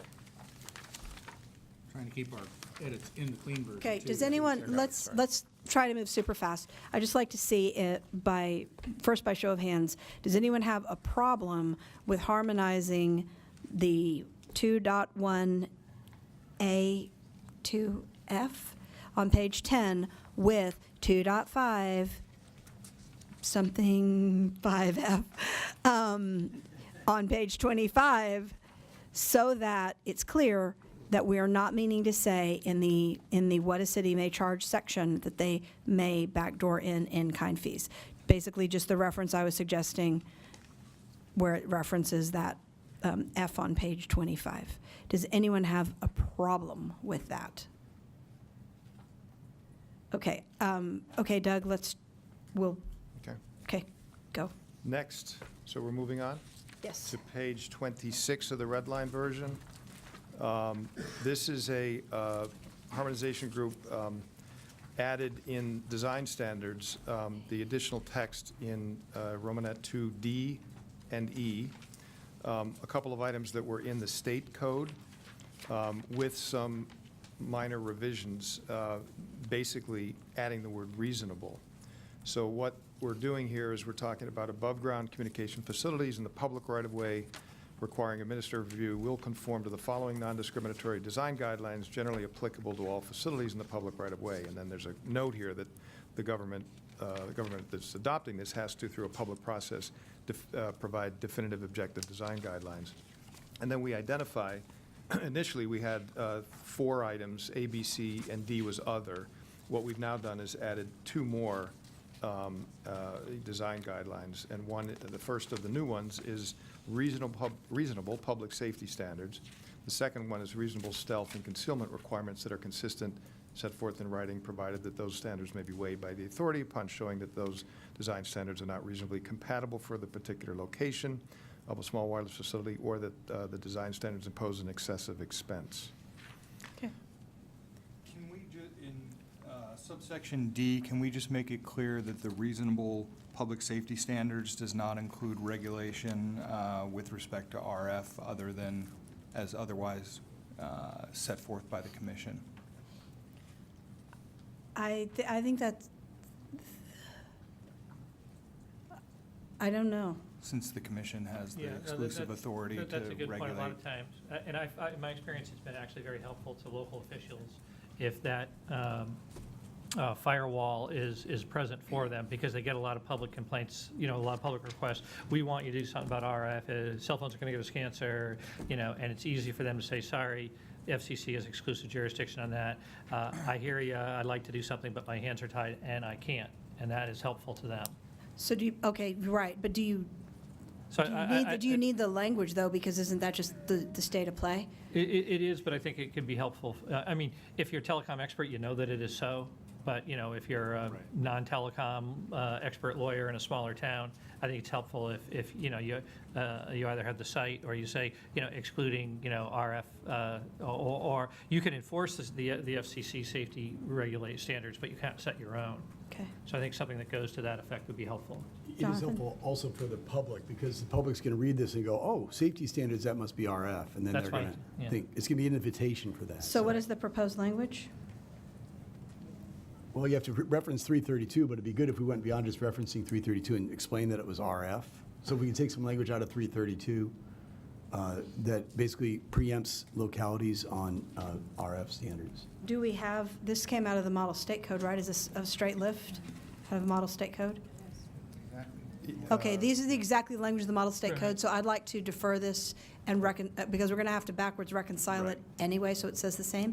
So if this language, my understanding is that this D and E came directly out of state code. So let's think on that and have the language ready for when we get to this part of the discussion of model state code. Okay. Can we do that? Sure. Is that okay? All right. One more question on this section, though, before we go on. Yeah, go ahead, Hopefully, Doug, it's clarification, hopefully it's a friendly amendment. I'm trying to understand what consistent refers to. I get reasonable, but it says that are consistent, but it doesn't say consistent with what. And I'm wondering if what you're getting here is sort of non-discrimination, that, does consistent here mean requirements should be applied in a non-discriminatory fashion? It means, yes, it means non-discriminatory, but it also means, and I'm answering because this came out of state code, but it means non-discriminatory, but it also means not ever changing. So it can't be this way one week and then that way another week. It needs to be consistent, a consistent policy as opposed to how I feel that moment, but also from a non-discriminatory fashion consistent across providers. So a friendly amendment would be, can we add then non-discriminatory, because consistent doesn't necessarily mean non-discriminatory. Yeah. So if you say consistent, comma, non-discriminatory. Does anyone have a problem with putting non-discriminatory in this language? Okay, so to read consistent, comma, non-discriminatory, comma. And we'll need to make a similar change in state model code, I think. I don't have a problem with the non-discriminatory, but these D and E were not in the model municipal code. They were in the state code, so they were moved over here. So it seems like now that's our choice between the two. But if we're going to rewrite these, we're relitigating. I mean, if we're going to try to reinterpret. It was a friendly amendment request to reasonable public safety standards. And my goal, honestly, is to go ahead and get over to the state code as soon as we can and Right. have a full conversation about that, as opposed to taking time now, since it did come Right. out of state. I am with you, it came from the state model code, and this language was approved in the state model code. We have a request for a friendly amendment. We can take that up now and change it in state, or we can wait until we get to state. I was just suggesting that we, We can wait, but I felt that something beyond what was in either code is a new discussion. It's not a reconciliation. okay? Yeah, it's interesting. I was thinking of it a different way, and that is because it wasn't in the local code, but it was in the state, we need to harmonize. So the whole thing, I think, is open to, discussion, because it wasn't in the local code. There was, a component, or most of this was in the state code, so we're trying to harmonize. I think it makes sense to have the debate and discussion, and I think it's perfectly fine to say we'll defer it to the state code, because that was where it ultimately I was. would add, non-discriminatory is in the subsection above it, so I think it'd be redundant to have non-discriminatory again in the guidelines. Where are you seeing, I'm sorry? In B2, In the heading, right, the opening? in the, yeah. Okay. Where's that? I'm fine either way. Into, after design standards title. All right. Non-discriminatory design guidelines, yeah, it does, it's embraced.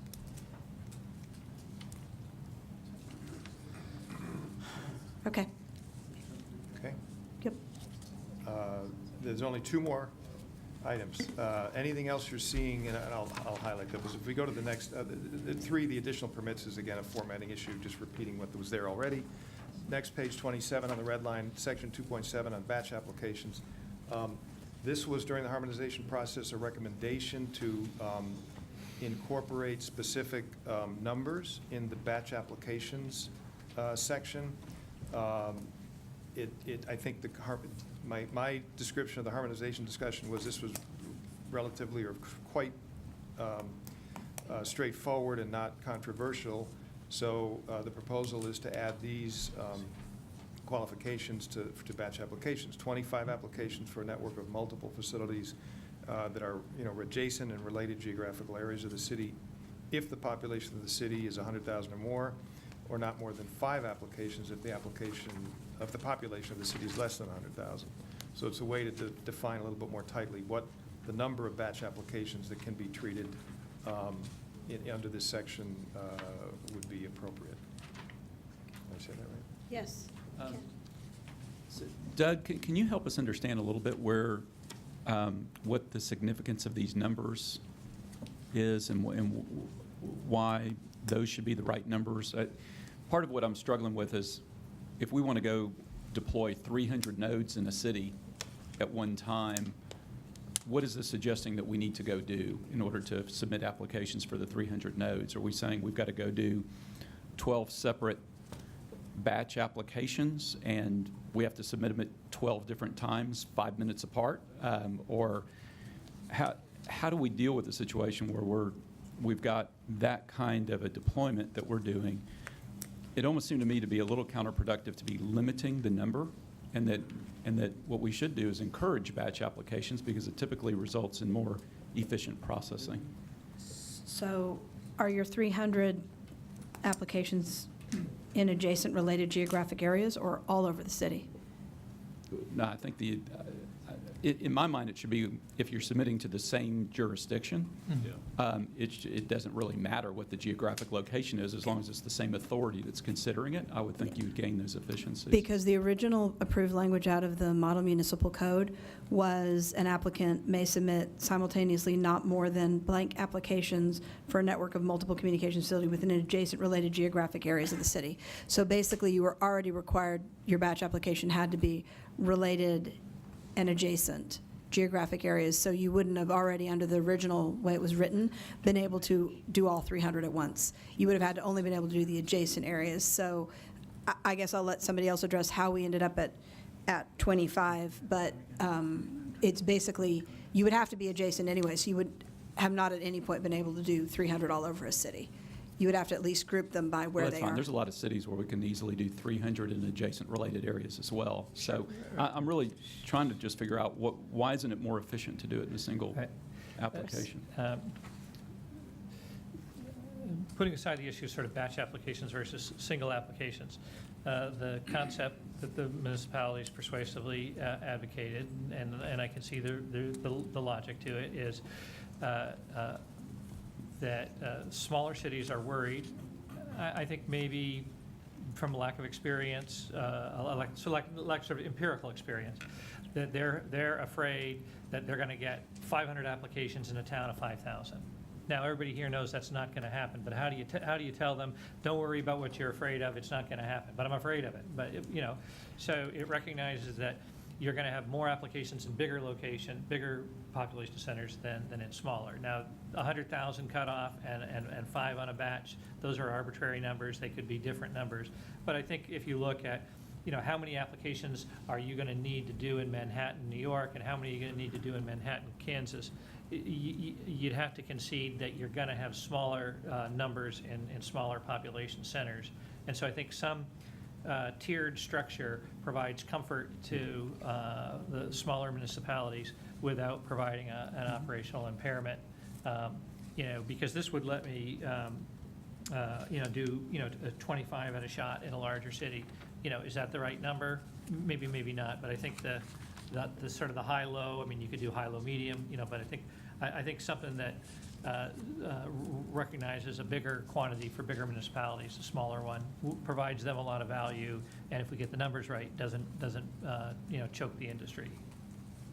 And I'm fine with that concept. If we think the right threshold is a population of 100,000, I don't know that there's any objection to that being a different standard than those types of municipalities that have more than 100,000. I think that works fine, but it just seems to me there's an opportunity for some additional efficiency there, and we may be introducing some strange quirks into the system that we don't necessarily need to have.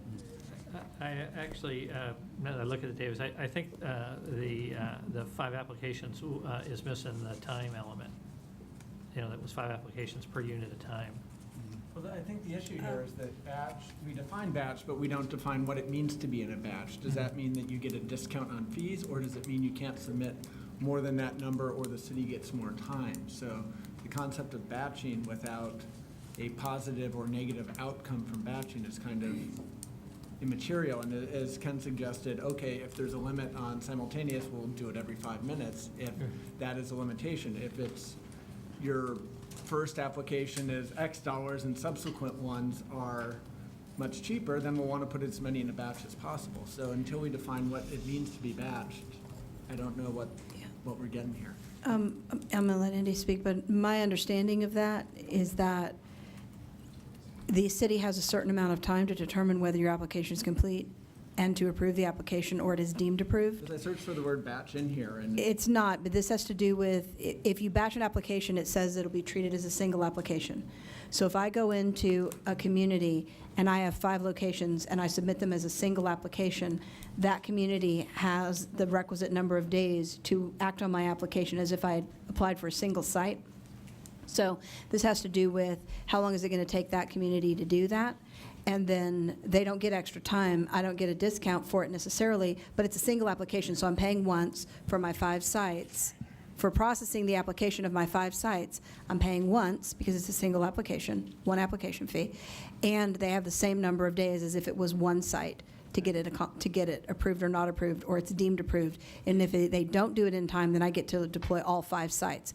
By your model, you'd have to be doing it one at a time, and they would have whatever it is, 20 days, each of those one applications. I mean, I think if you just took the batch word out of it, it's really the concept of, a quantity of applications per month, say. So it's, what is the staff in the building department in a town of 10,000, and what is the staff in the Philadelphia building department? And, if you've got a building department of 25 people and you've got a building department of 1, and you've got a time constraint. I mean, and I think it's in the industry's interest, because part of the way to make the shot clock palatable is to have this sort of relief mechanism, which is you can't go and put, 1,000 applications into a town of 5,000. Now, it's kind of sleeves off the vest. I mean, as the town gets smaller, you're going to want to do fewer applications anyway. But I don't think this gets to that. It gets to Ken's point that if you're limited by the size of a batch, you just do it sequentially. Right. Well, that's, I would say that it should say, 5 applications per month. I mean, I would take, that which I actually thought was in there, is essentially a typo, that's not, and that's the point. Yeah, it makes no sense to take 100 applications that you were going to do in one batch and drop them into 20 applications of 5 and drop them 1 minute apart, right? That doesn't get to the staffing issue, and that's the staffing issue, is that this is going to get dumped on how many desks, 1 desk or 20 desks. Because what you were saying, I don't see that in here. I searched for the word batch, and It's not batch, it's the fact that a batch is treated as a single application. Then you just have to. So the bottom of page 14, great catch, by the way, and I'm realizing now that on the bottom of page 14, on the red line, is where this, I think, it may be the only place it's referenced, and we're talking here in the section on the process, the action on the administrative reviews, and it says an applicant seeking to construct, modify, or replace a network of facilities may, at the applicant's discretion, subject to the authority's batch application requirements. The batch is there, it's not capitalized. Maybe that's one of the issues. And process under section 2.7 below.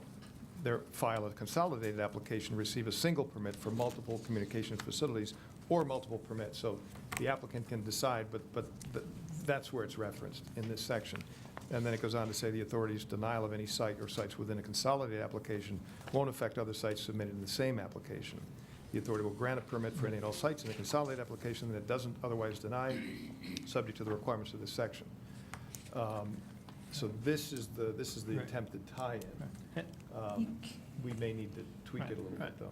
And often rates are structured in that the batch is, $100 for the first one and $50 for subsequent ones in the batch, recognizing the economy of scale, that if they're clustered together, which is why there's this, clustering deal, that the city is going to drive out one time and look at the 5 rather than drive out 5 separate times, which they might do if you broke it into 5 separate applications. But I would sort of, if you take the batch word out of this and it goes to how many is a fair number to dump on a city of a certain size, I think you'd have to concede that a bigger city should be able to absorb a bigger blob of applications at a time. And if you're doing a reasonableness, and I think if you're trying to hold them to the same interval standard of 30 days or 20 days for deemed to complete and 60 days or whatnot for deemed approved, that you got to have some give somewhere, and so I think if you have a lower threshold for smaller cities, that makes sense operationally anyway, and it provides them great comfort, and it adds a reasonableness component to why do you have one time interval standard for the smallest and the biggest city. Yeah. David, how'd I do? So I just heard a friendly amendment to change the word batch to blob. Andy? Yeah. So I think we spent some time on this in the barriers group, and there's some language in the barriers document, or as I remember. Do you remember that, Bob? On batches. I think it's actually there. I don't recall. Yeah, it feels like it's been a long while, but so I think that there's some information there. The other thing, I think the numbers may or may not be right in terms of the sizes of the city. I mean, I think of my city of 55,000, and getting 25 applications would not be a burden on us. But there are other cities that would be that size that it might be. So that's a hard one. 5 versus 25, I don't know if those are the right numbers either. The real key is that if there are a number of applications that are substantially the same, it would be kind of nice to deal with them together, right, David? But the other reality is that each individual application still has to be looked at individually, because even though what might appear above the surface looks exactly the same, what appears below may not. And so that each has to be looked at together, or the same, and then that causes potential capacity issues if there's a big load that happens in a very short period of time. And so we just need to be sensitive to that, and I think that some of this language is trying to be sensitive to that, and I don't know if the numbers are right or not. They don't really feel right to me, to be honest with you. I think the population size probably should be lower, and I think maybe the number of applications may be a little higher, but I don't know. I don't think most of us know that at this point. Yeah. So we have a couple of options. One is to leave it, and the other is to change the number or leave it blank. Jonathan? Yeah, I think that's exactly the choice, Madam Chairman. And, you know, the states have adopted this law, a number of states, almost 20 have adopted sort of a batch process. And in state laws, they have not adopted a number. And further, they've adopted a provision that says that one bad, thing in a batch doesn't kick out the whole batch. In other words, you could kick something out. So we got to add language. I have some language we could use out of the states for that. It's already in. But maybe, It's there. maybe the It's on answer. 14. What's that? I think Doug already read that section on page 14. So that's been addressed on page 14? Yeah, I think so. So that you can, if one. What it says is the authority's denial of any site won't affect the other sites submitted the same application. So it doesn't say, completion, but the concept is intended to be the same. We could tweak it. The notion is here, maybe not exactly what you're referring to, but the concept is if you submit a consolidated set of applications, you get the treatment you get the benefit of the timeframes for review and, deemed complete, deemed approved, et cetera, subject to all the qualifications. But, a denial of any one doesn't mean the rest of them are denied. Maybe I have some language that might be clear from state laws. So we looked at a bunch of state laws, and it basically says the denial of one or more small wireless facilities in a consolidated application shall not delay processing of any other small wireless facilities in the same batch, which is essentially the same thing, but really clear. Could we do? When we say shall not affect other sites, I'm perfectly fine with changing. It doesn't sound very different to me, but I Shall not delay the processing, affect other sites. It sounds like it's pretty similar. Very good. Okay, so is that a friendly amendment to change it to match that language, or are we okay with the language as it stands? It might be good to make it consistent with state law. I'm okay with consistency. I think it's. Okay, I did you not, guys? did David, did you catch that? I didn't catch that edit, so someone's going to have to give it to us. Okay, we can see if you object. I think you'll find it's pretty similar. The idea is, I'll read it again if you want. So if you look at it's I'm looking at the red line, I apologize. It's the top of page 15 of the red line. Okay. And it's the carryover paragraph from page 14, but it's the first full sentence at the very top that starts with the authority's denial. Again, top of page 15, redlined. First full sentence at the very top of 15, the authority's denial. Everybody there? Yep. All right, so then if you we'll listen to Jonathan read his sentence and see how close it is to this sentence. I think you can just combine shall not delay or affect. How about? Right, Really- so you want to just read that sentence as you would propose it? So the authority's denial of any site or sites within a consolidated application shall not delay or affect. So add delay or affect. I mean, it's kind of implicit, but it makes it real clear I don't that, have a problem with that. Do you have a problem? so it's a friendly amendment. And then, is that good, David? So So you're adding it here. So basically, oops, oh, look at that. Its application shall not delay or affect other sites submitted.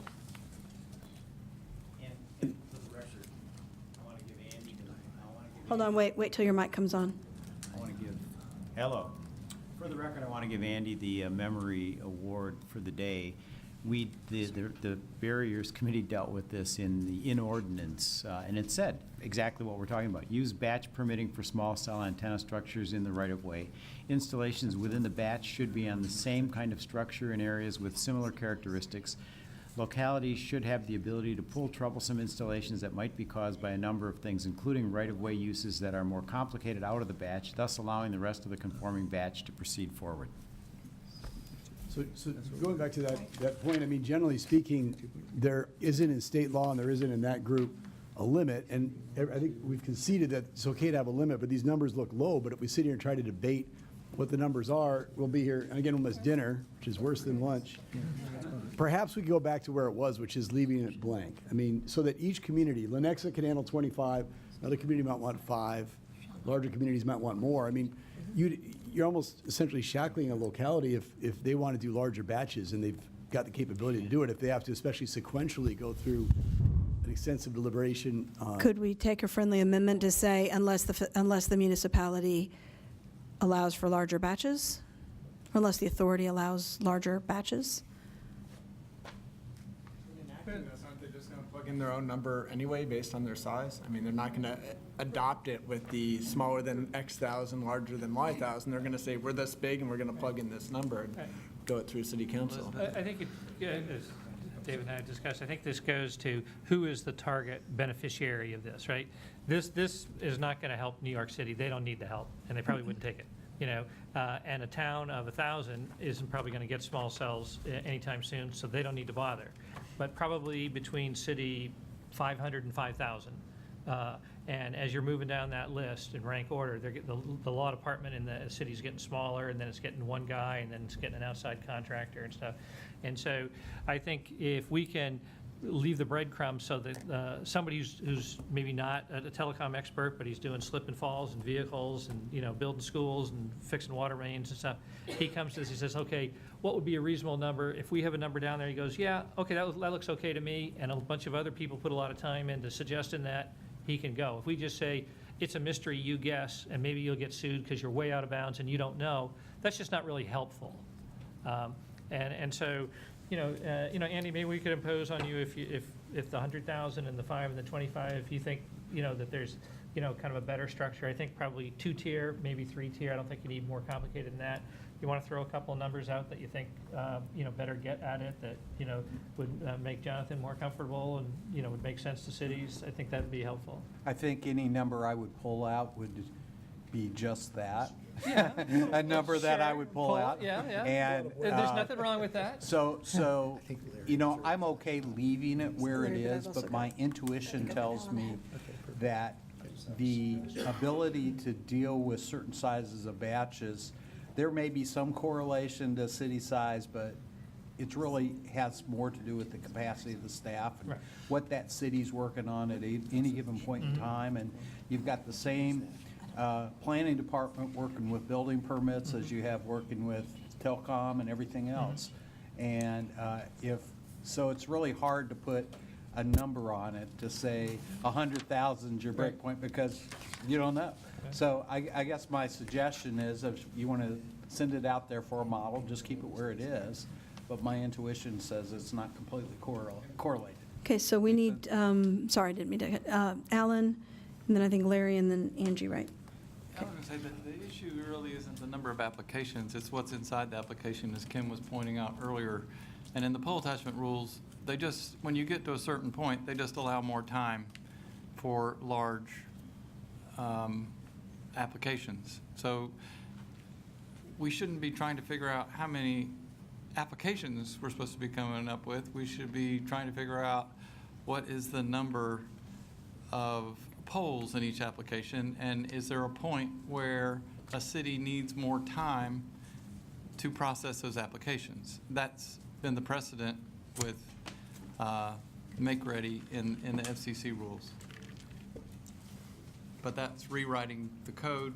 It's certainly not a friendly amendment, and but I think that's where the focus needs to be. I think either one gets you there. If you either limit the number per month, or if you give them more months to do it, you're reducing the average number they do per month. So it's two sides of the same coin. It gets you to you're reducing the monthly workload on the staff.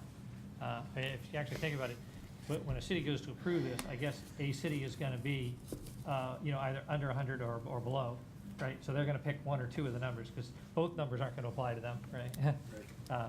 So it's almost sort of parenthetical guidance. Right. Angie? Yeah, I just have to say, I think this conversation actually exhibits why we should leave it blank. And I think that was the intention of the working group when it came through on the municipal code, that the blank does allow a city to define what they know is best for their staff and for their population size.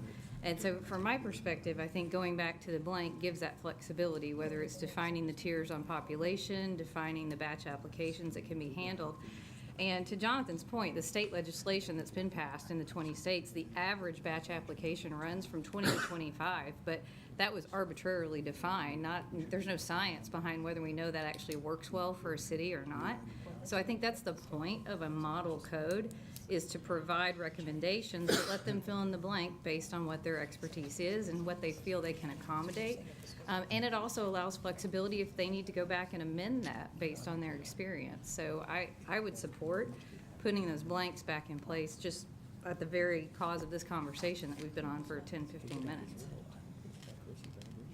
We're still missing a time frame Are we- for is when there- you can submit the next batch, which is critical for us. Isn't it 20 days? Because the municipality has 20 days to determine whether it's complete. So it would be, I think that's the logical number, because they've got 20 days to determine if the application's complete. So it would be 25 on day 1 and 25 on day 21. Is that right? Yeah, we've never had any discussion on that. Oh. Yeah, I mean, it's again characterized as in the processing and the timeframes for deemed complete, deemed approved, et cetera, where we talk about the sort of consolidated applications. We describe the consolidated applications as a simultaneous submission, which I view frankly as meaning the same day. I mean, 1 minute apart. I mean, that doesn't make any sense to me, 1 minute, 5 minutes apart. That's not a separate. You can't drop 25 in a stack and say that, wait a minute, and say, now here's another 25. You have to, but that just flies in the face of logic, frankly. But we never discussed that there can't be a week later or 2 weeks later or a day later or, less than 20 days later, another, even a single application being submitted. So the question, okay, so it sounds to me like where this sits allows for the most flexibility?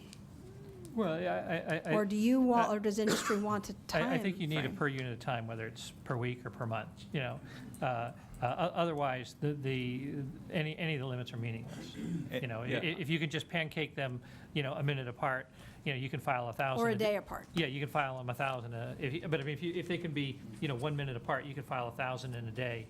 And just do them in whatever the size is. So if you don't have an interval associated with the number, you have no limit at all. Okay, is there a problem with putting in an interval, or do we need to take a quick vote? I think we've got to probably. Well, yeah, so if I can, I don't think we want to use an interval here. I think we've got to be very, very careful about what we do. I mean, let's keep in mind, part of the charge of this group is to try to find a way to expedite the deployment of 5G and broadband. If we start putting in a limit on the number of applications per month, you can be talking about many, many years to fully build out any given city. So we've got to be really careful. The idea of dropping applications for 300 nodes in a big city is an everyday occurrence today. I mean, that's happening all the time. So we've got to be very careful about not all of a sudden creating limits that are going to allow us to go out and do this.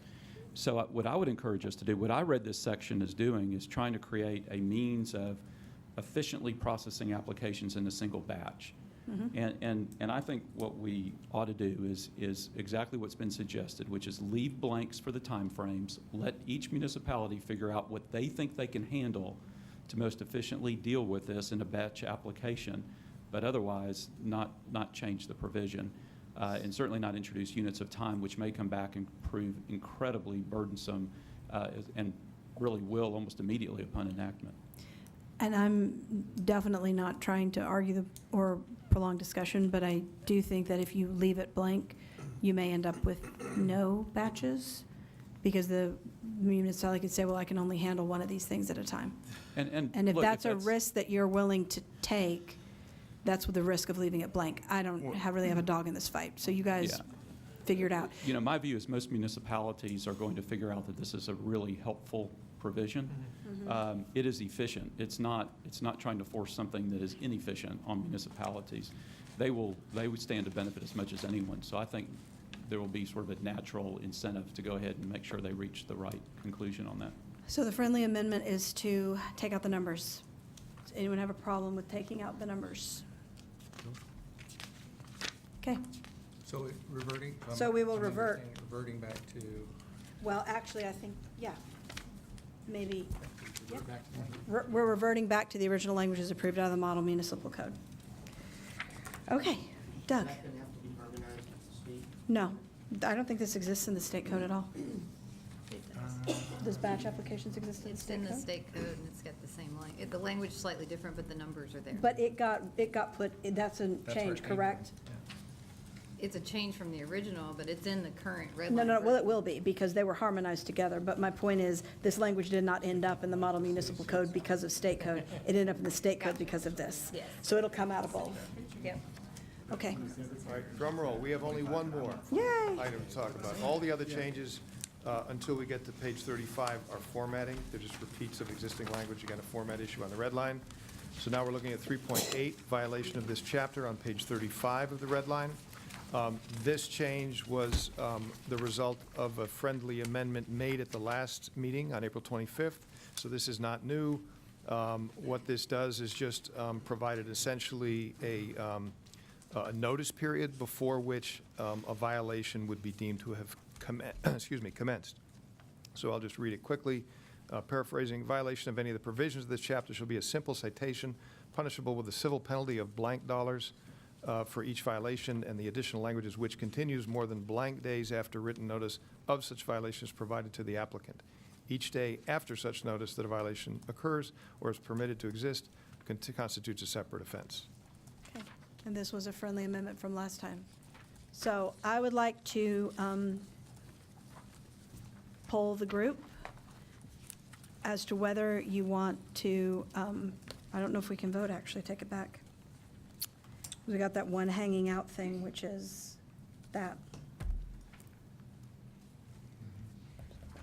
That holds us up, and I think that there's a question here of this language. That's coming back out, we're going back. We're reverting that language, so we don't have that. That was approved.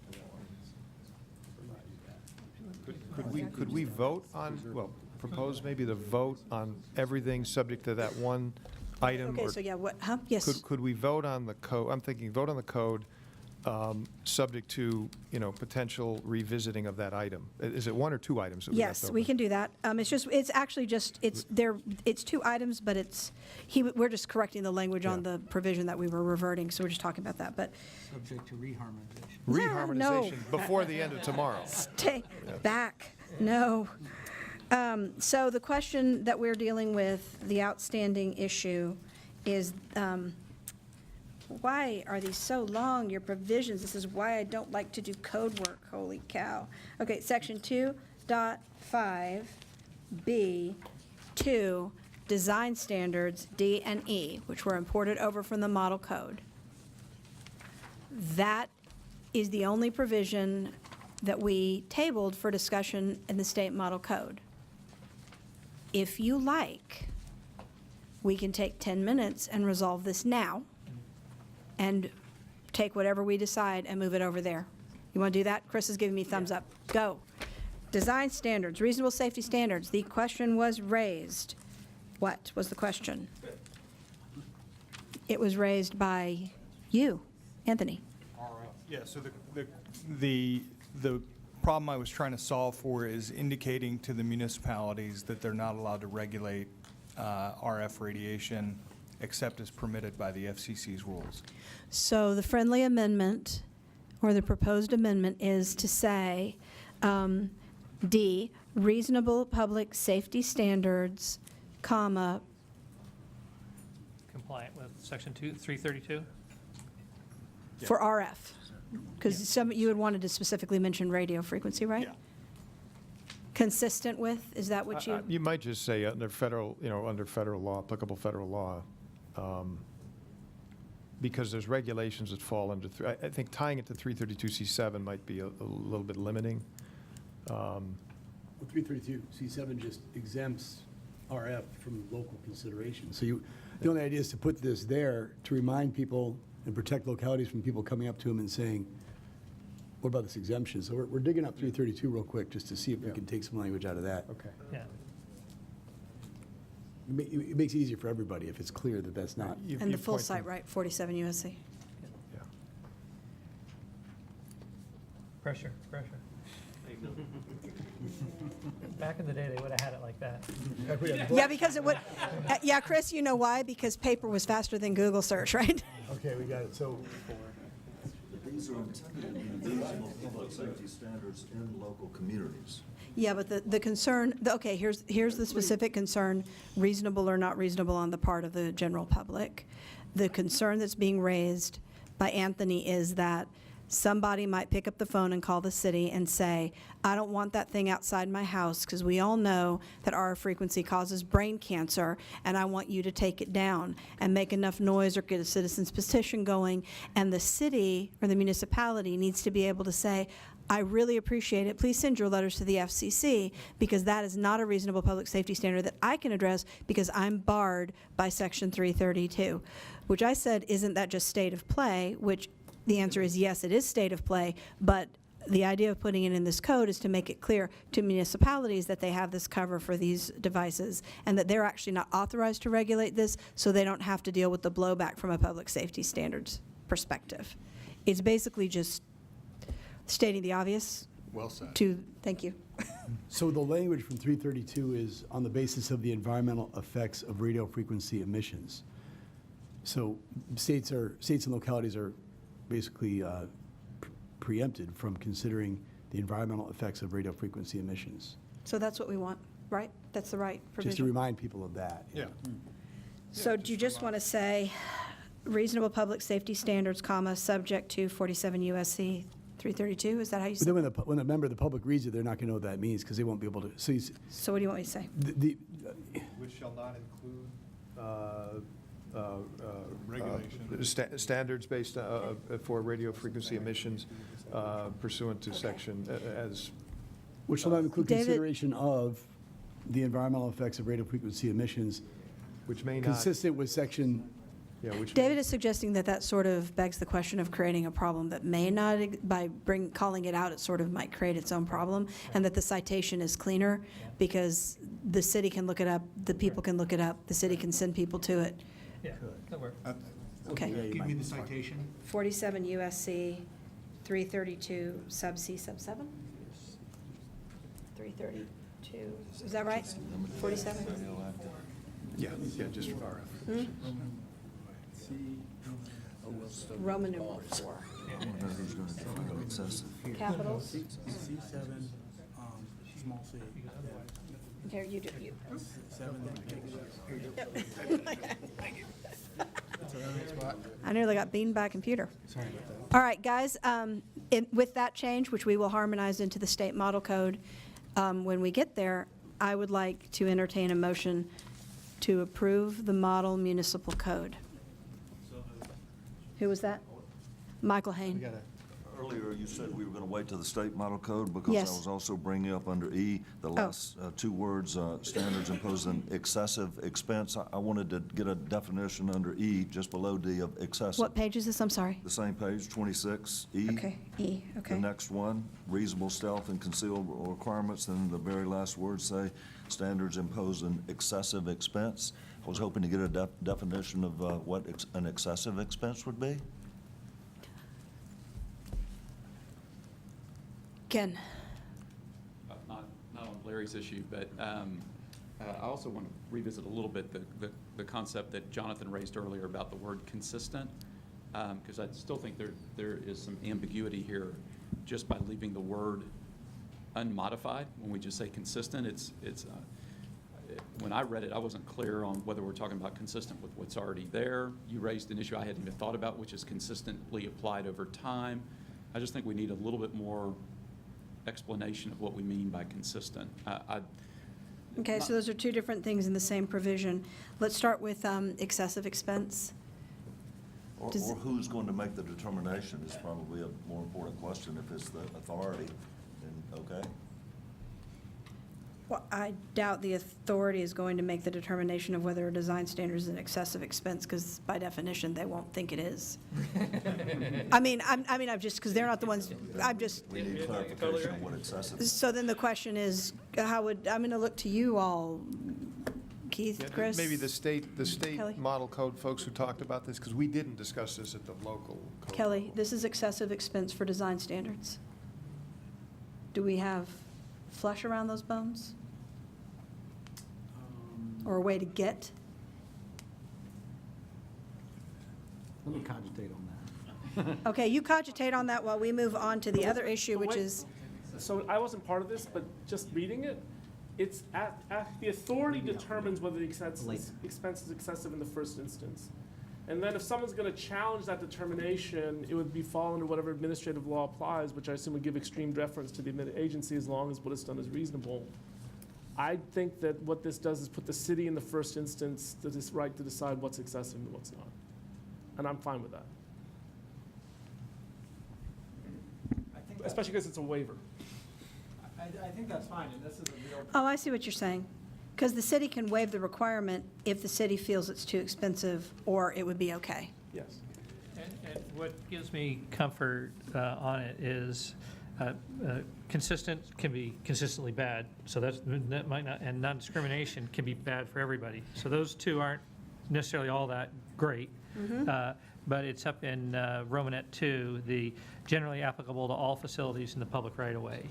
And that's kind of what I hang my hat on, which is if they want to come up and say, all small cells have to be painted purple, that's okay, as long as all transformers are painted purple and, everybody else's stuff. And so I think that essentially applying to us the same standards that you're applying to the electric company, telephone company, cable company is going to be the limiting factor in a pragmatic way.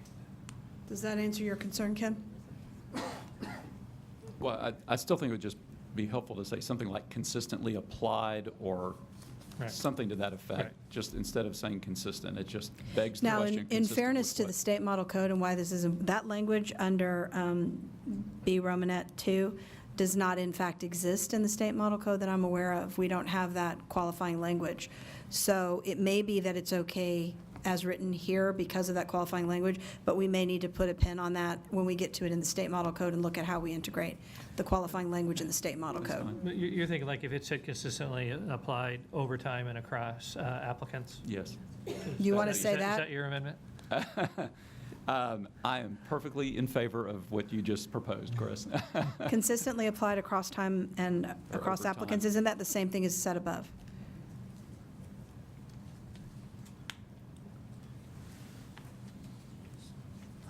David? I don't think so. I'm a little bit challenged at modifying every section as we go through here. Are we rewriting the code, or are we really evaluating the harmonization process? Well, this moved in This from is state language model that didn't code. exist. I agree Right. with you that we don't need to completely relitigate all the words. I'm just a but- little bit challenged, and some of this I think is good, but Yeah, I mean, it's madness, where we are here now, but I'm like, if 4 words is going to get us done, we get to a vote, Okay. Do we, okay.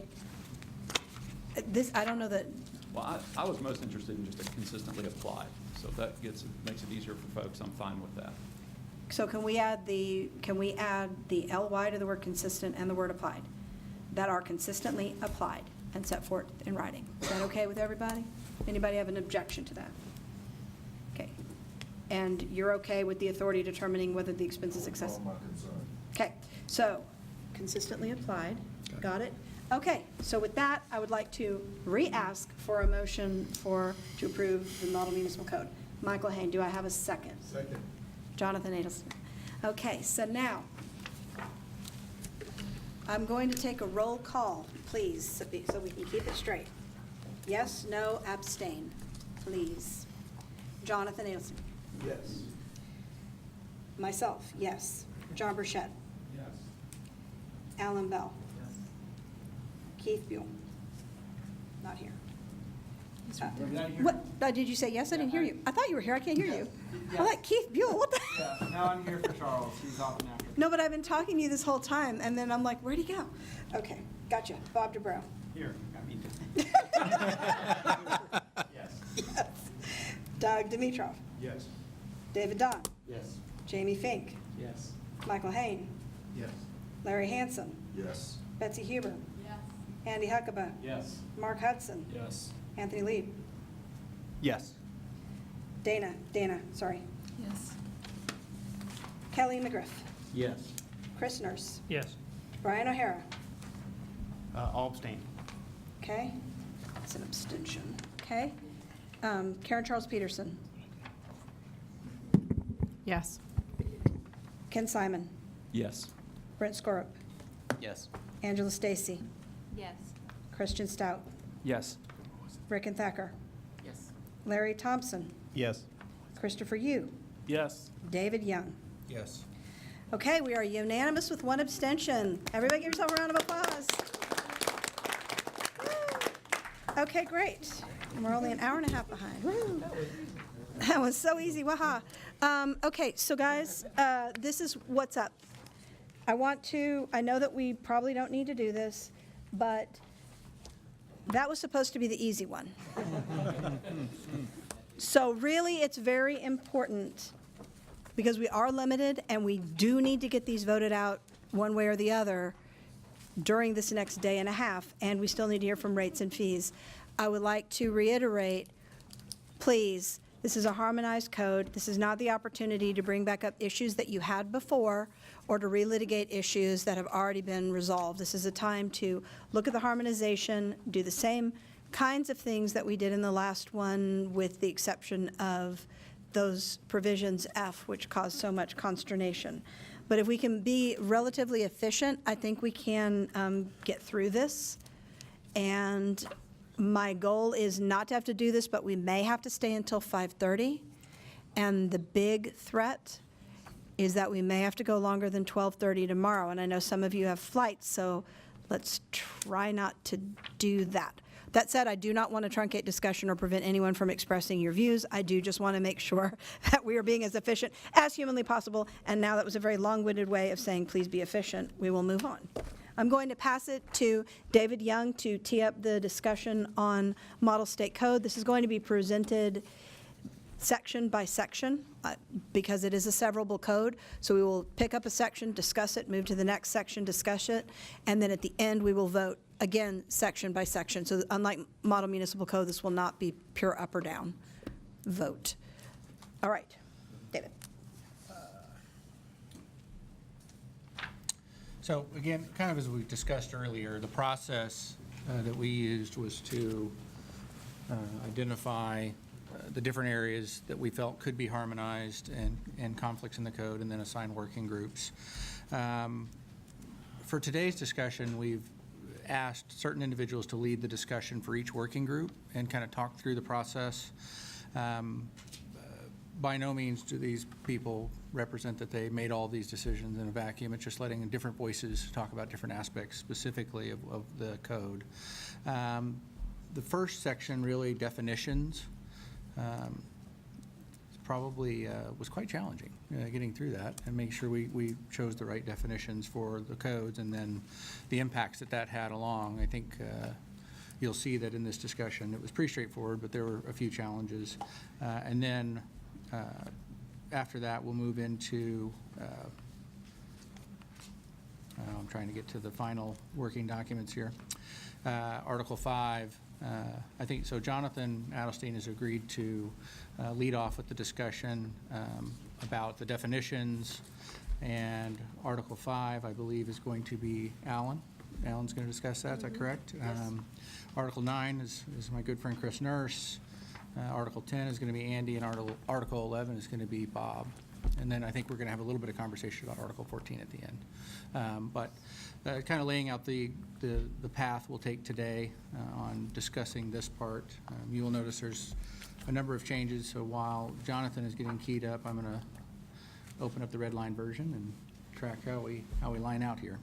All right, I'll go super Do you want quick. them to pull it up on the screen, or you're good? Well, People can I can follow. just get going, because a lot of this is just very go for it. minor. I mean, I'll try not to dwell on anything that's minor here, but, I mean, applicable codes, we just chose the model municipal code as a little clear. Anybody stop me if there's something that concerns anyone. Application, we want to make sure it was a written request, and otherwise chose the state model code. So we largely went with what was initially in the state model code.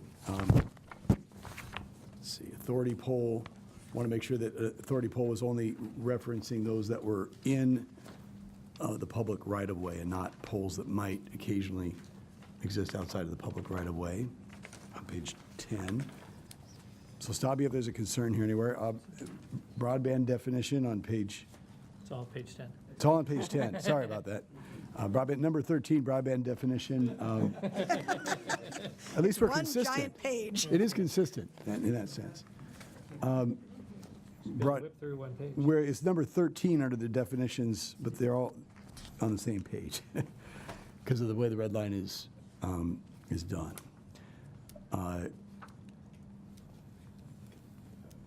Question on broadband, go ahead. Sorry, I picked up one thing on the definition of application.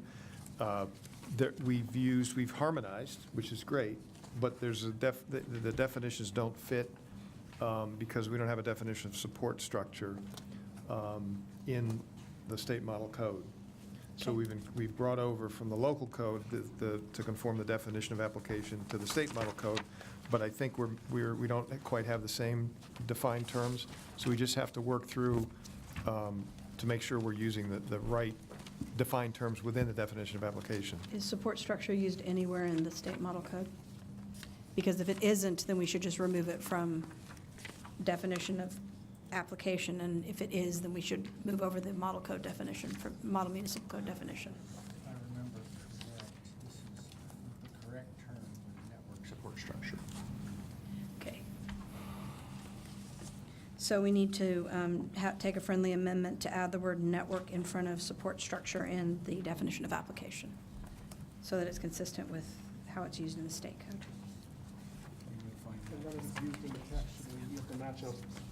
Anytime it refers to the support structure, should then say network support structure. It does in the state code, that's why we're doing it this way. Right. Otherwise, we'd have to delete network everywhere. I think it's communications network. Is it? I think it's, It's on the bottom of page 12. we don't have page numbers. Communications network facility at the bottom of, They're struck out, page 12. Network support infrastructure, so what it's called, but I think, looking at it, Network support infrastructure is the term, but but that's not the same thing as a network support structure. communication network support structure is the correct terminology. Okay, so communication network support structure. Thank you, Jonathan. Yes. Okay, thank you. okay, we got it. You may move on. Well, the broadband definition was not something we harmonized. This looks like it was must be a friendly amendment. I'm not sure where. It's actually the original definition that was in the model state code that somehow the version we picked up didn't have some of the latency and throughput that existed in the, for the rural definition of broadband only. Okay, so anybody, that's where that came from. Co-locate, we already discussed, and this is consistent, I believe, with the municipal code we discussed this morning. Back to communications network provider. We just discussed that. I'm sorry, we're at communications provider. And we again, we discussed that this morning. I think that's our comments. Yeah, those are the commas. We just have to pull over from what we did in the municipal model code. Exactly.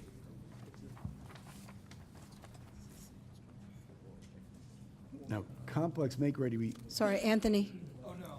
Complex make-ready. Okay, sorry, good. complex make-ready, we didn't harmonize, I believe that came from somewhere else, because there wasn't complex make-ready in the municipal code.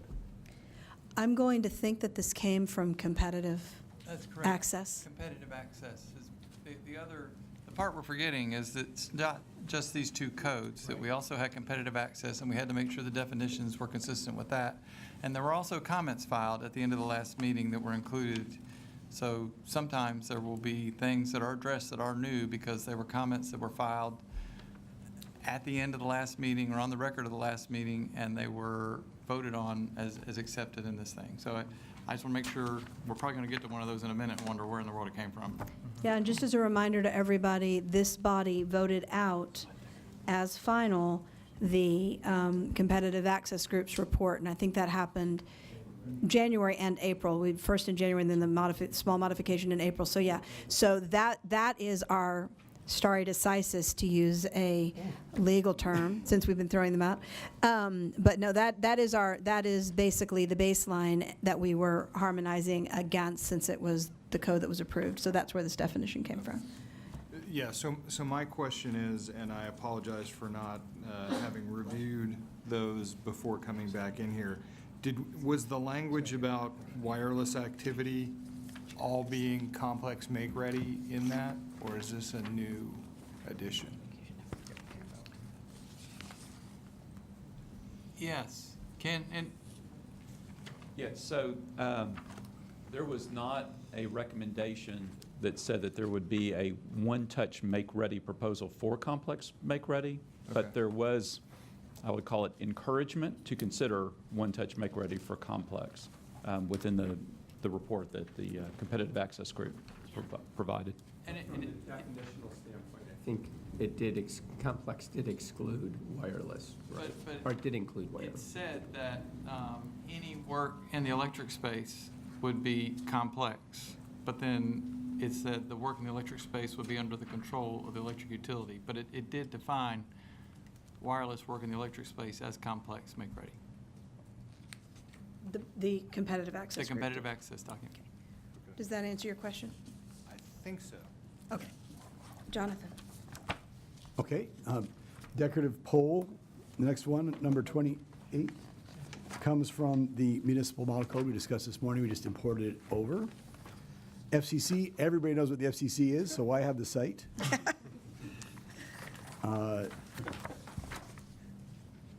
And then, let's see, network support infrastructure, some minor conforming amendments there.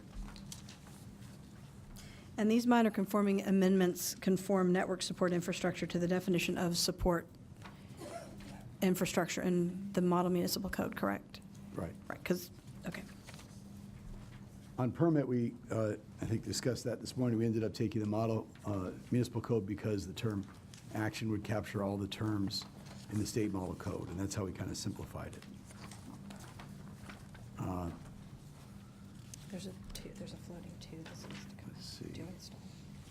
I think it's. So, public right of, let's start with polls, since polls first in order here. Again, we talked this morning about polls. We need to conform the discussion this morning about polls with this. Yeah, any edits to definitions in the model municipal code that were made will have to be incorporated over here, so we can just stipulate, unless somebody disagrees, we're going to stipulate that any discussed definition changes in the model municipal code will be made correspondingly to the state code. Okay, perfect. Just make your job a little easier. I'm not sure why I'm catching all these, but one more support structure reference is in the definition of permit. Again, I think it's because we pulled it from the. Yeah, local. that's why. So we just have to fix that reference to the right reference under the state code. Where do You see that? At the very top of the red line page, the carryover of the definition of permit. Permit means are written, and then you look at the next page again on the red line version, there's reference to support structure. Again, we don't have that definition in the state code. Right, it's here. Could I make a Network support. a suggestion, just a drafting type amendment, which is, could we go into the definition of communications network support structure and just immediately after that define term, say, or, quote, support structure, close quote, and just pick them both up by the same definition so you can use either one interchangeably? Yeah, that's. Seems like that would save is us a problem? lot of Is that clear pain. problem? I don't know how clean it's a great idea. I'm just not sure how clean, because it's a defined term and it's a support structure. I don't think we have that many of them. Yeah, I think all Ken is suggesting is that wherever support structure is referred to now in the state model code would mean another word for it, another phrase would be network support structure, network support. Communications. Communications network support Thank you. structure. So I think that's a simple way to universally change or conform it. Up in that definition right now, Ken, where would He was that- just saying or So in the definition of communication network support structure, you would just add the words "or," quote, "support structure," close quote. Or support structure. Got it? Yeah, I don't think that's bad. Sorry. Yeah, no, you're fine. So I'm keeping track of it. Thank you. All right, we are on page 10. Public right-of-way. We're always on page 10. Sorry, and just, the poll needs to be moved, so it's in alphabetical order, just to be. Do what? really- Poll needs to be moved back into alphabetical order. Oh, okay. Just, You're right. OPQRSTU. What? Okay. Public right-of-way? Oh, yeah, it is. It's down below. Before, Pre-attached. just a question. Elizabeth? Between person and pre-approved. Okay? Hi, Yes. just a question regarding the definition of pole. I know I'm going to be shut down, but it sounds like we're talking about stop signs here, like any vertical structure, wood, metal, et cetera. Is that what we mean, truly? Yeah, well, it's the same definition in municipal code, correct?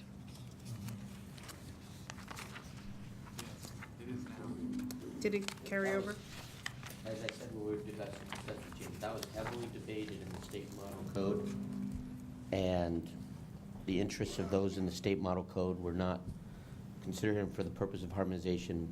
It was, obviously, the municipal code was taken, but that was spent many weeks, for those who aren't around this table, discussing what is included in that definition for state purposes. And clearly, I can't find the original definition of pole in this red line. Do you know what it was? Oh, it was utility pole. oh, utility pole, sorry. Moved it over. So that's how it got out of. Definition of, Yeah. So, What did we do with utility pole? We just deleted it, right? But it's over on page 10. right, so we just deleted utility, and, Oh, no, it's back in. It's just in a different, that definition exists. I don't know what it's under. But that's the light poles or lamp poles without the vertical I arm. believe it's in, but you can still see the old definition of utility pole at the bottom of page 10, right. But it's just below utility. Formerly 66. 66, yes. Yeah, formerly 66. Okay, I'm going to just, yeah, okay, so the original definition in the State Model Code of utility pole means a structure that's designed for and used to carry lines, cables, wires, related equipment for the provision of cable television, telecommunications, internet, electricity, or wireless services, and that is owned or controlled by a utility, as that term is defined in Section 224 of the Communications Act, but not including electric transmission poles or structures or light poles, lamp posts, and other structures whose primary purpose is to provide public lighting. And that definition was collapsed into the definition of pole, which now reads, means a pole such as a utility, lighting, traffic, or similar pole made of wood, concrete, metal, or other material located or to be located within the public right-of-way or utility easement. The term includes the vertical support structure for traffic lights, but does not include a horizontal structure to which signal lights or other traffic control devices are attached.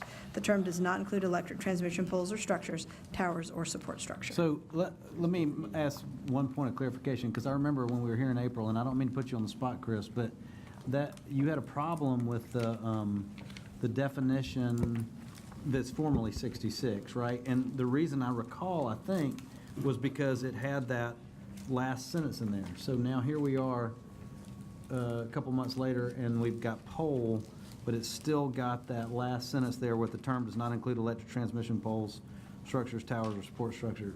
Am I recalling that correctly? Am I not? No. Okay.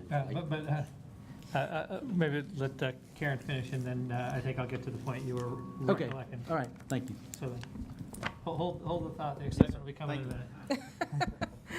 no, I don't mean to bring excitement, because I know that we're on a time crunch here. So it sounds like what we did was we changed the definition of utility pole in a way that does not include poles or structures like a stop sign. Right. And I'm fine with that. Okay. So, a traffic light pole. It's a pole with a traffic signal on it. Okay, Jonathan. Okay, so we're all set on polls? I think we're good, yes, I think we're good. All right, public right-of-way, we deferred to we basically imported from the model municipal code because David and I sort of went through it and realized that that's how many states have defined it in state law. And also there was confusion as to what the term acquired right-of-way interest meant in the state codes. This one we thought was cleaner, so we adopted the municipal model code. Rural was subsequently modified after some discussion. Elizabeth, I don't know if you want to. Sure, I'll pick that up. So essentially, the original definition in the state model code defined rural as a community with 500 or fewer people in a square mile, excluding the county seat. And the theory was that we're trying to get at areas of a county that might be rural that didn't fit other definitions of rural, because a lot of definitions, USDA definitions, have to do with proximity to a city, and other definitions that the FCC uses include areas or don't include areas. And so what we tried to do was identify what was truly rural. And I asked WISPA to create a number of maps showing effectively what the different definitions of rural would mean with respect to eliminating county seats at 500, 300, 100, and 1,000 people per square mile. And we ended up at this definition, which is 300 people per square mile, excluding communities or towns of 20,000 or greater, which essentially means that if you live in a county like, I don't know, County X, and there is a town, which may or may not be the county seat, that was the problem with the county seat, of 21,000 people, your entire community doesn't get determined to be non-rural just because you have one town of a certain population size, or you have a county of a population.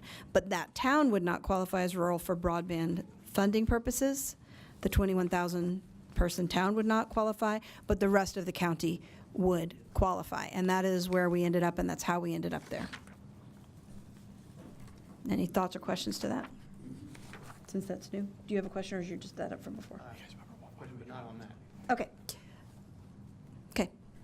I think we're good. Okay, sounds What good. is your question to something we've already talked about? Well, actually, I was just going to make a statement that's on something here in the definition. So, well, first, I wanted to thank the harmonization group. They did take some of the edits that NRECA had proposed, and we appreciate that. One concern we still have, kind of underlies all of our concerns in this, and it was the definition of owner. That would still bring in electric co-ops under this state code. As it pertains to our members and the state code, 20 states have adopted their own small cell 5G laws. All 20 of those, the legislature excluded electric co-ops from those codes. And of all the 50 states out there, I'm not really aware of any, to my knowledge, that are regulating electric co-op poles to the full extent.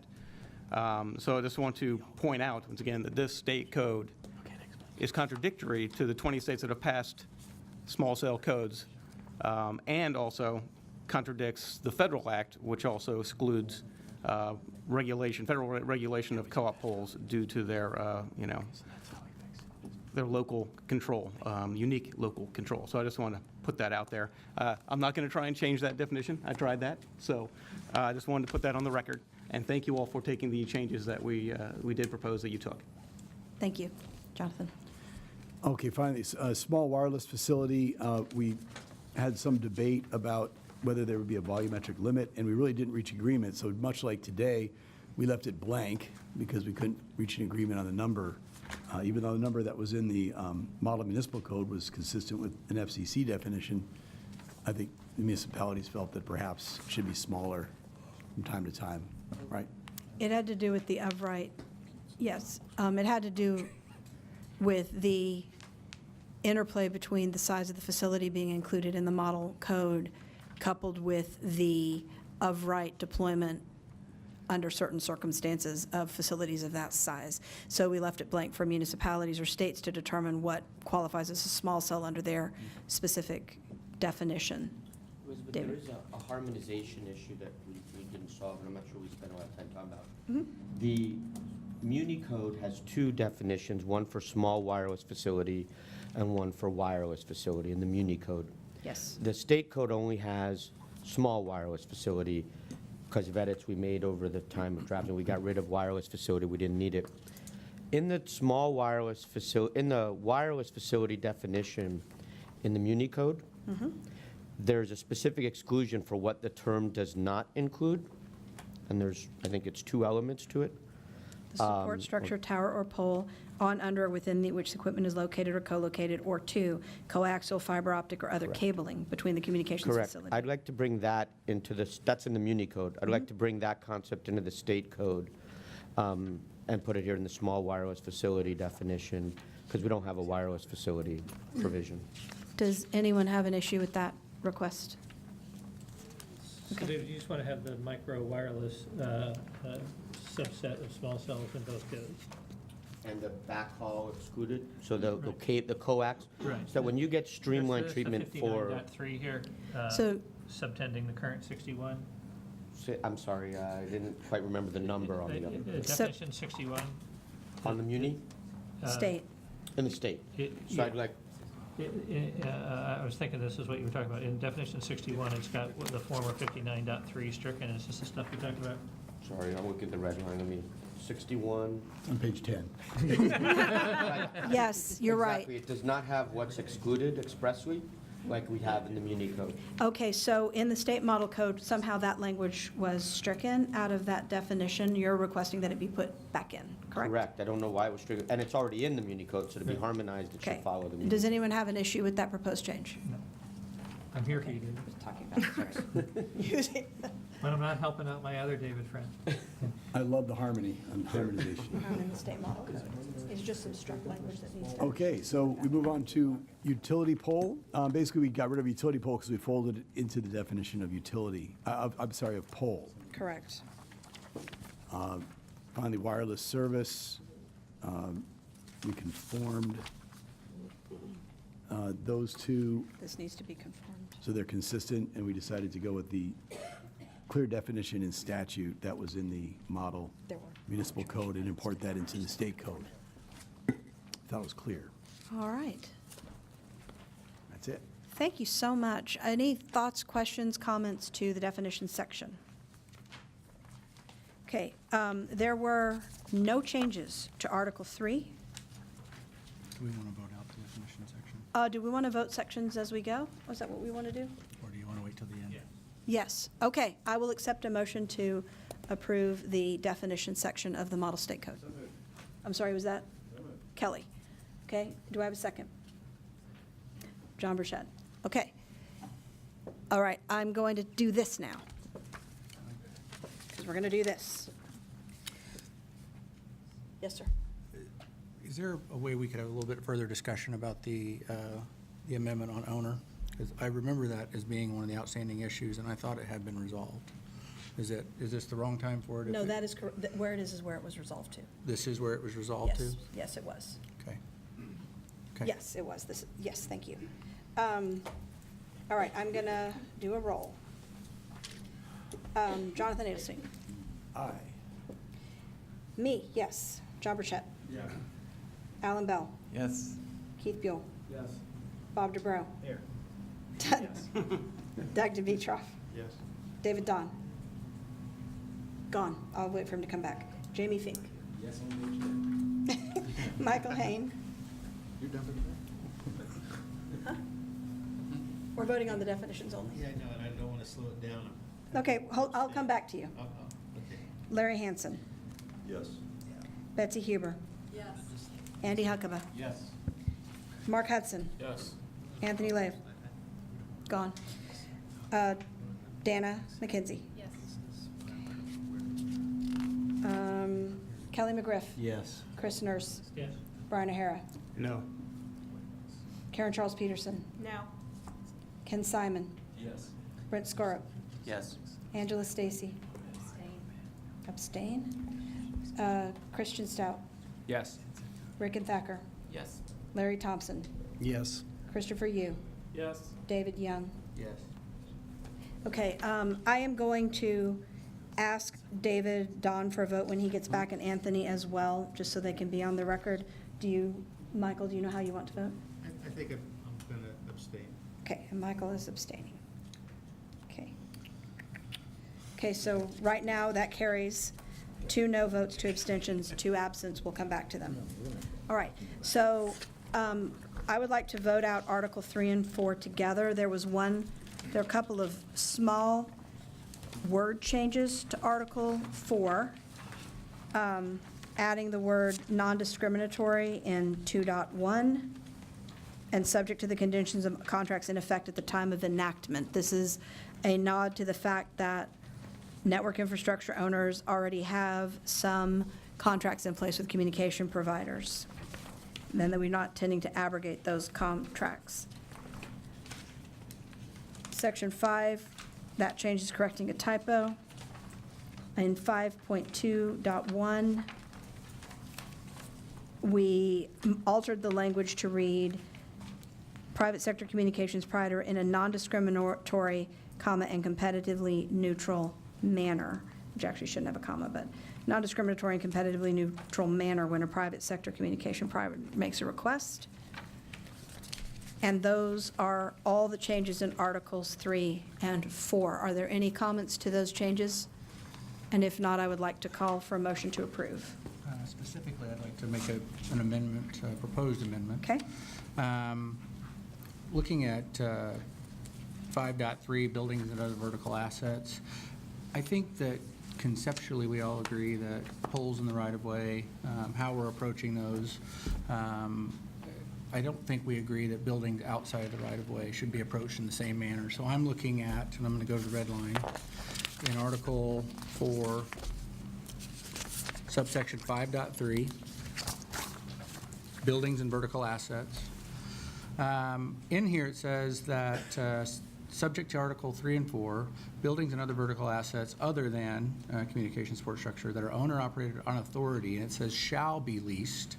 I would propose to change that to may be leased to any private sector communication provider, and then strike on a cost-based basis. Specifically, when you're looking at something like this, if you think about uncommon, noteworthy, or remarkable buildings, this article, as it's written right now, would require attachments to those types of buildings. I don't think that's what we intend. So my proposed edit would be to strike shall and create may. So if an authority chooses to, and it's not a noteworthy building, great, okay, who cares?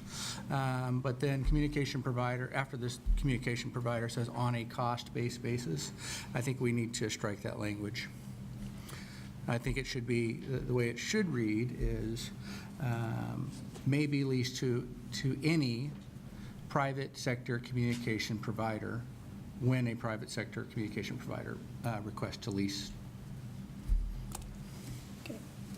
I'm going to open for, I personally don't have a problem with either of those changes.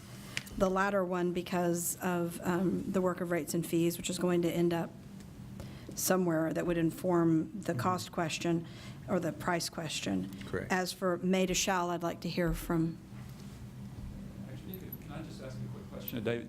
David, you started out talking about assets outside the public right-of-way. So are you proposing that this would apply? And is that already a given where this section is? Or? Yeah, it's publicly owned facilities that are Right. not necessarily in the right-of-way, like the but- city owns a city hall. No, I understand, but it could potentially also include assets within the right-of-way, right? Especially the use of the term vertical assets. But I guess what I'm trying to clarify is, if your proposal is to do Unless this- otherwise, unless addressed elsewhere. Right, so if your proposal is really just with respect to assets outside the right-of-way, I think it would be helpful to know that and clarify your proposal to specify that. So, yeah, it would be, you're right, unless addressed elsewhere, it would be subject to Articles 3 and 4, buildings and other vertical assets other than communications network structure that are owned or operated by an authority. No. These are buildings that they own that might not be in the right-of-way. outside So the basically, I'm trying to, we already talk about what happens to stuff in the right-of-way, the poles and all of that. So what I'm trying to say is that This is addressing buildings and other vertical assets not addressed elsewhere in the code, because if it's in the right-of-way, we've talked about it. It's a pole or an electrical facility or a street. And so what we're trying to say is this is City Hall. It's not in the right-of-way. I think the proposal makes perfect sense if we can clarify it with respect to. So Is that okay for you, Chris? If it read, unless otherwise, or unless addressed elsewhere and subject to Articles 3 and 4, and then you would strike may and strike on a cost basis. I agree to the thrust of your proposal. You know, I think, you know, if the city doesn't want, outside the right-of-way, if the city doesn't want antennas on their building, that's fine. I think that's fair. And I propose that it just be on a non-discriminatory basis, so that if they want to lease to nobody, they can keep everybody off. But if they're going to let Verizon on, they should let AT&T on the same terms and conditions. May be leased on a non-discriminatory basis? Yeah. Mm-hmm. I'd like to comment on this, please. Yep. So I posed this, and I, you know, when we were working on, here's the theory, and, you know, anybody on State Model Code Committee, you know, feel free to chime in, but here's the theory we're working under. It's when we were coming up with this entire code. First of all, we're trying to remove barriers, okay? The city right-of-way and city infrastructure like buildings or other vertical assets are owned by the city and they're paid for by the city. The city is made up of citizens. The city is only there because of its citizens that are paying taxes. The citizens of the community have the need for this broadband connectivity.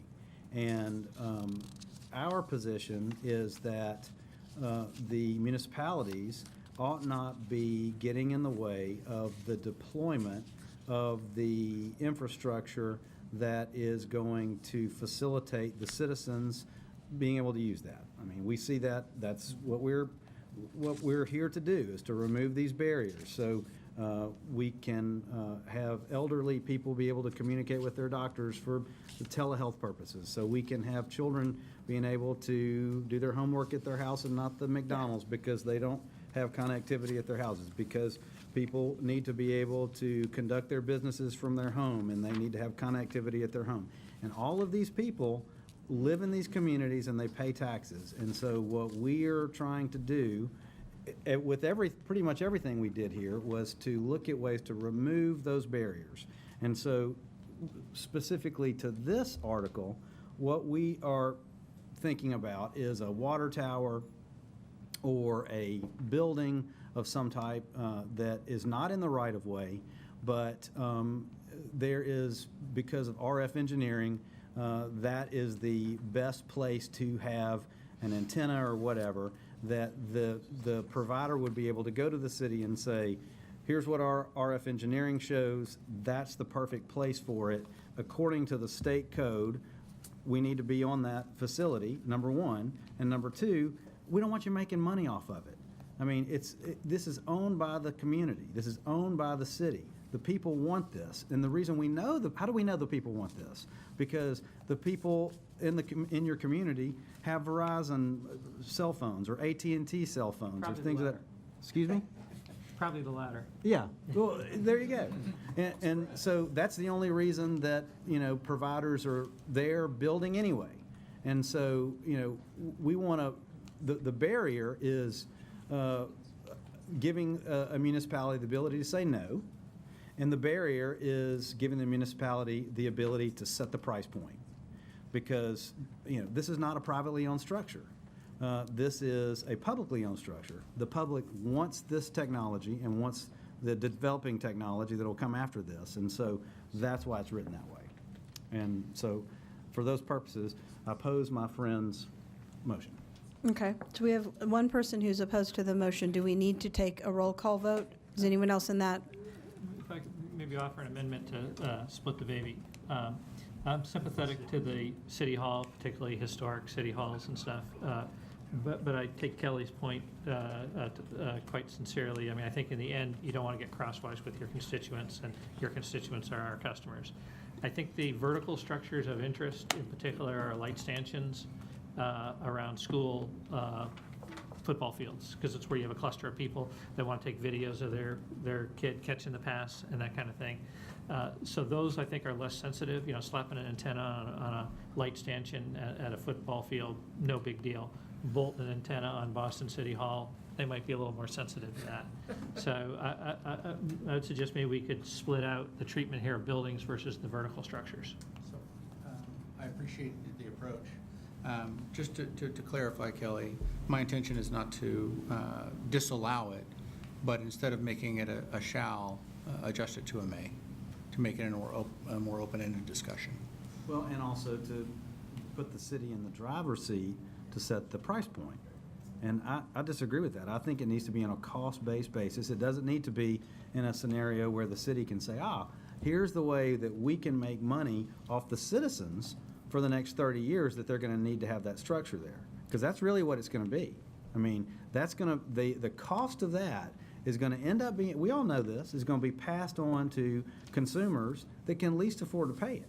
So that's what we're talking about here. Right, I do understand, and I understand your point on the cost-based. I just have to say that is the entire mission of the rates and fees group, is to make that determination. So I don't think we can really have that debate now here, which is why he's asking to. Code, here's the deal. If we're talking about this code, that's the approach that we took on the state model code. And I know the the Rates and Fees Committee has done yeoman's work, and I'm looking forward to hearing that. But, you know, I don't think that's something that we smooth over. We continue to talk about that.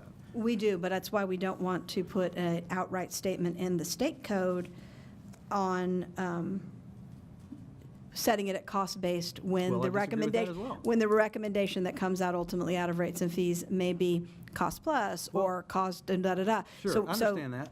That's why he's requesting that the I'm speaking for you. I get that. But that being said, Elizabeth, I mean, I'm not the only one that has made this comment, either, you know, publicly and privately in side rooms as we've talked about this. Everything doesn't have to be totally and completely harmonious and go together. I mean, we have the municipal code came up with their ideas. The state model code came up with their ideas. I mean, there's going to be places and points where reasonable people disagree. We know the FCC is already, and the FCC is not waiting on us. I mean, the FCC is already taking very good ideas. I think they're good ideas. One-touch make-ready and a ban on moratoria, and they're going to vote on those next week. And I hope that they pass those, because I think those are good things. So, you know, we've come up with great ideas, and we're going to move forward with these ideas, but I don't think it's necessary that we all, you know, walk out of here arm in arm and we agree on every jot and tittle, because that's not the way it's going to be. Well, we already don't. There you go. So, Jonathan. Just a clarification, David, if I could. Are you accepting Ken's amendment on making it only apply to those things that are outside of the right-of-way? It says unless addressed elsewhere, which means anywhere the things that are already addressed in the code that would be poles in the right-of-way or different infrastructure that might be addressed in other parts of the code would be outside of this provision. This provision would only apply to stuff like the light pole stanchions at the football stadium or City Hall. So I think it's actually a really good point that Chris is making, that those are two different things. I have a lot of sensitivity for the historic buildings and those issues that I can see why you would not necessarily want to drill holes in them or put antennas on top of them. But I'm also with you that, you know, why wouldn't the stadium want those things? So I don't, maybe that, I don't know if that helps or doesn't help, but I would be open to. So my friendly amendment would be in 5.3 to subject to Articles 3 and 4, strike buildings and other, and have vertical assets, but not buildings. And then leave the rest of it, other communications network support structures that are owned or operated by authority shall be leased to any private sector communication provider, strike cost base, and substitute non-discriminatory basis.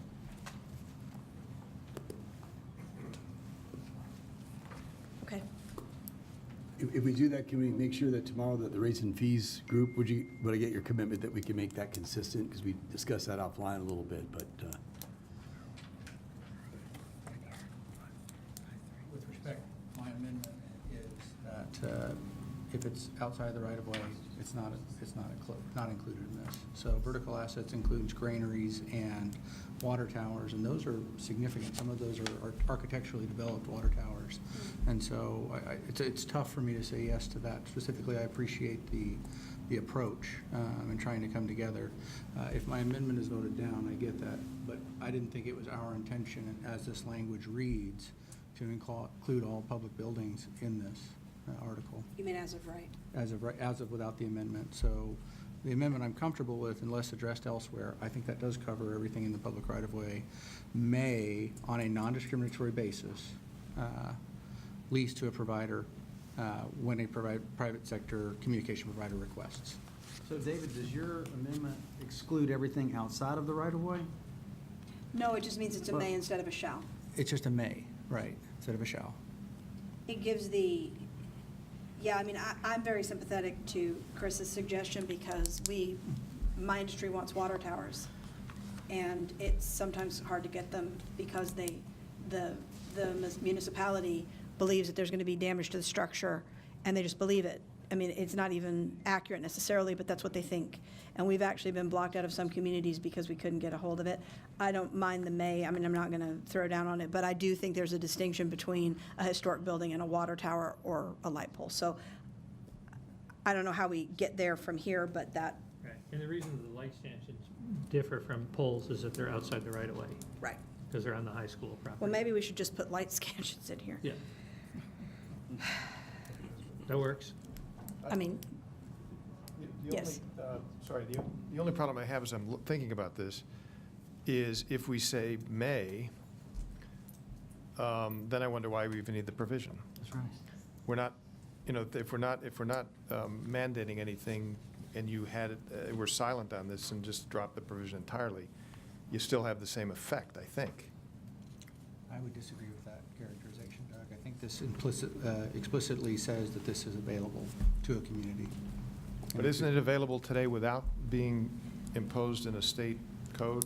And maybe I don't know, maybe I'm getting tired, but what is it that? No, I hear what you're saying. I think that, that the shall is obviously preferable from some perspectives, but I think that an authority may not, the way this is written, it basically indicates to an authority that we expect that they'll make those things available where possible, whereas if you just leave it silent, it's not clear whether we're only talking about poles or we're also talking about all this other stuff too. It's sort of like what happened in for the federal buildings. Maybe, is there something we can take from the federal work?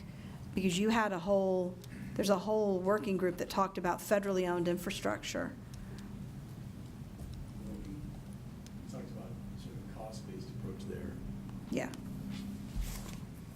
But more to the may shall point, like there's no shall in the federal infrastructure. That was the compromise we made, right? Right. So for me, I don't really, I mean, I get your point, but I don't really mind it. I just think that, and as I said, I prefer to leave out the statement on cost here just because I think that's a debate for a different day. But how about we do this? Are people uncomfortable with these amendments without the additional amendment? I mean, I'm trying to decide if we can vote it in parts, like accept parts of this amendment and then maybe take another friendly amendment and adjust it further. I'm having trouble getting my mind around how to procedurally move forward. Or we can just vote. I think from reaching customers and trying to balance, how do you reach the most customers and how do you trample on the city's concerns the least? And, to me, the balancing point on that is if you can get on the light stanchions outside the right-of-way, which are near these population centers around the football fields and whatnot, where people tend to do a lot of video and then want to upload it to Facebook because that's how people live. Hey, Grandma, look at your grandson. He caught the touchdown. That I think is important to the population. And I think if you pull out the buildings. Okay, so I do agree with you, but just to play devil's advocate for a second, if that is important to the population and the city knows that, and the lighting scansions don't really matter that much because they're ugly anyway, then they're going to say yes. Well, my point would be that eventually society is going to get us there in totality, right? I mean, the essence of small cells is people want their 5G, and eventually there's going to be an uprising, and they're going to get it. We're just trying to have that happen before the revolution, you know? Everything we're doing here is essentially trying to accelerate deployment of broadband to people so that people get what they want because of the lead time to deliver it. I just agree with David. May is about as far as I'm willing to go. There is a major distinction between use of poles in a public right-of-way and use of buildings and vertical structures and water towers, and there are thousands of cities with existing agreements that are compensated for antennas on their water tanks and other vertical structures, and this would be treating one group of users completely different than all others that are being treated that are existing on those structures, and I oppose it. David, Doug, do you have something else to say, or? I guess, from the municipal perspective, is it acceptable to clarify that the May is only qualifying, you know, the ability or the obligation to lease a particular facility, but that the non-discriminatory change, if we're going to make that, would be mandated? I agree. So maybe that clarifies it and gives something to the industry, so to speak, other than they may lease it, they may be non-discriminatory, et cetera. So if it says may be leased on a non-discriminatory basis to any private sector person, does that? Or maybe leased, and if so, on a non-discriminatory yeah, that's the basis. concept. Is that how you want? Okay. Okay. So the language would read, may be leased to any private sector communication provider. May be leased and if so, on a non-discriminatory basis. Okay, and if so. Okay. On a non-discriminatory basis to any private, okay. So do we need to vote on this? Is there, yes, Andy? I just want to point out that this same phrase happens in dark fiber, it happens on network support structure, it happens on vertical assets, and a portion of that does on 5.5 as well. And so if we change it there, we probably ought to change it in the other places. Which language? The shall or the cost basis? Both. Okay. Because it's really the same statement that's being replicated. I'm open in to those a different segments. Aren't those other ones in the right of way? Because to me, this is different. Yeah. You know, they're building, you know, they could sell a building, they could rent the building, they could rent office space from somebody else, but their building is not 253 management of the right of way. That's just property they own, just like their fleet of cars and trucks. I would suggest we take it on a section-by-section basis to see if Yeah, let's do that. inside or outside the right of way. Let's do So we that. know what we're shooting at. Okay, so now, my question is, I know that Kelly is opposed to these changes. I need to know if I need to call it to a vote. If there are other people who, did you want to say something, Michael? Yes, if I could. The section 5.3, if we get rid of the shall, we do the may, we do the, make it so that it's fair for everybody to attach. I think that the fees are already taken care of back in 5.5, so I don't know that we need to deal with them in 5.3. So we could strike the whole bit about cost basis right there. Mm-hmm. I think that actually probably helps clean it up. Okay, great. It's redundant to have it both places. Okay. But does that drop? So if the cost base thing is that we've still got the non-discrimination thing that's in. Right. Yeah, no, the non-discrimination exists no matter what. Right. We're just striking cost-based fees. So Mike, are you, in the entire section of 5, all of those citations of cost base should be deleted and moved down to 5.5, basically? Because 5.5 covers it. Right. Yeah, I think if we move it all that way, that simplifies it.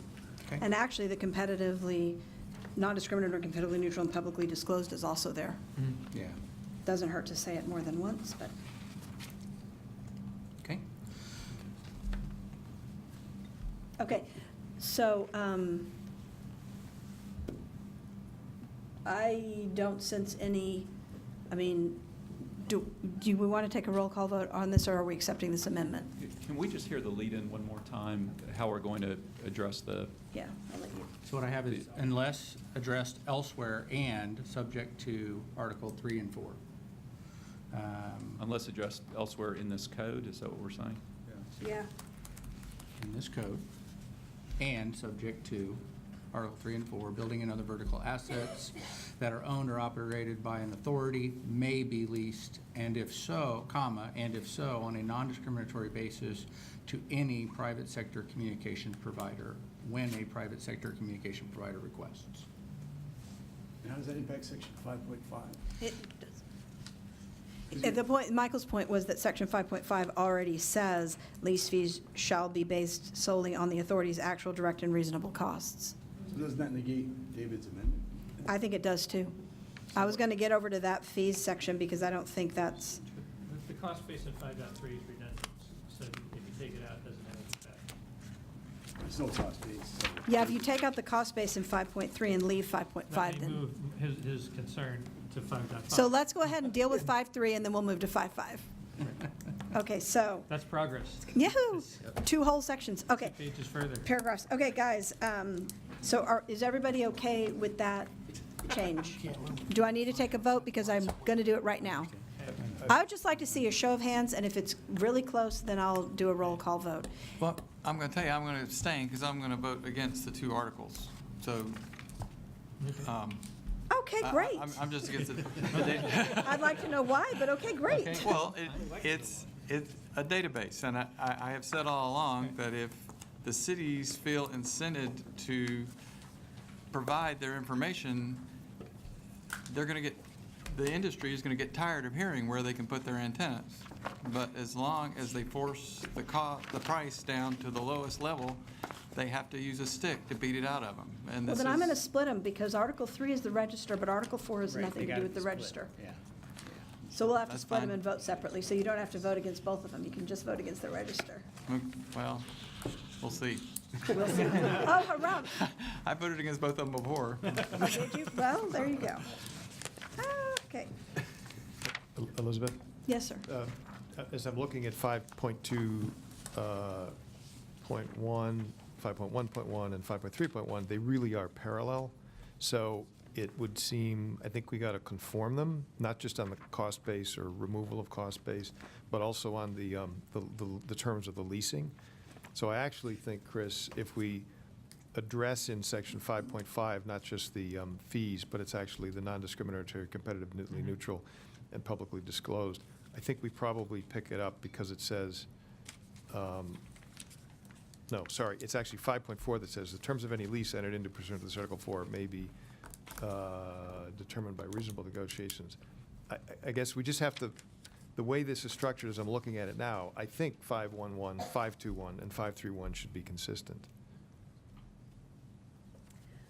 Okay, so what I'm thinking right now, what I'm hearing you say is that we remove the word, that we change shall to may, and remove the words on a cost basis? Yeah, other than the shall to may, unless we're going to reopen the dialogue on that. But what I meant is for the aspect of whatever the terms of the lease is, and in other words, it's got to be competitively neutral.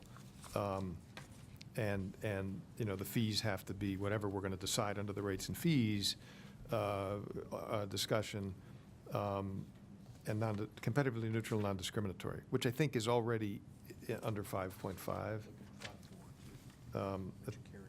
Yeah, 5.4, so thanks, Andy. So the terms of, in 5.4, the terms of any lease entered into pursuant to this Article 4 may be determined by reasonable negotiations between the authority and a private sector communications provider. Any lease granted shall be non-exclusive, must be granted on a non-discriminatory basis. So we don't really need that language there, or in section 5.2.1. Yeah, that's what I'm thinking. It's sort of duplicative, and then we'll have differences between, you know, whether we've got reinforced or redundant language in 5.3.1 and not in 5.2.1, or vice versa. Okay, so I would like to propose that we remove the words on a cost-based basis from 5.1, 5.2.1, and 5.3.1, because that's dealt with in 5.5, and that we remove any reference to on a non-discriminatory and publicly disclosed manner in 5.2.1, because that's dealt with in 5.4. if we can all agree to that, because your cost-based thing is in 5.5, then we can normalize those changes. I need to ask the question, if we're moving dark fiber, I don't, dark fiber or communications network support structure from, yeah, we don't need those to be moved from shall to may, right? Okay. So with if those changes are okay with everybody, then I'd like to move on to 5.5 and talk about. Can we? Yes, sorry, did not see you. Sorry, Betsy. I'm opposed to changing shall to may because of 5.3.2. It covers historic, buildings of historic significance, so that's already handled. Well, it isn't, because if you read that, all that does is give them the right to require, or the right to require additional impact studies prior to granting the lease, but it doesn't give them the authority to decline the lease entirely. Right. So if you want to keep the shall, to address David's point, you'd have to put into this 5.3.2, you'd have to put in the idea that they could decline the lease.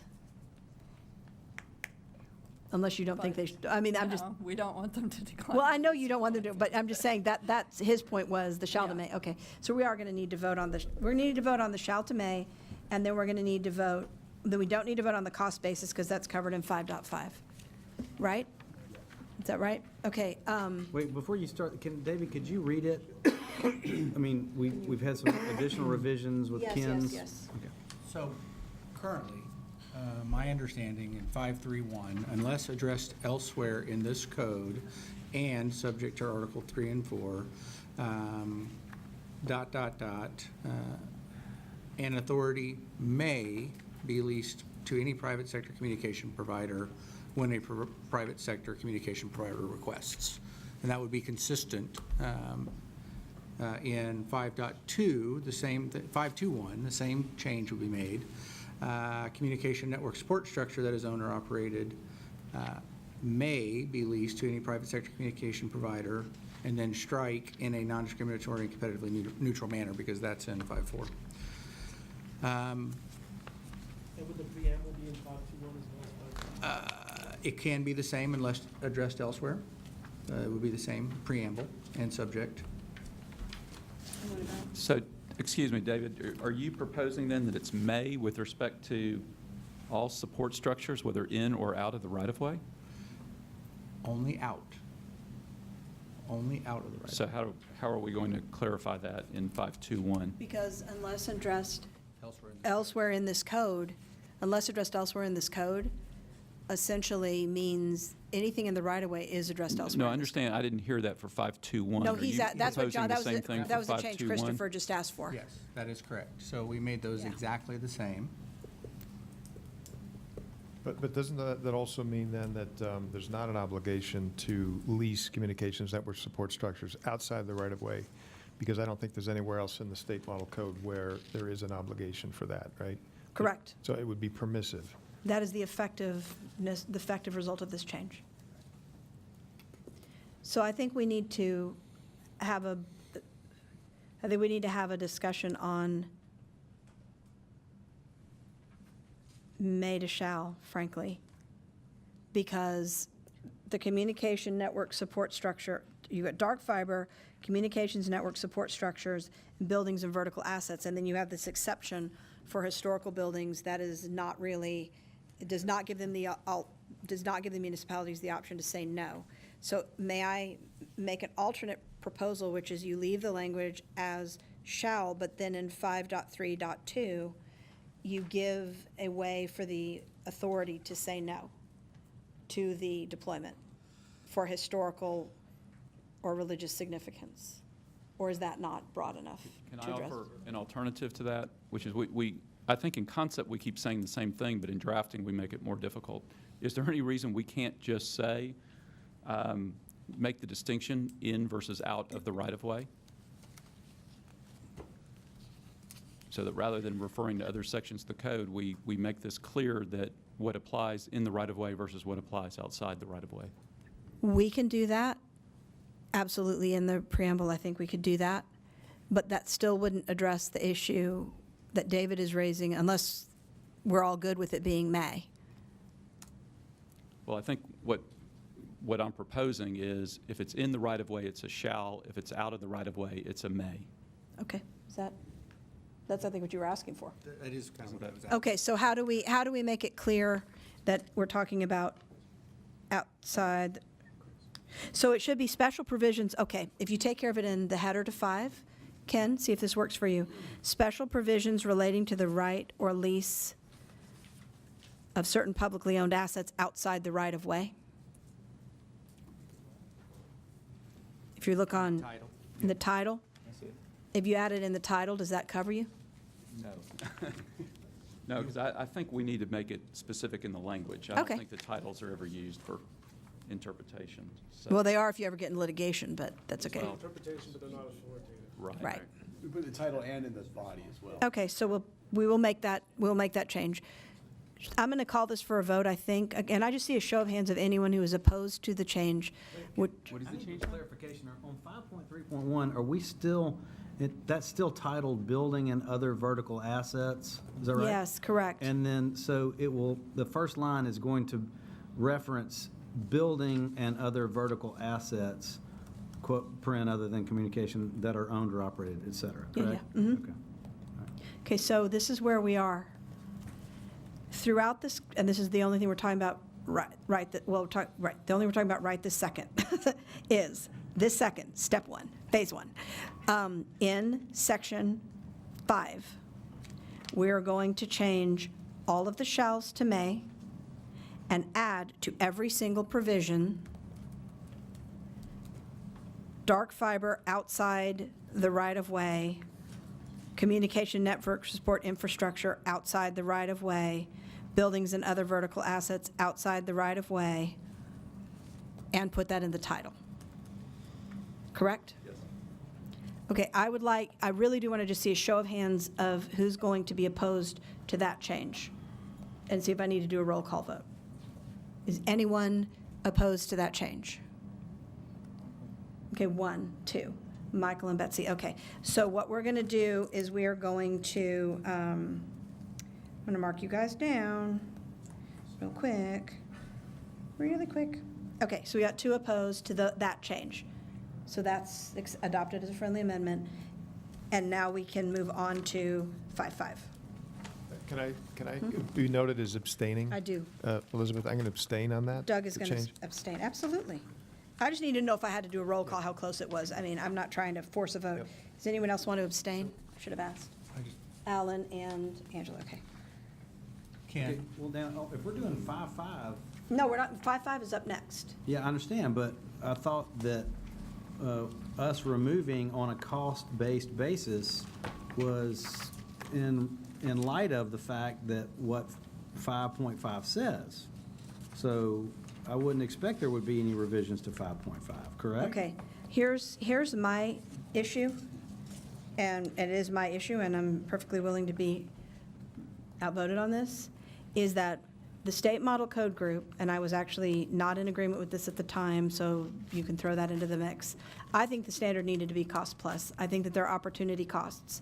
Unless this definition takes into account opportunity costs, I don't support it. If it's a straight-up cost-based without taking into account opportunity costs and other costs that are involved in maintaining and supporting the right-of-way. But that's not my point. My point is, Then- you know, I didn't vote against what we just did on. I'm sorry, we were only voting the may to shall. We're not talking about cost-based. That's now. We're now talking about the cost basis. Okay. Sorry. I should have been clear. We're now talking about the cost basis. Yes, sir. Before I go on, Ken, I want to verify. That has not been made overly clear at all. I thought you were moving the cost-based discussion to 5, and so That is what I was doing. But does that mean you took it out of what we just, where it was in? No, that's where we are now. No. What I mean is it still, I don't know how 5.2 reads. We have not voted on removing on a cost basis from all of the remaining provisions. Okay. That is the request from David, is to remove on a cost basis from all of the other provisions. And the argument was it's contained in 5.5. So I deferred the discussion to the discussion of 5.5, because if that sits where it is, then we're covered and we don't need it at all. And if that changes, then we need to discuss whether we're taking it out. Does that make sense? Sure. Okay. And I am the big proponent of consistency, so I will take that on as well. Sorry, I'm marking So to those. respect and maybe read where we're at, and this would be consistent through the 3 articles. Unless addressed elsewhere in this code and subject to Articles 3 and 4, comma, communication network support structures that are located outside of the public right-of-way, and, I'm going to say are, I'm going to change that to are, and are owned and operated by an authority may be leased to a private sector communications provider when a private sector communications provider requests. So that is how it would read now. Okay. So I'd really like to talk about 5.5. And we have to take a break. Do you want to talk about 5.5 and take a break in 10 minutes, or do you want to take a break and talk about 5.5 when we get back? Okay, take a break. That was hard. That was hard. We're never given the option. If we're going into cost.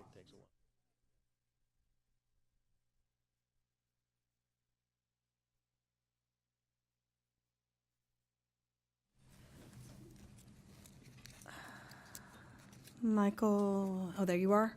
Okay, and there's the rest of that motley crew, and we're missing Jonathan. You should be here in a minute. And can I do a little bit of housekeeping while we're waiting for Jonathan to get here? David and Anthony, you all missed the vote on the definitions section. So can I have your vote? Yes. Anthony, yes, no? Yes, okay, thank you. Oh, he's a comedian. Let's get some levity in here. All right. Oh, great. You know, we may be here at 6 p.m., so who knows? David, you just signed up Another for a reason to second finish term? early. Okay. All right. People, let us start back with, help, 5.5. Section 5.5. Oh, sorry, Larry. Yeah. Madam Chair, I have a recommendation on number 5 to make the following change, 5.5, simplified. Lease fees shall be non-discriminatory, competitively neutral, and publicly disclosed, period. Okay, and is it clear that this applies outside the right-of-way in that, or do we need to add something to that effect?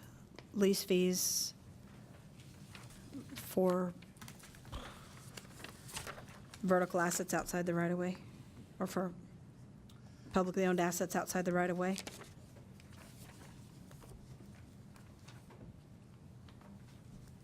can accept that as a friendly amendment. I think that's what you're trying to get to, right? What's that? That's what you're trying to get to. Basically, it would say lease fees for publicly owned assets located outside of the public right-of-way shall be non-discriminatory, competitively neutral, and publicly disclosed. Mm-hmm. Okay. Period. Yes, Kelly. I oppose that because I think the language is, it's very clear, and what we see as we are building networks and dealing with municipalities all over the country is that in this age of strapped budgets, that municipalities need more money, and they have an asset. They are they only control. They are the only owner and control. Or excuse me, they're the only controller of that asset. Their citizens own it. And what we see in a lot of places, this goes back to what I said at the very first BEAD Act, the very first time we were here, is that it's my hope that we will look at the right-of-way as an asset that's owned by the citizens and used for their benefit. And the way, in my opinion, that we can use it for the benefit is make it very welcoming to communications providers that want to come in the city. Communications providers can only come in the city. They're businesses, they're private enterprise. So the only way they can come in the city is if they can afford to be there, if their return on investment is shorter as opposed to greater. And fees, especially, they're not based on an authority's actual direct and reasonable costs can be prohibitive to a business when they are making a determination where to deploy their communications assets. So this is, if you'll recall from our last meeting, the state model code was voted on section by section, and this section of the state model code was overwhelmingly voted on as voted out affirmatively. I believe, Madam Chairwoman, that you voted for this section to come out affirmatively. So I would argue against it. I'm going to vote against that change. I think it's important that we preserve the theory in this code of actual, direct, and reasonable costs to be charged by the authority for deployment in the right-of-way and deployment outside of the right-of-way. I understand municipalities are strapped for cash, but I think it's not the right way to fix their budgets by hurting their own citizens by making it harder for providers to build assets in those cities. The rights of way are owned by the citizens. These are things that the citizens want. So it should be as easy as possible for the providers to provide that to the citizens. Thank you. Any other comments to that proposed amendment? Yes. Madam Chairperson, a little bit ago, I think I heard you make a comment about opportunity costs. And I'd like to take a step backwards to that. Remember the purpose that we are all here. Each one of us is in this room because we want to see broadband deployed to the areas that do not have it. And the reason for that is, as I've heard a couple of times, the kids can go to school and they can get, gigabits of data, but they can't go home and do their homework. They have to go to McDonald's. We want to get deployed out to the areas that they're not. Andy, I'm not, I mean, I follow Penn State, but you have a sports team in Kansas City, right? A minor league one. Oh, okay. Well, I may be barking up the wrong tree here, but I assume that that when a city wants to have the benefit of having a sports team, and there's significant benefit to that. You get all the people coming in and spending money, and more places to tax and all that. But in order to do that, I know that some cities have bent over backwards to get the teams to come in. Am I wrong on this? Okay, well, that's my comparison. Broadband is so important to my rural areas that, I mean, we're losing kids that are going to, they're not going to stay here because they don't have the assets that they want to have. They go to the city where they have the more advanced, because they have the internet. The same way with the jobs. We have companies that are closing because they cannot get the broadband that they need to conduct the business that they have to in the 21st century. So as we come back to this fees, and Kelly, I'm not sure that we need to codify this. I think this is something that's going to work itself out, because any area that is interested in having broadband is going to do whatever they can to get that broadband there. Any city that thinks that it's a gold mine that they can mine is going to turn away an awful lot of opportunity. Personally, not every company exists solely for profit. I mean, if there's no profit, no margin, no mission. You've heard that. You've got to be able to stay in business. You've got to keep your people employed. But profit is not the underlying mission on I'd say over half of the companies. Our company, and I hope that I'm like a lot of them, we are here to provide a service with something that, I don't know if you know, it's a family business. My dad had the technical expertise to be able to bring TV from the top of the mountain where you could get it down to where the people lived. And he did that for his family, for his friends, and he did that because he could. And we found that they were willing to pay for it. So we were able to, to keep the lights on. Anyway, I think that we need to remember why we're here. We're here to get broadband deployed. We're here to get rid of the barriers. And one of the significant barriers to this is costs. I'm not going to build in San Jose because I wouldn't be appreciated there. I'm going to invest my blood and my money and the assets that I have in my community that appreciates me. In our area, we only pay franchise fees to one community. That's because the rest of the 30-some communities recognize that they don't need to buy a bucket truck, because when they need a bucket truck, we're right there to help them. They recognize the benefit that we bring to the community. And although it's commonplace, and when you have a solicitor that says, hey, you can be charging 5%, and people drool over that, if it makes me 5% less competitive, and I lose some customers because they can't afford the prices, that's that many customers that are not pulling the wagon. I still have to pay pole rental whether I have 100 people in that pole going through it or one. So getting back to this, To a May. I think that cost is a good place to start, but we need to know what true cost is, right? I don't know that you want to see it as a revenue source or even a profit sharing, but if we end up codifying it one way or the other, I think we're going to miss out on some opportunities both ways. And so as you read that right now, I think I'd have to vote against that, but I can certainly recognize why you wouldn't want to. I can see both sides of it. How do you Is that feel enough about- comment? So, okay. How do you feel about Larry's amendment? Which, the proposed amendment, first of all, I actually agree with everything that you just said.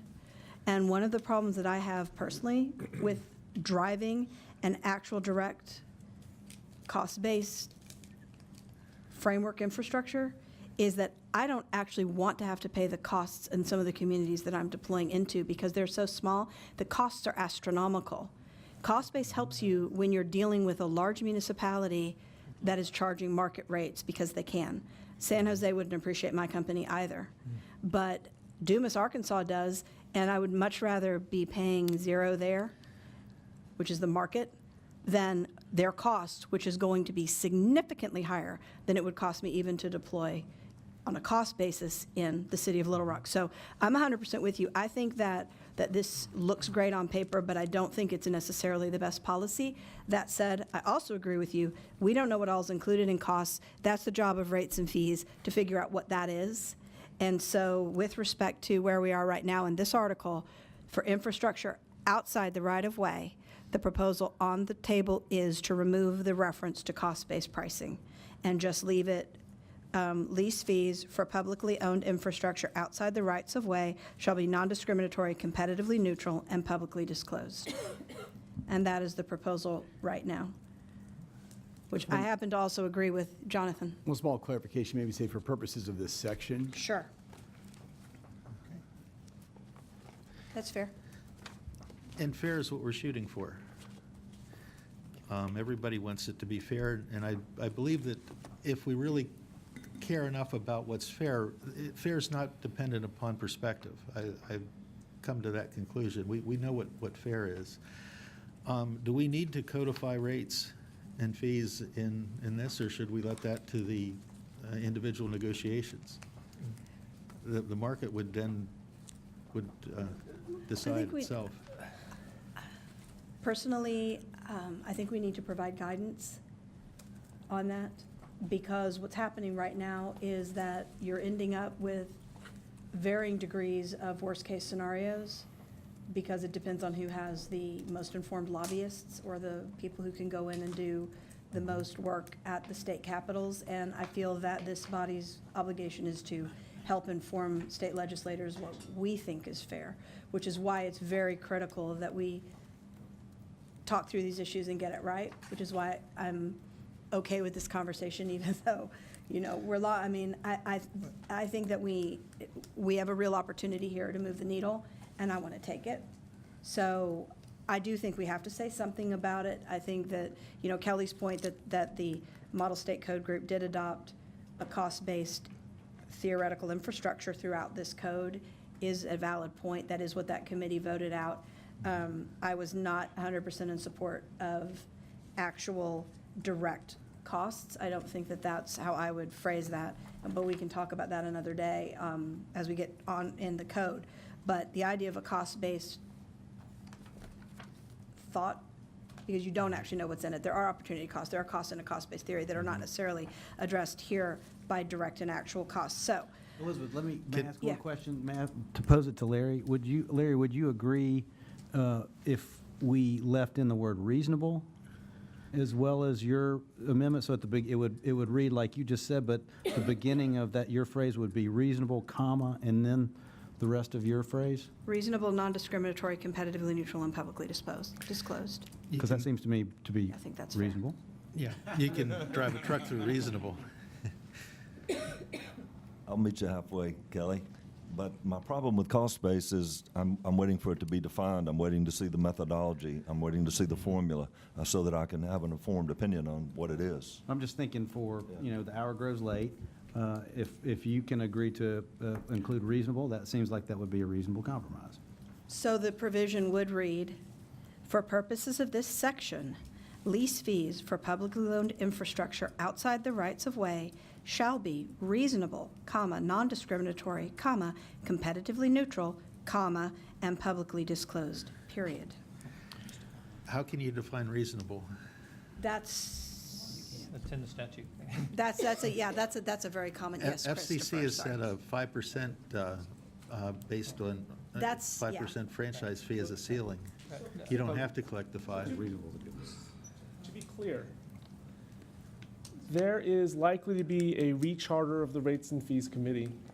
And to some extent, we are attempting to punt these issues, put placeholder language that will allow this conversation to continue in ways and then we will reconvene, and if the end result, as Larry says, we don't know what a cost-based fee is, and it's fair. No one can evaluate whether they support a proposal until they know what that means. On some level, in the end, we are not going to vote on a concrete methodology for determining rates today or tomorrow. Correct. What in essence we're trying to do is find words that allow us to continue a dialogue and a conversation with everyone having the right at the end of the next BDAC meeting when that report comes out to say, look, I don't buy it. And in a sense, we're asking not so much to tolerate ambiguity around words like reasonableness and cost base, which aren't well defined, and allow the process to continue. Or, as is you're right, if you decide that there's no prospect for that, vote against. And so I would encourage us to think of it that way as opposed to get dug in on saying, I understand we don't know what cost base means. I understand what we don't know what reasonableness is.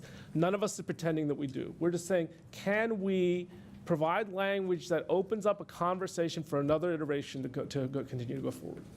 It's kind of spiraling out of control here a little bit, but to your point, Michael, I understand exactly what you're saying. I'm doing the CAF to ROFR program, to 1 million rural homes, and this is life-changing to these people when they get this. We are here exactly because this process is not self-correcting. We are not going to get through negotiations and creativity and that kind of stuff and get broadband promptly to everywhere. The reality is, almost no matter what happens in the top 10 cities, whatever price they charge, however onerous their process is, because of the density of the population, the carriers are going to build the networks there. And to the extent the prices are too high or the processes are too management intensive, it's going to come out of your hide because you're at the bottom of the list because you're the smallest community. And that's not fair. Frankly, I would say that's un-American.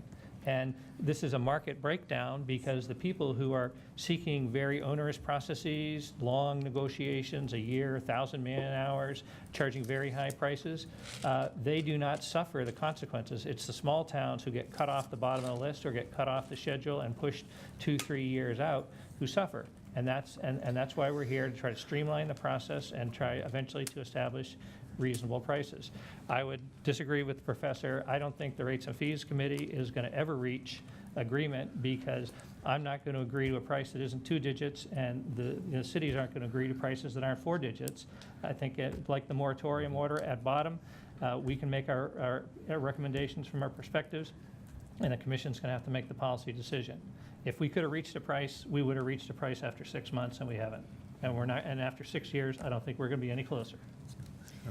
For what it's worth, I don't think we're going to reach a price either. If by price you mean a number, I think we're going to reach a methodology that can be applied to arrive at a price. Or at least I'm just that optimistic. Jonathan? Just another friendly amendment. I think this is something we discussed, that there's language in 2.1 that we added last time, subject to the conditions of contracts in effect at the time of enactment, that I think we could, if we're going to make these changes in 5.5, we can import that there. You want that 2.1? 2.1, request for access and site surveys. I mean, this is He on wants the Article language 4. imported into a 5.7. Yeah, either 5.7 or you can put it on 5.5 under, You want it in 5.5? I think it would work there, or a new section. Whatever, what do you think is cleaner? So the proposal is something about nothing in this act shall require the voiding of any contract, lease, license, franchise, or other binding legal agreement interested into by a private sector communications provider and a network support infrastructure owner prior to the effective date of this act. Yeah, that would probably work. Void, I'm trying to think if void is sufficient, or if we direct should say from should have, 2.1? should affect. No, this is, What'd you say, the language you were talking about, Jonathan, was in 2.1? that's where. Yeah, but we can do that in 5.7 too. If we want to make it a 5.7, that would be fine.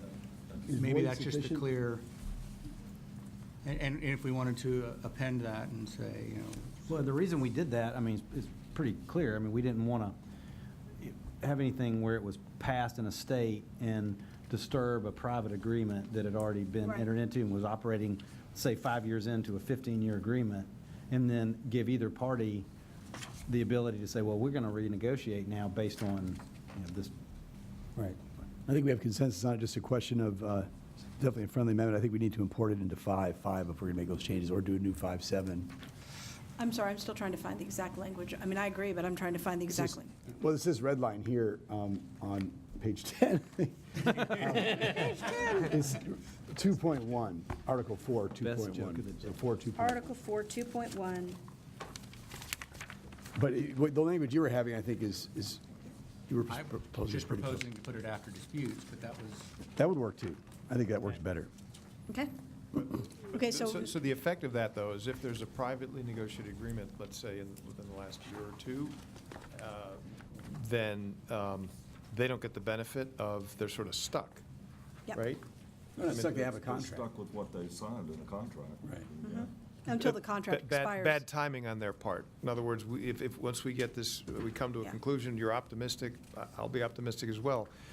You're sort of just laying it out there. I mean, the reality is then they don't get the benefit unless they have a provision that says something to the effect that, should the law change with respect to Right. rates and fees, we get the benefit of renegotiating. Yeah, that's right, but we have that problem too in another area, which is when we get into, I think it's Article 9, where you have people who are existing franchise arrangements that are not going to get the benefit of the new small cell rules because they're already in an agreement. But when those agreements expire in 5, 10, whenever years, they can then have advantage, or perhaps for new facilities. I'm sure when David Don is back that we'll have that discussion when we get to Article 9. But Are you proposing a fresh look?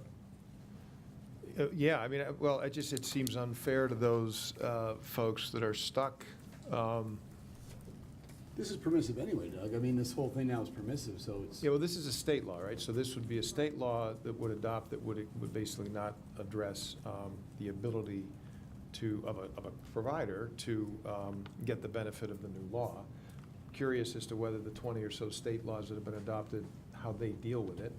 Do they deal with it? They must. Well, they generally don't apply outside the right-of-way. And we're dealing here outside of the right-of-way where there's many existing contracts. So I think the way this operates is we've got an agreement with the city to put infrastructure on their water tower. Now, there's this, and this says that they have to be reasonable, non-discriminating, competitive, new, and publicly available. And provider number 2 comes along, and they're getting better rates than me because they came up under this, and in order to fit this, the rates are better. I have to wait for my agreement to expire until I can jump on the new rates. It's annoying, but it's not really unfair because it's kind of the way it works, even when, DirecTV comes out with their new rates and you're an existing customer, you don't get it until your contract expires. I mean, I think that's sort of normal. I just don't think that we want to be in the business of abrogating existing agreements sort of wholesale as a state law perspective. I think that's where it's coming from. But I'll let Jonathan and people talk about it. Ken? So actually, it's a fairly normal circumstance under law. I mean, we constantly change law that changes deals. And the most extreme version I can think of is the network neutrality regulations in 2015, which a court ruled were outside the FCC's power to impose, whether you agree or disagree. That's the ruling. Comcast agreed as a matter of contract to get their deal cleared, to adhere to it for 7 years. After it was repealed, they were stuck with that and are stuck with it until later this year. And that is, now a regulator can let them off the hook. It has happened on occasion, but that's up to, if you sign off on it, it still applies. Because otherwise, one, the party who's signing off on it will have the economics of the deal changed out from underneath them, even though both sides agree. And second is, we'll never be able to change law, because we constantly change laws and we let people who cut deals live with them. And the good news is, because they naturally expire, they will, this is self-correcting. So Doug, I get the point, and I really sympathize with it, but this is such an endemic problem that I would go with our normal solution, which is to allow arm's length agreements where people cut deals, they live with them for the term of the deal, and eventually they get the benefit later. You see this in trade secrets where it's no longer a trade secret. You're bound for, their examples are bound for 100 years, even though everyone can now imitate it. Unfortunately, it happens all the time as part of negotiations. I would agree if they are arm's length transactions, but if they're adhesive contracts, I mean, certainly AT&T went through it with 800 number portability, which I made the mistake of saying I thought was an excellent idea, but my boss at the time was stuck with renegotiating all those contracts. And so they offered people who signed the best deal they could get when they had no choice of other carrier. And then when the FCC opened up 800 number portability in the 90s, they said, you guys have 6 months or something like that to go renegotiate with your current carrier or port your 800 number to someone else. And so, you know, they offered a fresh look. And that's often in the kind of regulatory arena where it's not an arm's length transaction, but you essentially had a monopoly supplier and that kind of regime. On the state bill side, a lot of them require existing contracts to be conformed to the state law not at renewal, but after 6 months or a year, that sort of thing. So I know we can't see the language, but maybe just as a discussion. So nothing in this act shall require. It doesn't say nothing shall prohibit. So if you have a carrier, if you have an agreement and it has a termination clause in it, Right. you're welcome to opt into that termination clause. Right. It's just saying specifically nothing here forces you to do that.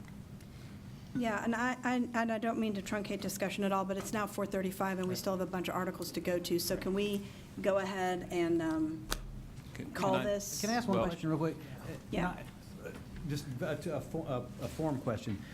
Is David, you're the keeper of this document with the red lines, is that right? Is that what's going on? Yeah, I'm writing them on. Well, the this. reason I'm asking is there, maybe for tomorrow, is there a technical ability as you type for it to be up on one of the screens, and so we could Yeah. actually see the red line? I don't know I if was that's thinking we true. could have a Google Doc or something that.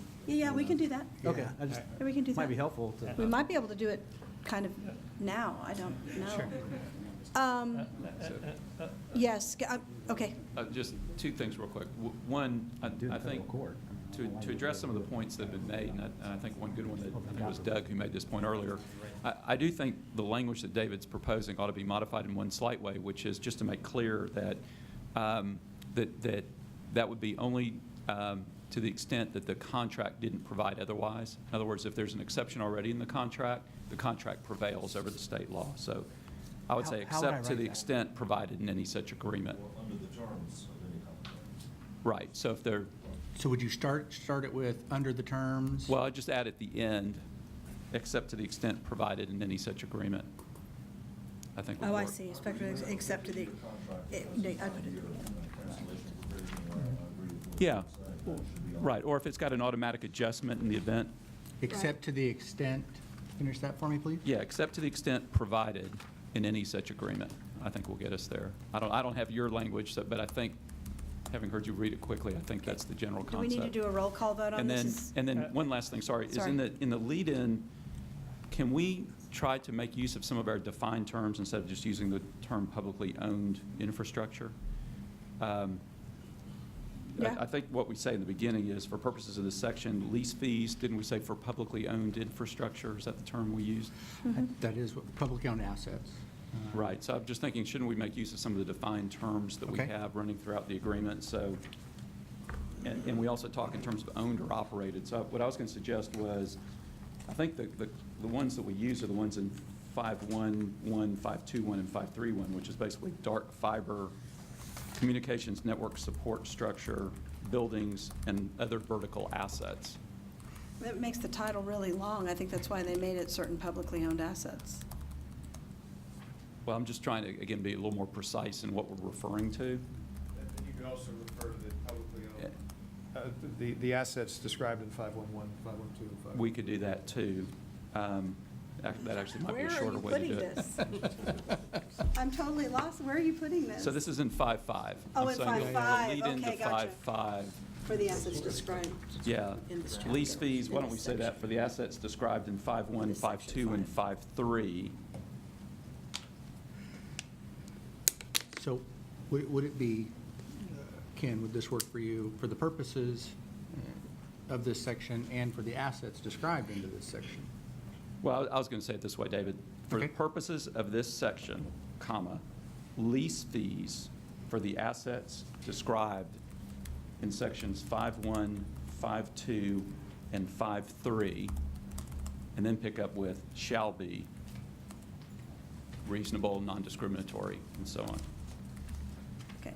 I really would like to move on from this section. If a friendly amendment to bifurcate the Really, article. seriously, guys? Come on, we've got so much to cover. Right.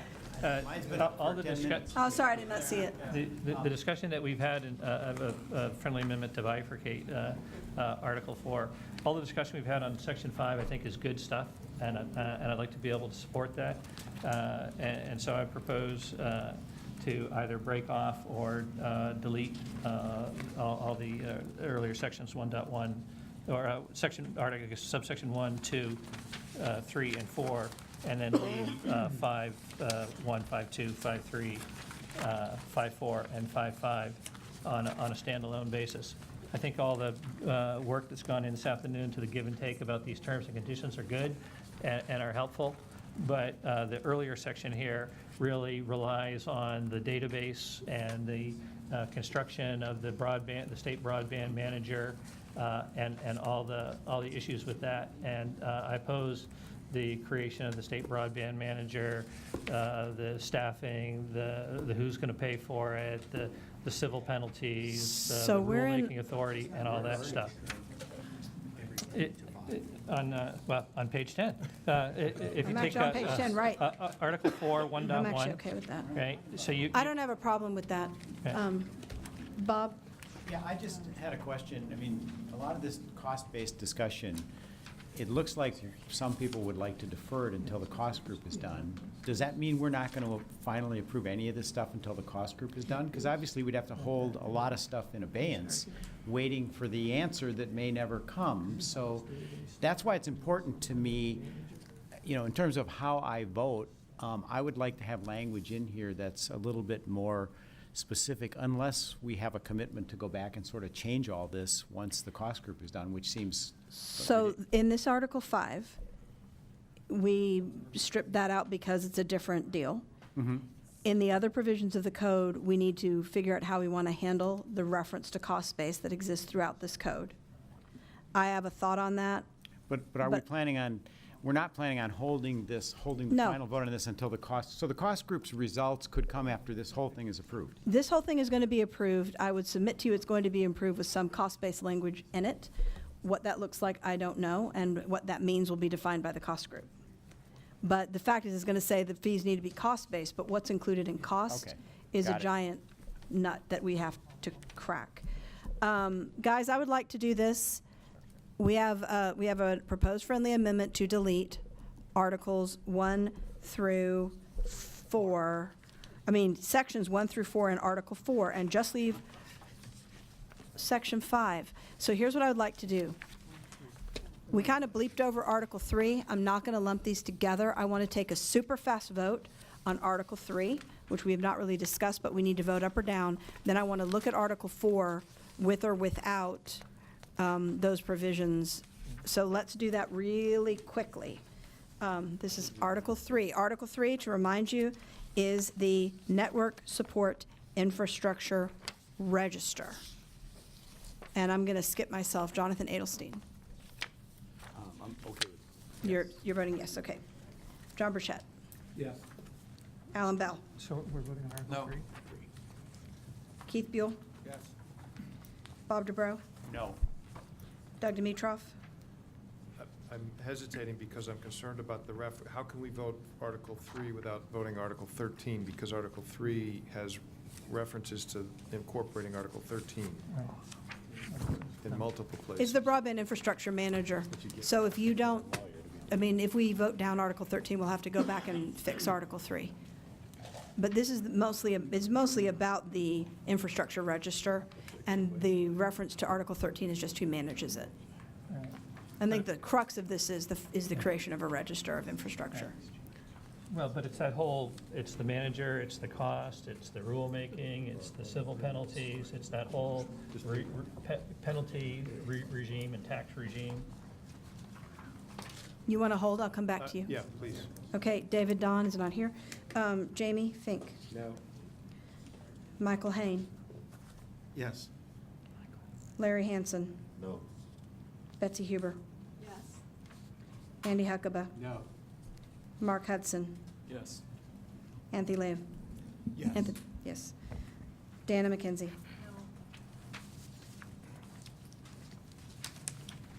Kelly McGriff. Yes.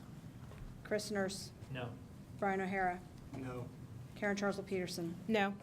Ken Simon. Yes. Brent Scorup. No. Angela Stacy. No. Christian Stout. No. Rick and Thacker. Abstain. Abstain. Larry Thompson. No. Christopher Yu. Yes. David Young. This is Article 3. No. No, okay.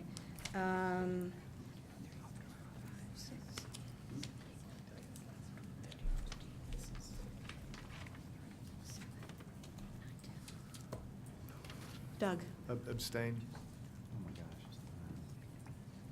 and my vote is, wow. That's why I went last. Have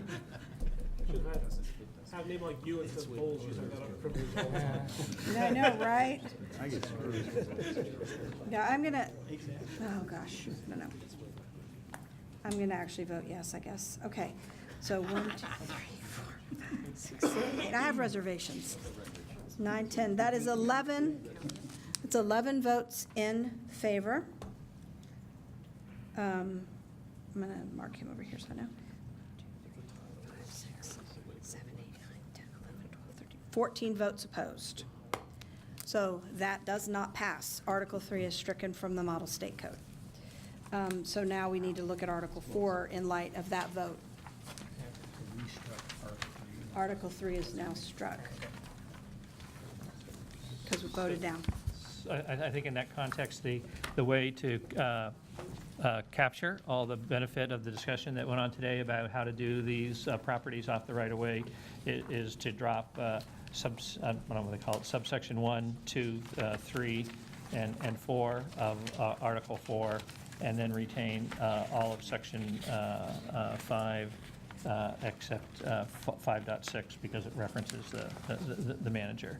So that would be keeping 5.1 through 5.5 and essentially make that a striker to make that the new Article 4. Okay, so we have a proposal on the floor to strike all the sections up to 5 as no longer relevant because of the failure of Article 3. Is there any opposition to that? I have a comment. Okay. So I'm going to support Chris's motion. That being said, the reason I'm going to support it is because it now is logical to support it in light of the way the document reads because of the will of the committee. However, I do want to remind the committee that there are a lot of people, some on this committee and many that don't have the honor of being on this committee, who gave a lot of time that is non-compensated travel. A lot of people who flew to Washington, D.C. multiple times on their own dime. Once on December 7th of last year, where we met, thanks to Paul and Jimmy, in a conference room here beginning at 8:30 in the morning and go until 6 o'clock at night. And part of their work that was voted almost unanimously out included Article 3. So you have to vote your conscience. I sure understand that, but just know that when you're voting this afternoon to get rid of an entire article from the state model code, that was a lot of work by a lot of people of goodwill who were asked by Chairman Pai and others to join us here and find solutions to barriers to deployment. So I would ask you to be very mindful of that as we go forward, striking articles. But that being said, I think now that that's struck, Chris's motion makes sense because there doesn't need to be any reference to a non-existent section. So based on that, I second it, and I would ask that we call the question and move forward. Okay, thank you. All right. I will call the question and move forward. So the revised Article 4 would begin on, just so we all know what we're voting on 5, which will become the new 1, as amended through our previous discussions.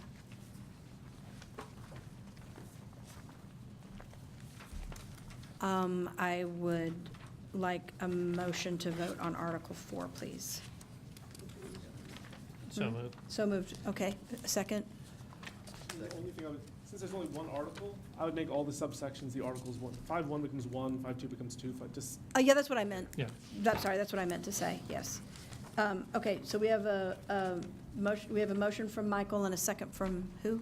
Seconded it? Chris, okay. Quick Okay. technical, but can we rename it what it says, special provisions related to the right to lease? In other words, whatever your new title is. Yeah, so the title gets struck too, and now it becomes special provisions relating to the right to lease certain publicly owned assets. Although I think we might have amended that a little bit. I don't think we amended the title. What I have is special provisions relating to the right to lease of certain publicly owned assets located outside of the public right of way. Yes. That's what I have. Well, there, That'll be the new title for Article 4. Okay, thank you for that. Could we read 5.5 again, just to make sure we read Yes, it all up there? I'm going to let the scriber do that because I don't.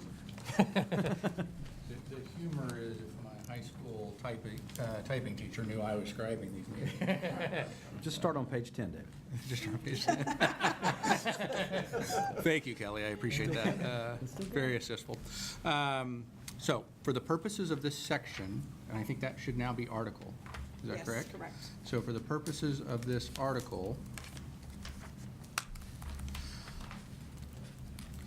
lease fees for assets described in 5.1, 5.2, and 5.3. Maybe sections 1.1, 1.2, 1.3. Yeah, so we'll change that. I don't even know if we need that now. As described below, probably, right? Or as described above, for assets described in this section. Wouldn't that be correct? Okay. So, for assets described in this section shall be be reasonable, non-discriminatory, competitively neutral, and publicly disclosed. Okay. That's all we've got. And where's the contract language that we agreed to? Oh, and the contract language in 5.7. Sure.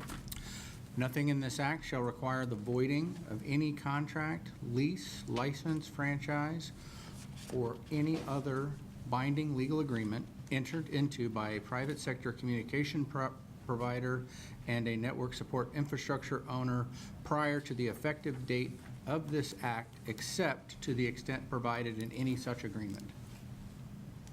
Okay. So we have a. The voiding or amendment, or voiding or modification?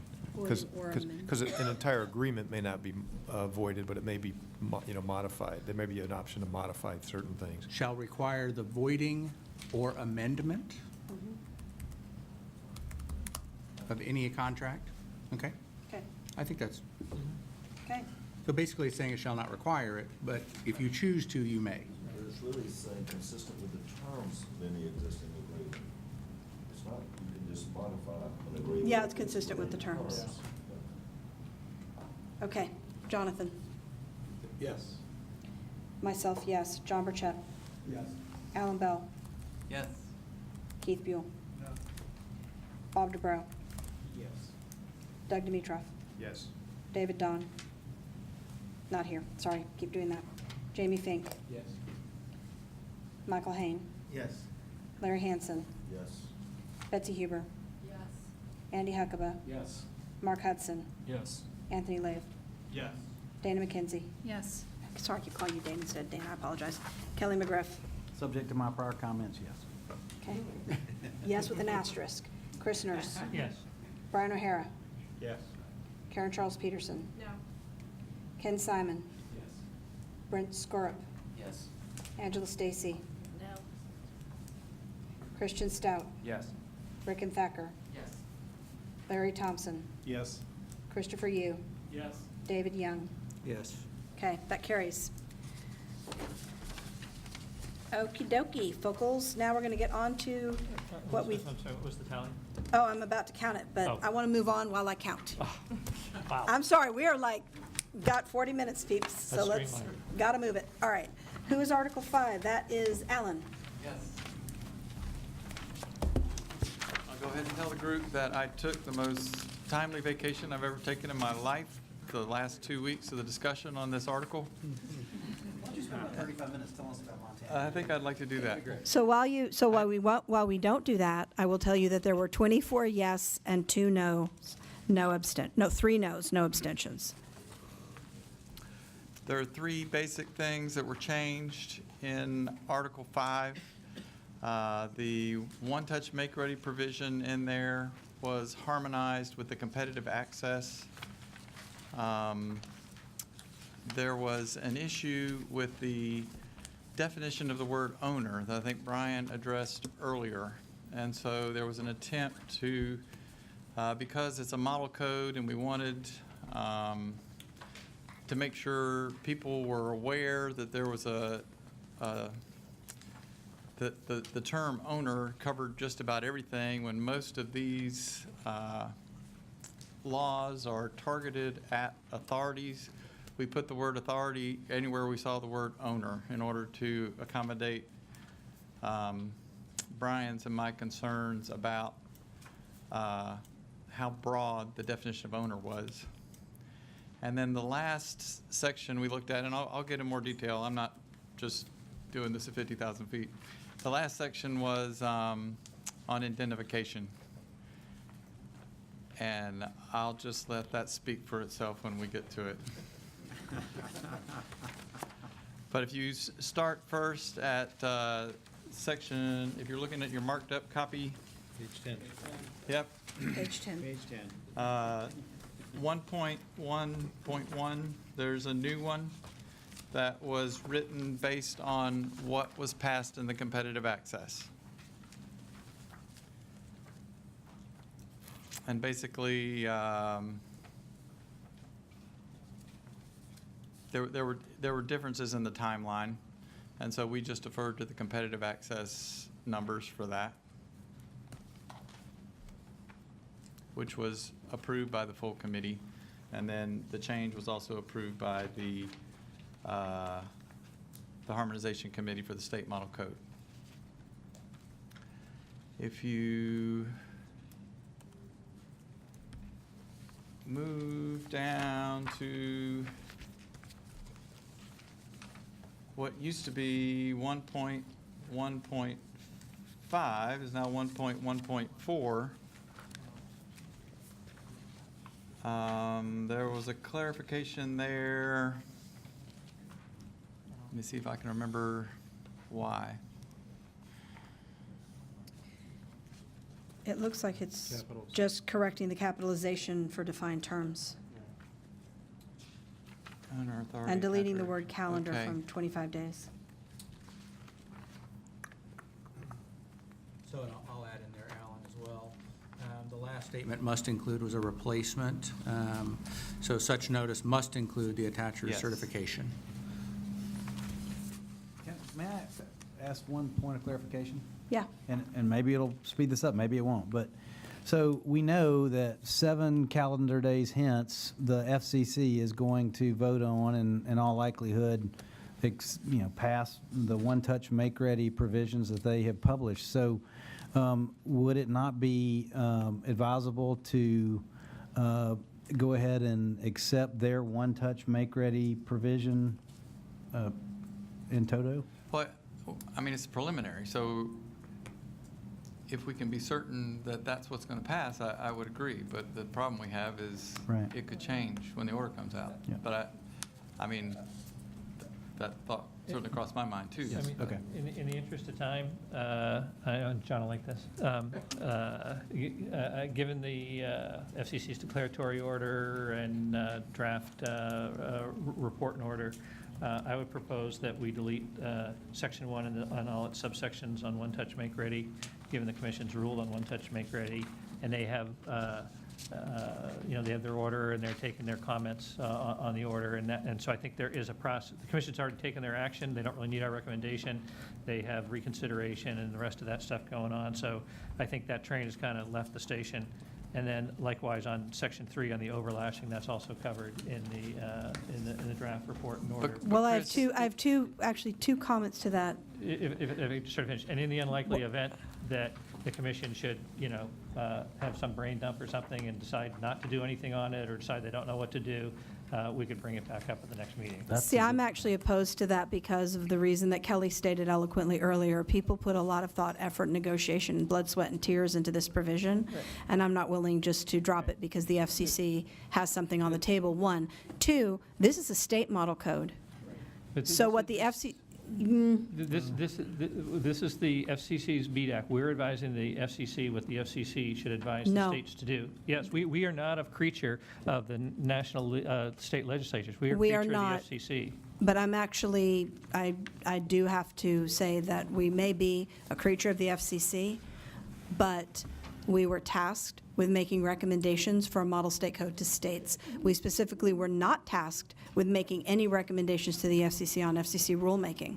Well, Chris, Wait, I got, competitive access was all about FCC. That's right. That's right, and they took that and they've been doing stuff with it since it came out in January. I meant this group. How I about meant they now took where our- we are on They model took our state one-touch code. make-ready rules, and they jumped ahead of us, which is how great.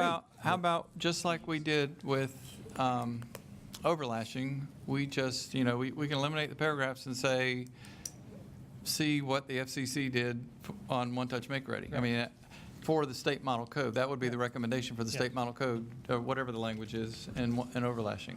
What, make your state code match the FCC? That's your Which recommendation? you're going to have to do anyway. For one-touch make-ready, the one-touch make-ready process. Yeah.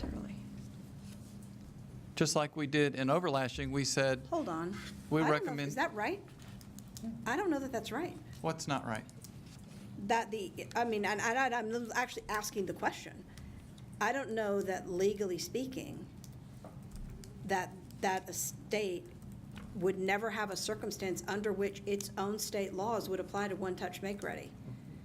Because who does that law apply to? What the federal government is doing right now, the FCC is doing right now, I'm going to submit to you, probably doesn't apply to my entire industry. No, it doesn't. Well, But that's what 30 we're states. saying So you is- can't not have a provision in No, here. we're just saying, refer to their rules. If you want to write rules for one-touch make-ready, we're not saying it apply, well, I'm not suggesting that the one-touch make-ready rules that will be passed on August 2nd will apply to them. I'm saying, just like we made a reference to overlashing, the FCC rules in overlashing, because we didn't know what they were going to be. Right. We make a reference to the one-touch make-ready rules as a resource to look, if you want to write one-touch make-ready rules in your state model code. Yeah, and That for makes the sense. first preempted states that do not necessarily follow the fall attachment rules, I think you can make a strong argument that it would be better for all of us, whatever set of rules gets adopted, that we encourage every state to do it. Right. So let me ask you this question. The FCC one-touch make-ready, which I haven't read, Right. how does it disagree with this? It's slightly different. 30 days rather than 25 days. Right. But that was duked out and voted in this committee out of competitive access. And I don't care moving to 30 because that's what the FCC says, but Our charter is to make a recommendation to the FCC. With the state code and the municipal code, we're not making recommendations directly to the state legislatures and to the city council. We're making a recommendation to the FCC. They could take it and say, oh, you guys got it all wrong on the municipal code, and, change it or, trash it or whatever. Since they've, essentially issued their ruling, on one-touch make-ready and on overlashing, I agree with John that it's having one regime rather than two slightly different regimes. It's just going to be a lot more sensible in the real world. And if we're trying to promote broadband, trying to streamline one single process rather than multiple different simultaneous processes just makes more sense.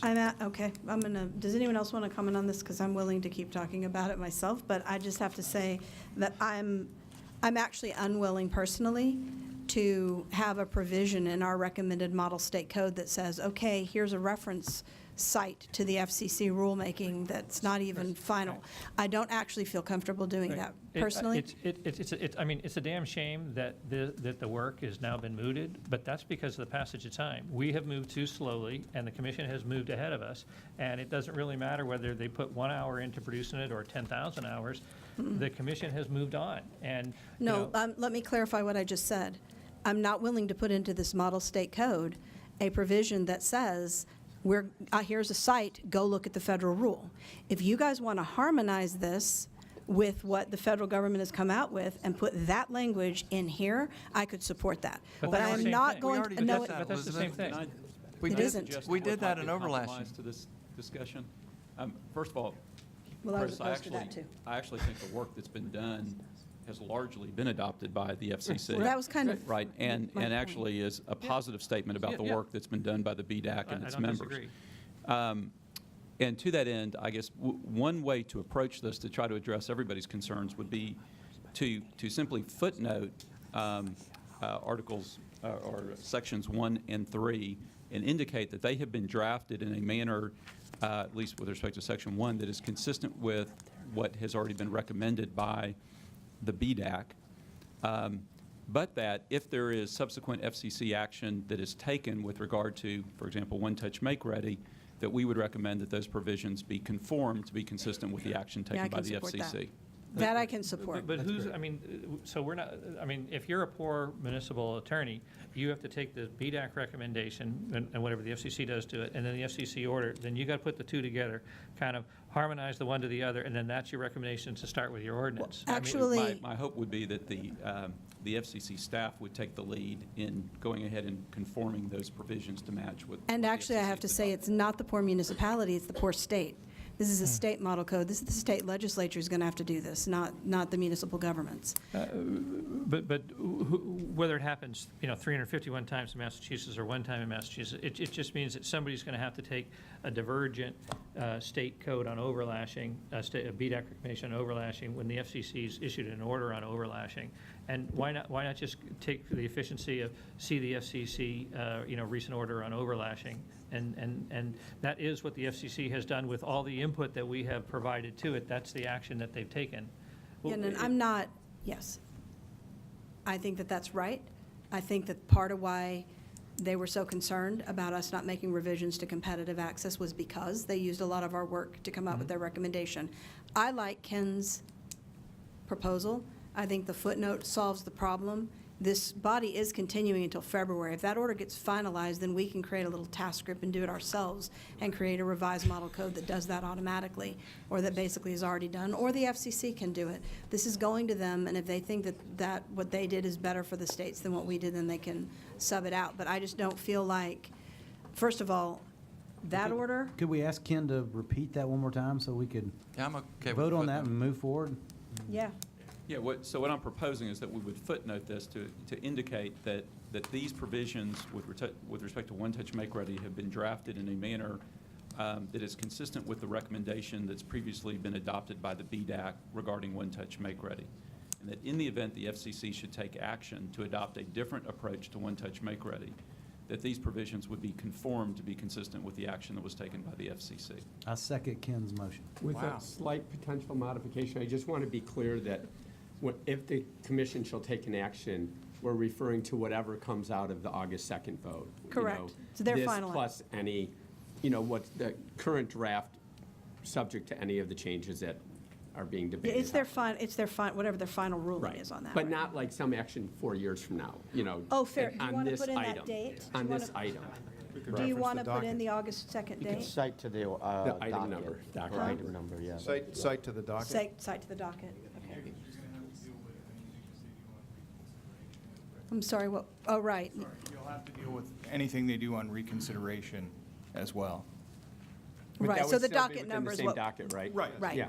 Okay, so we'll cite to the docket number. I mean, in the footnote, could we have some self-executing clause that once it passes, we authorize you or some of the FCC to take down Mhm. what we passed and insert what the FCC has? Yeah, sure. How would that be written? I mean, maybe the footnote can mention just, you know. So I think Brent is the chairman of that committee. Just say something. I mean, this self-executes, we authorize either Elizabeth or some of the FCC to insert. Yeah. This order passes, it will Right. supersede what we passed here. Yeah. Just reference it.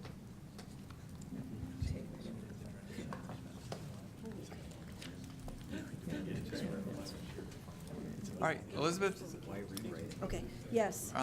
with Article 5, were you going to say something? No, I was just saying, let's move forward. I agree. Okay. The changes made harmonized Article 5 with the competitive access. With the addition of the footnotes, it clarifies where the BDAC is and the FCC is on one-touch make-ready. That was the focus of our changes in Article 5. And so I think we can move forward Okay, on I would voting like on to. Article 5. Can I? Yes, sorry. What about indemnification, though? It's included in the one-touch make-ready Well, rule. but the language here is distinctly different in some way. But the FCC in their order rejected the indemnity. It rejected indemnity as a concept. Yeah, right. So The problem was, though, when we went back and interpreted what had occurred in terms of the competitive access, we had a slightly different view. The harmonization group, some of the harmonization group had a slightly different perspective. I just want to get it on the table so there's not any confusion going forward. We've got to make a decision. I believe, and correct me if I'm wrong, I believe that what we just said to do, I think the decision we're about to vote on is that we're voting this out the way it's written, with the caveat that once the FCC order is final, citing the docket number, that this will be harmonized with, someone used a different word, but I agree, conformed with the federal ruling. Correct? So that would take care of the indemnity issue at that time. And I agree with that. I just want to make sure Okay. we're clarified. Chris, do you have a comment before we call it, or are you? Mike has good? one. Oh, sorry. Oh, I never see the people on this side of the table, sorry. Actually, I have something else that we want to vote on before. I want to go back to the difference with the owner and authority being brought up and the clarification there. So my take was, when I read this, when owner and authority were put together, that it applied to both owners and authorities. But talking to a couple folks, they kind of thought that this would give states the choice, apply this to authority or owner. So I was confused. It's I thought it intended would to mean. apply to both. So you think it's supposed to apply to both? That's my understanding of it. Okay. Is that, did she say the way you read it? Yeah. So Alan thought it was the other way. So. Oh, you think it's in the alternative? My intent was that it Thank would be you. written so that a state could choose which definition they wanted to use. And I would. And so I need to clarify that with a footnote, I guess. And that's. I would in our support what discussion, Alan's that's what definition. I told everybody I was doing. If you put owner authority in brackets, both those words in brackets, they'll know that they're supposed to choose. Is that? Yeah. Well, I'd like it clarified. If we could Okay. put a footnote or something just to clarify that that's the case. That the state can choose whether David, can you to do own that or tonight? Yeah, authority. I would be, that would go a long way. Is that okay? So Thank we you. have two friendly footnotes. She wants to put it in brackets.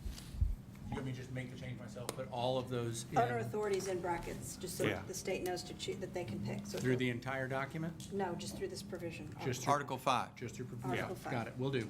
Thank you. It's the only place owner shows up. Can I have a I'm motion to pretty approve sure. this article with the changes associated? Oh, sorry, Michael.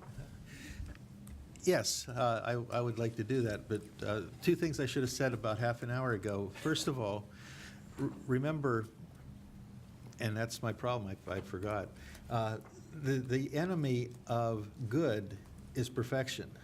And this is good. It's had a lot of work put into it. We've run it around the table a few times. And the second thing is that the FCC is going to vet this. These are recommendations we're going to provide to them. They're going to ultimately recommend the model code. Is that not correct? So these little things that are slowing us down are probably striving for that perfection that is, Christopher, I don't think it's going to be possible. Anyway, I'd like to call for the question, as we've had it amended about a couple times here. Thank you. Yes, thank you. May I have a motion to approve this article? That's what I did. I missed your motion, sorry, he was Okay. out, sorry, my bad, thank you. Do I have a second? Okay, Doug, I saw you first, and Michael, all right. Here goes. Jonathan Adelstein. Yes. Myself, yes. John Burchett. Yes. Alan Bell. Yes. Keith Buell. Yes. Bob DeBrow. Yes. Doug Dimitrov. Yes. David Don. Yes. Jamie Fink. He gave me his authority to vote yes before he walked out the door. Okay. Michael Hain.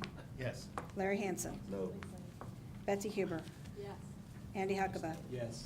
Mark Hudson. Yes. Anthony Leaf, sorry. Yes. Lev, That's okay. Dana Both- McKenzie. Both Andrew and Anthony vote yes. You abstain. I already marked you down as a vote without waiting. I'm going really fast now. Kelly McGriff. Yes. Chris Nurse. Abstain. Okay. Brian O'Hara. It's improved, but I still have to say no. Okay. Karen Charles Peterson. Ken Simon. Yes. Brett Squirrett. Yes. Angela Stacy. No. Christian Stout. Yes. Rick and Thacker. Yes. Larry Thompson. Yes. Christopher Yu. Yes. David Young. No. Okay. So the vote count, super fast.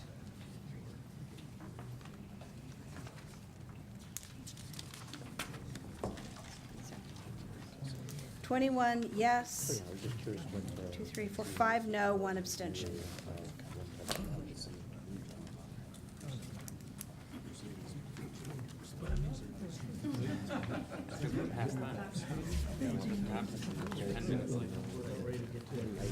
Okay, guys and ladies. The next two articles, there were no changes to them, I don't believe. Do you have one to make? I need to propose under Article 6, this may not be a concern. Right in the opening title, page 10. This is Article 6, Paragraph 1, title of Public Right-of-Way for Railroad Crossing, and specifically I'd like to add, to the extent permitted by law. Because this has to do with the railroad in the states, and I think that just to be able to give a lot of people the availability to implement this, but a little bit of guidance as to the extent. So that'd be the first edit I would propose, and then this He's saying the is, title to public, this is Article 6, which is the railroad crossings, in number 1, title of public right-of-way for railroad crossings, and he wants to add to the extent permitted by law. the very beginning of the The very beginning of statement. the, So it'd be before notwithstanding. Trying to understand, I'm trying to understand what that means, because this is a state law, and this will be the state's most recent law, so presumably it would have heavier weight than the state's prior law. I mean, if the current railroad had some onerous term, and this has a better streamlined process, don't we mean for this to prevail over the prior? As long as that is permitted by law, yes. What I don't want to get into is encouraging the state and the railroad to get into a legal fight over this particular instance. The experience I have with this is we had to find something in a borough I work in. A lot of this is Amtrak. Yeah. And so we had to get approvals to change a railroad bridge from 6 different units of government of different levels, not all of which were under state jurisdiction. And so this leaves a hedge that if you need to get approval from federal agencies of different kinds, you don't.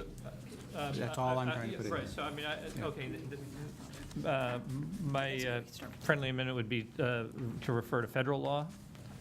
You know, it's not inconsistent with federal law, yada, yada, yada, because this is state law.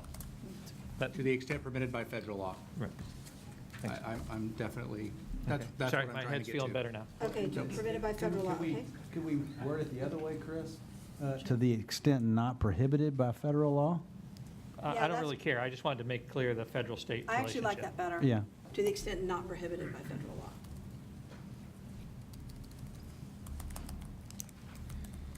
Okay, and you had another suggested?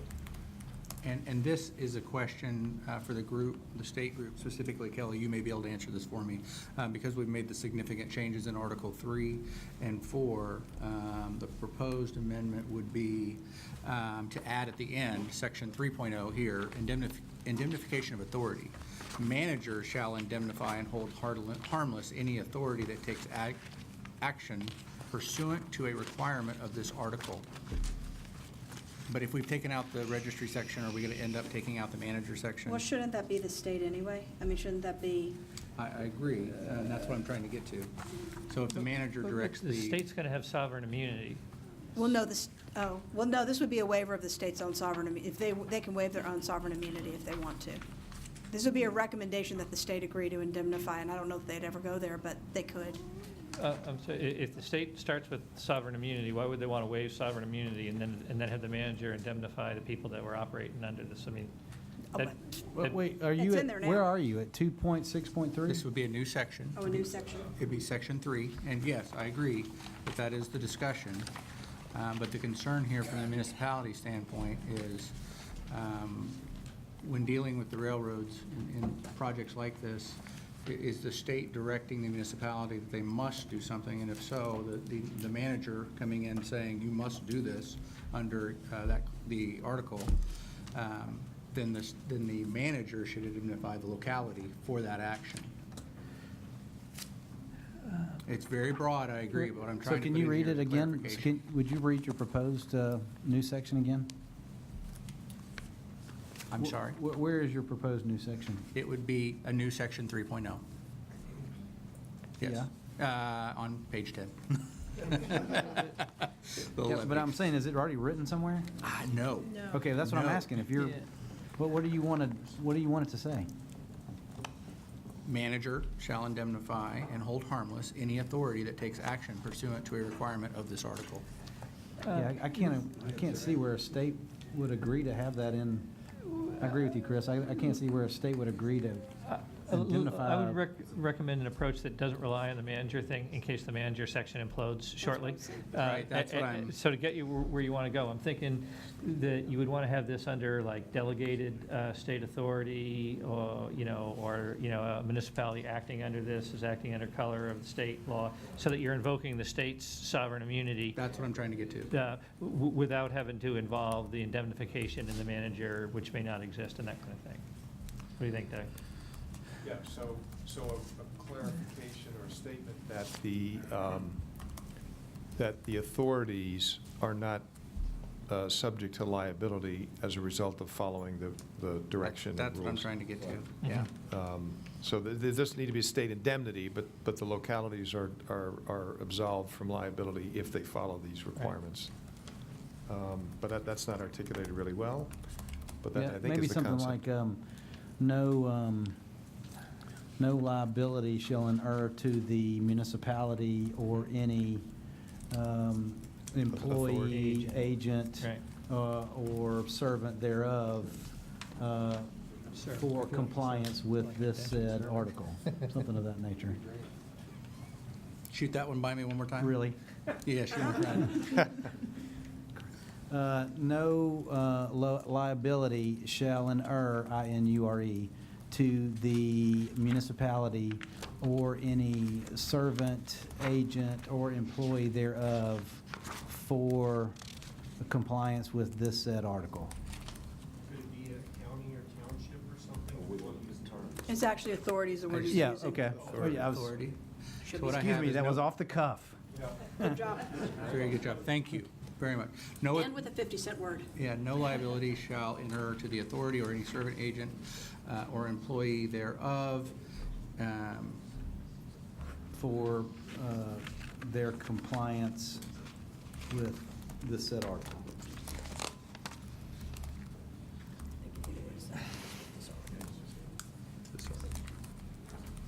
Okay. Are there any other, I actually was looking ahead a little bit, and there don't appear to be any changes to the next 3 articles until you get to Article 9. So my question would be, Don't we need to vote on this one? well, that's what actually my question. We can either go through, vote each article up or down, or we could vote these 3 together as a block. So I guess my question is, does anyone have any comments on Articles 8 or 9? I mean, 7 or 8, excuse me. This is 6, we're looking for 7 and 8 comments. Yes. Okay, then we'll just vote, then we'll vote this and we'll move on. The friendly amendment I is know we have to stop at exactly 5:30, so if we can get through 6, 7, and 8, so we can start with Article 9 in the morning. 2.4.1 has a $500 rate, and I'm assuming that you mean administratively for that rate to be referred to rates and fees? This is under the standard crossing fee? Yeah. And what's the amendment? That the $500 rate would be removed to the rates and fees committee. Blanket. Where did that come from? Why is it there? That's my point. This is entire article was lifted almost wholly from the state, the enacted state code of the state of Wisconsin, and I would object to that. Well, do you object to just putting a blank line in there? I don't No, want $500 is extremely reasonable, I and what agree. we're, So- excuse me, wait, let me finish. What we're seeing is paying thousands and thousands of dollars at railroad crossings. So this has worked amazingly well in Wisconsin and Minnesota. Well, I don't think we need to argue about that because And Iowa. well, now here's what I agree with you, but the only thing I do want to say to that is that this won't ever be addressed in rates and fees because this is not between the providers and the authority. This is between the provider and the railroad, and this is limiting what the railroad can charge for crossing its right of way as it's a different entity. Rates and fees is not going to talk about what we I mean, charge for why railroad does it- crossings. My understanding of the Charter of Rates and Fees is they have jurisdiction over all rates and all fees. Well, they do, but it's not addressing this. I mean, we'd have to ask them to address this, is I guess what I'm trying to say. I'm just saying, process-wise, it doesn't, I don't understand how this rate gets in and we pulled other rates out because they need to go to rates and fees. But why would we do that, Chris? I mean, this is entirely reasonable, and AT&T has to pay for exorbitant fees as much as anyone else. In the military, you know, and the number is completely reasonable. I'm just saying, from a process standpoint, if you're addressing rates and fees, that you should do it. If we're going to put rates in articles, let's start putting rates in articles. But you know, Okay, we well, pick one or the other. Well, to that, okay. Let's just clarify one thing just very briefly. So, there are no actual numbers anywhere except for here. And this is here because Wisconsin has it and because everybody agreed that it was a good, reasonable rate. I don't have any problem with leaving it blank personally, but I also don't think that rates and fees needs to get into a sideline discussion of what is a reasonable rate for a railroad to charge for its crossing. What's the difference between setting a rate for a railroad and setting a rate for a municipality? And if we can take, administrative notice here of the Wisconsin statute on a railroad crossing, I can cite you 20 other state statutes that we just as logically could take administrative notice of. And I'm just saying we need to follow one practice to the other. We can't be cherry picking and pulling rates in from a state statute when it's convenient and then saying we can't look at that when it's not. Well, my response to that is, A, we aren't cherry picking this. This was passed with them. I mean, I think this might have been the one section. Yeah, I don't mean to be calling out my vice chairman, but this might be the one section where we had a unanimous vote. Is that right? No. No, she voted against it, but that's all right. All right. So, but I know it was almost unanimous. Yeah, even Alan voted for it. I mean, honestly, Wait, guys, let me finish. Let me finish Okay, my remark. we're good. But my other remark is that was not even addressed by the Harmonization Committee. It No, it came out of wasn't. harmonization with this number, correct? Correct. Well, then I would ask the committee to let's please call the question, move on, adopt this, and let's go on. Otherwise, we consider 5:30 talking about this. Okay. Well, I think we've heard the request to move it to a blank. So, Elizabeth, I know this is going to sound odd because I don't do this very often, but I'm going to have to agree with Chris. I mean, for consistent. Okay. For consistency's sake, I mean, if we're taking the numbers out of the document, then we should just continue doing that moving forward. Kelly, can you agree to put a blank here and let rates and fees No, address it? I cannot, and I believe the majority of the committee will not agree with that either. Okay. So I'd like to call the question, and Fine, think- call the question. Why would we Let's- do that at this point when we took this up in harmonization committee and it wasn't brought up in I agree. harmonization? No, okay, points have been made. We're going to call the question. So I guess we're going to have to call two questions, and that's sort of, blah, blah. Okay, so the question right now, the first question of the question is to remove the reference to $500. So, question, do we remove the reference to $500 and leave it a blank in the railroad provision? Jonathan? Abstain, I don't know enough about it, I'm sorry. Myself, I vote no. John Burchett? Do you want to change the 500 to a blank? I abstain. Okay. Alan Bell? I haven't taught it through. No. Keith Buell? Yes. Okay, Bob DeBrow? No. Doug Dimitrov? Repeat the question. I don't want to vote the wrong way. Okay. We're keeping. If you say yes, it becomes a blank. If you No. say no, it keeps a number. That's not true. Yes, that is correct. So did The you vote proposal to on the make, turn it to a blank, Ellen? No, he voted no. He Okay. voted the right, he voted the way that you would think is Okay. right. He voted the way you think is right. My I didn't brain mean is to say starting to there- get wobbly. Sorry. My brain is starting to go wobbly. Not to beg the question, but I've already voted. I mean, do rates and, does the rates and fees group think that it's something they can tackle very quickly? It's an No. isolated case. No. I've Never heard from the rates. I'm abstaining. I'm He's abstaining. abstaining. Okay, David Don. No. Jamie Fink, not here. He didn't authorize me to vote on that one. Michael Hain. Okay. Larry Hansen. Betsy Huber. No. Andy Huckabee. No. Mark Hudson. No. Anthony Liv. No. Dana McKenzie. No. Yeah, okay. Kelly McGriff. No. Chris Nurse. Yes. Brian O'Hara. Yes. Karen Charles Peterson. Yes. Ken Simon. No. Brett Scorup. No. Angela Stacy. Yes. Christian Stout. Abstain. Rick and Thacker. Abstain. Larry Thompson. No. Joe T. Sorry, Christopher Yu. No. David Young. No. Okay, the noes have it, stays it as it is. Let's call a vote on the article itself. So this is yes to pass out the railroad crossing article. Jonathan? Yes. Myself, yes. John Burchett? John? Do you vote to pass the article? Yes. Okay. Alan Bell? Yes. He was talking about. Keith Buell? I saw that. Bob DeBrow? Yes. Doug? Yes. David Don? Yes. Jamie Fink is absent. Michael Hain? Yes. Larry Hansen? Really? Betsy Huber? Andy Huckabee? Yes. Mark Hudson? Yes. Anthony Liv? Yes. Dana McKenzie? Yes. Kelly McGriff? Yes. Chris Nurse? Yes. Brian O'Hara? I will abstain. Karen Charles Peterson? No. Ken Simon? Yes. Brent Scorup? Yes. Angela Stacy? No. Christian Stout? Yes. Rick and Thacker? Yes. Larry Thompson? Yes. Christopher Yu? Yes. David Young? Yes. Okay, done. Any comments to Article, we have 3 minutes, come on. Any comments to Article 7? Because this did not change. This is the exact same article as it was We do previous. talk about the registry. Section 6. I would note in Section 3 that it refers to Article 3. Okay, so we've got to remove that. Yeah, section 6.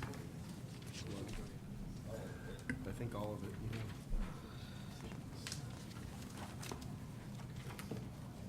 Okay, anything else? Are there other references to Article 3 in here?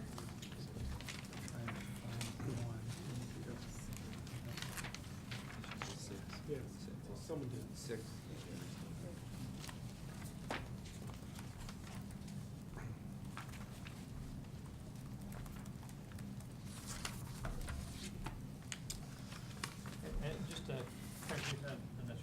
this further.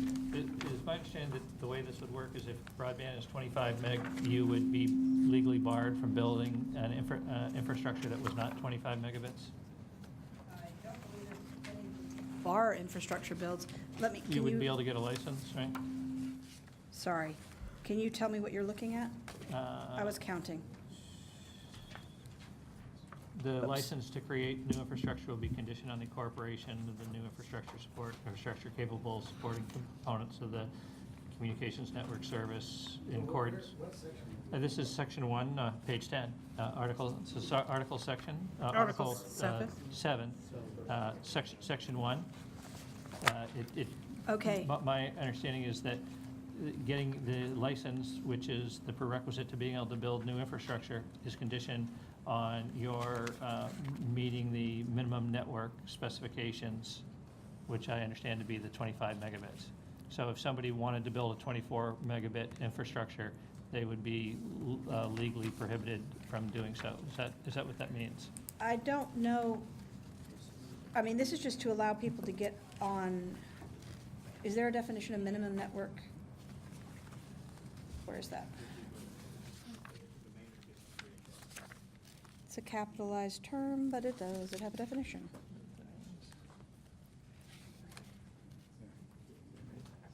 Okay, I think we're out. Yeah. I know. Well, that clock's fast, but I was watching this. We're right at 5:30. Okay, here's what we're going to do.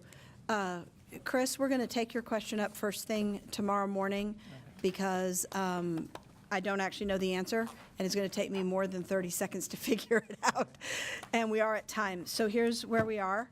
I'm going to count up the votes on Article 6. We'll start with Article 7.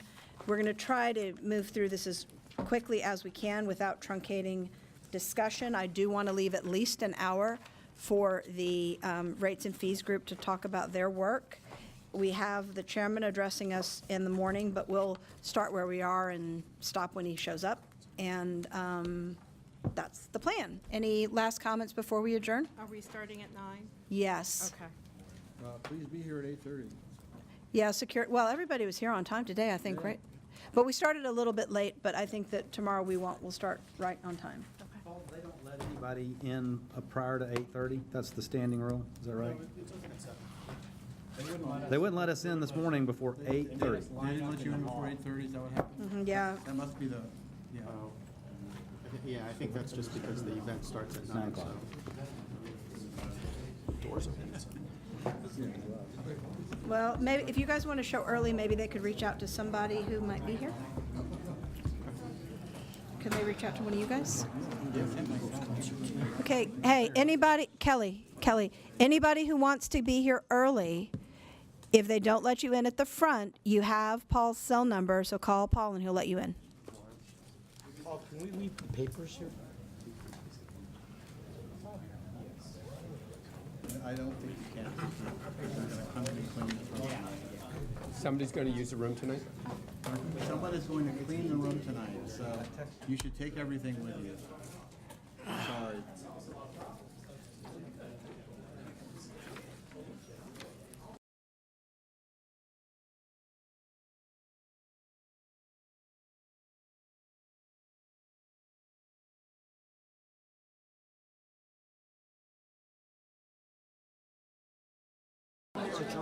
Oh, sorry. We're adjourned. No, thanks. No, seriously, I don't like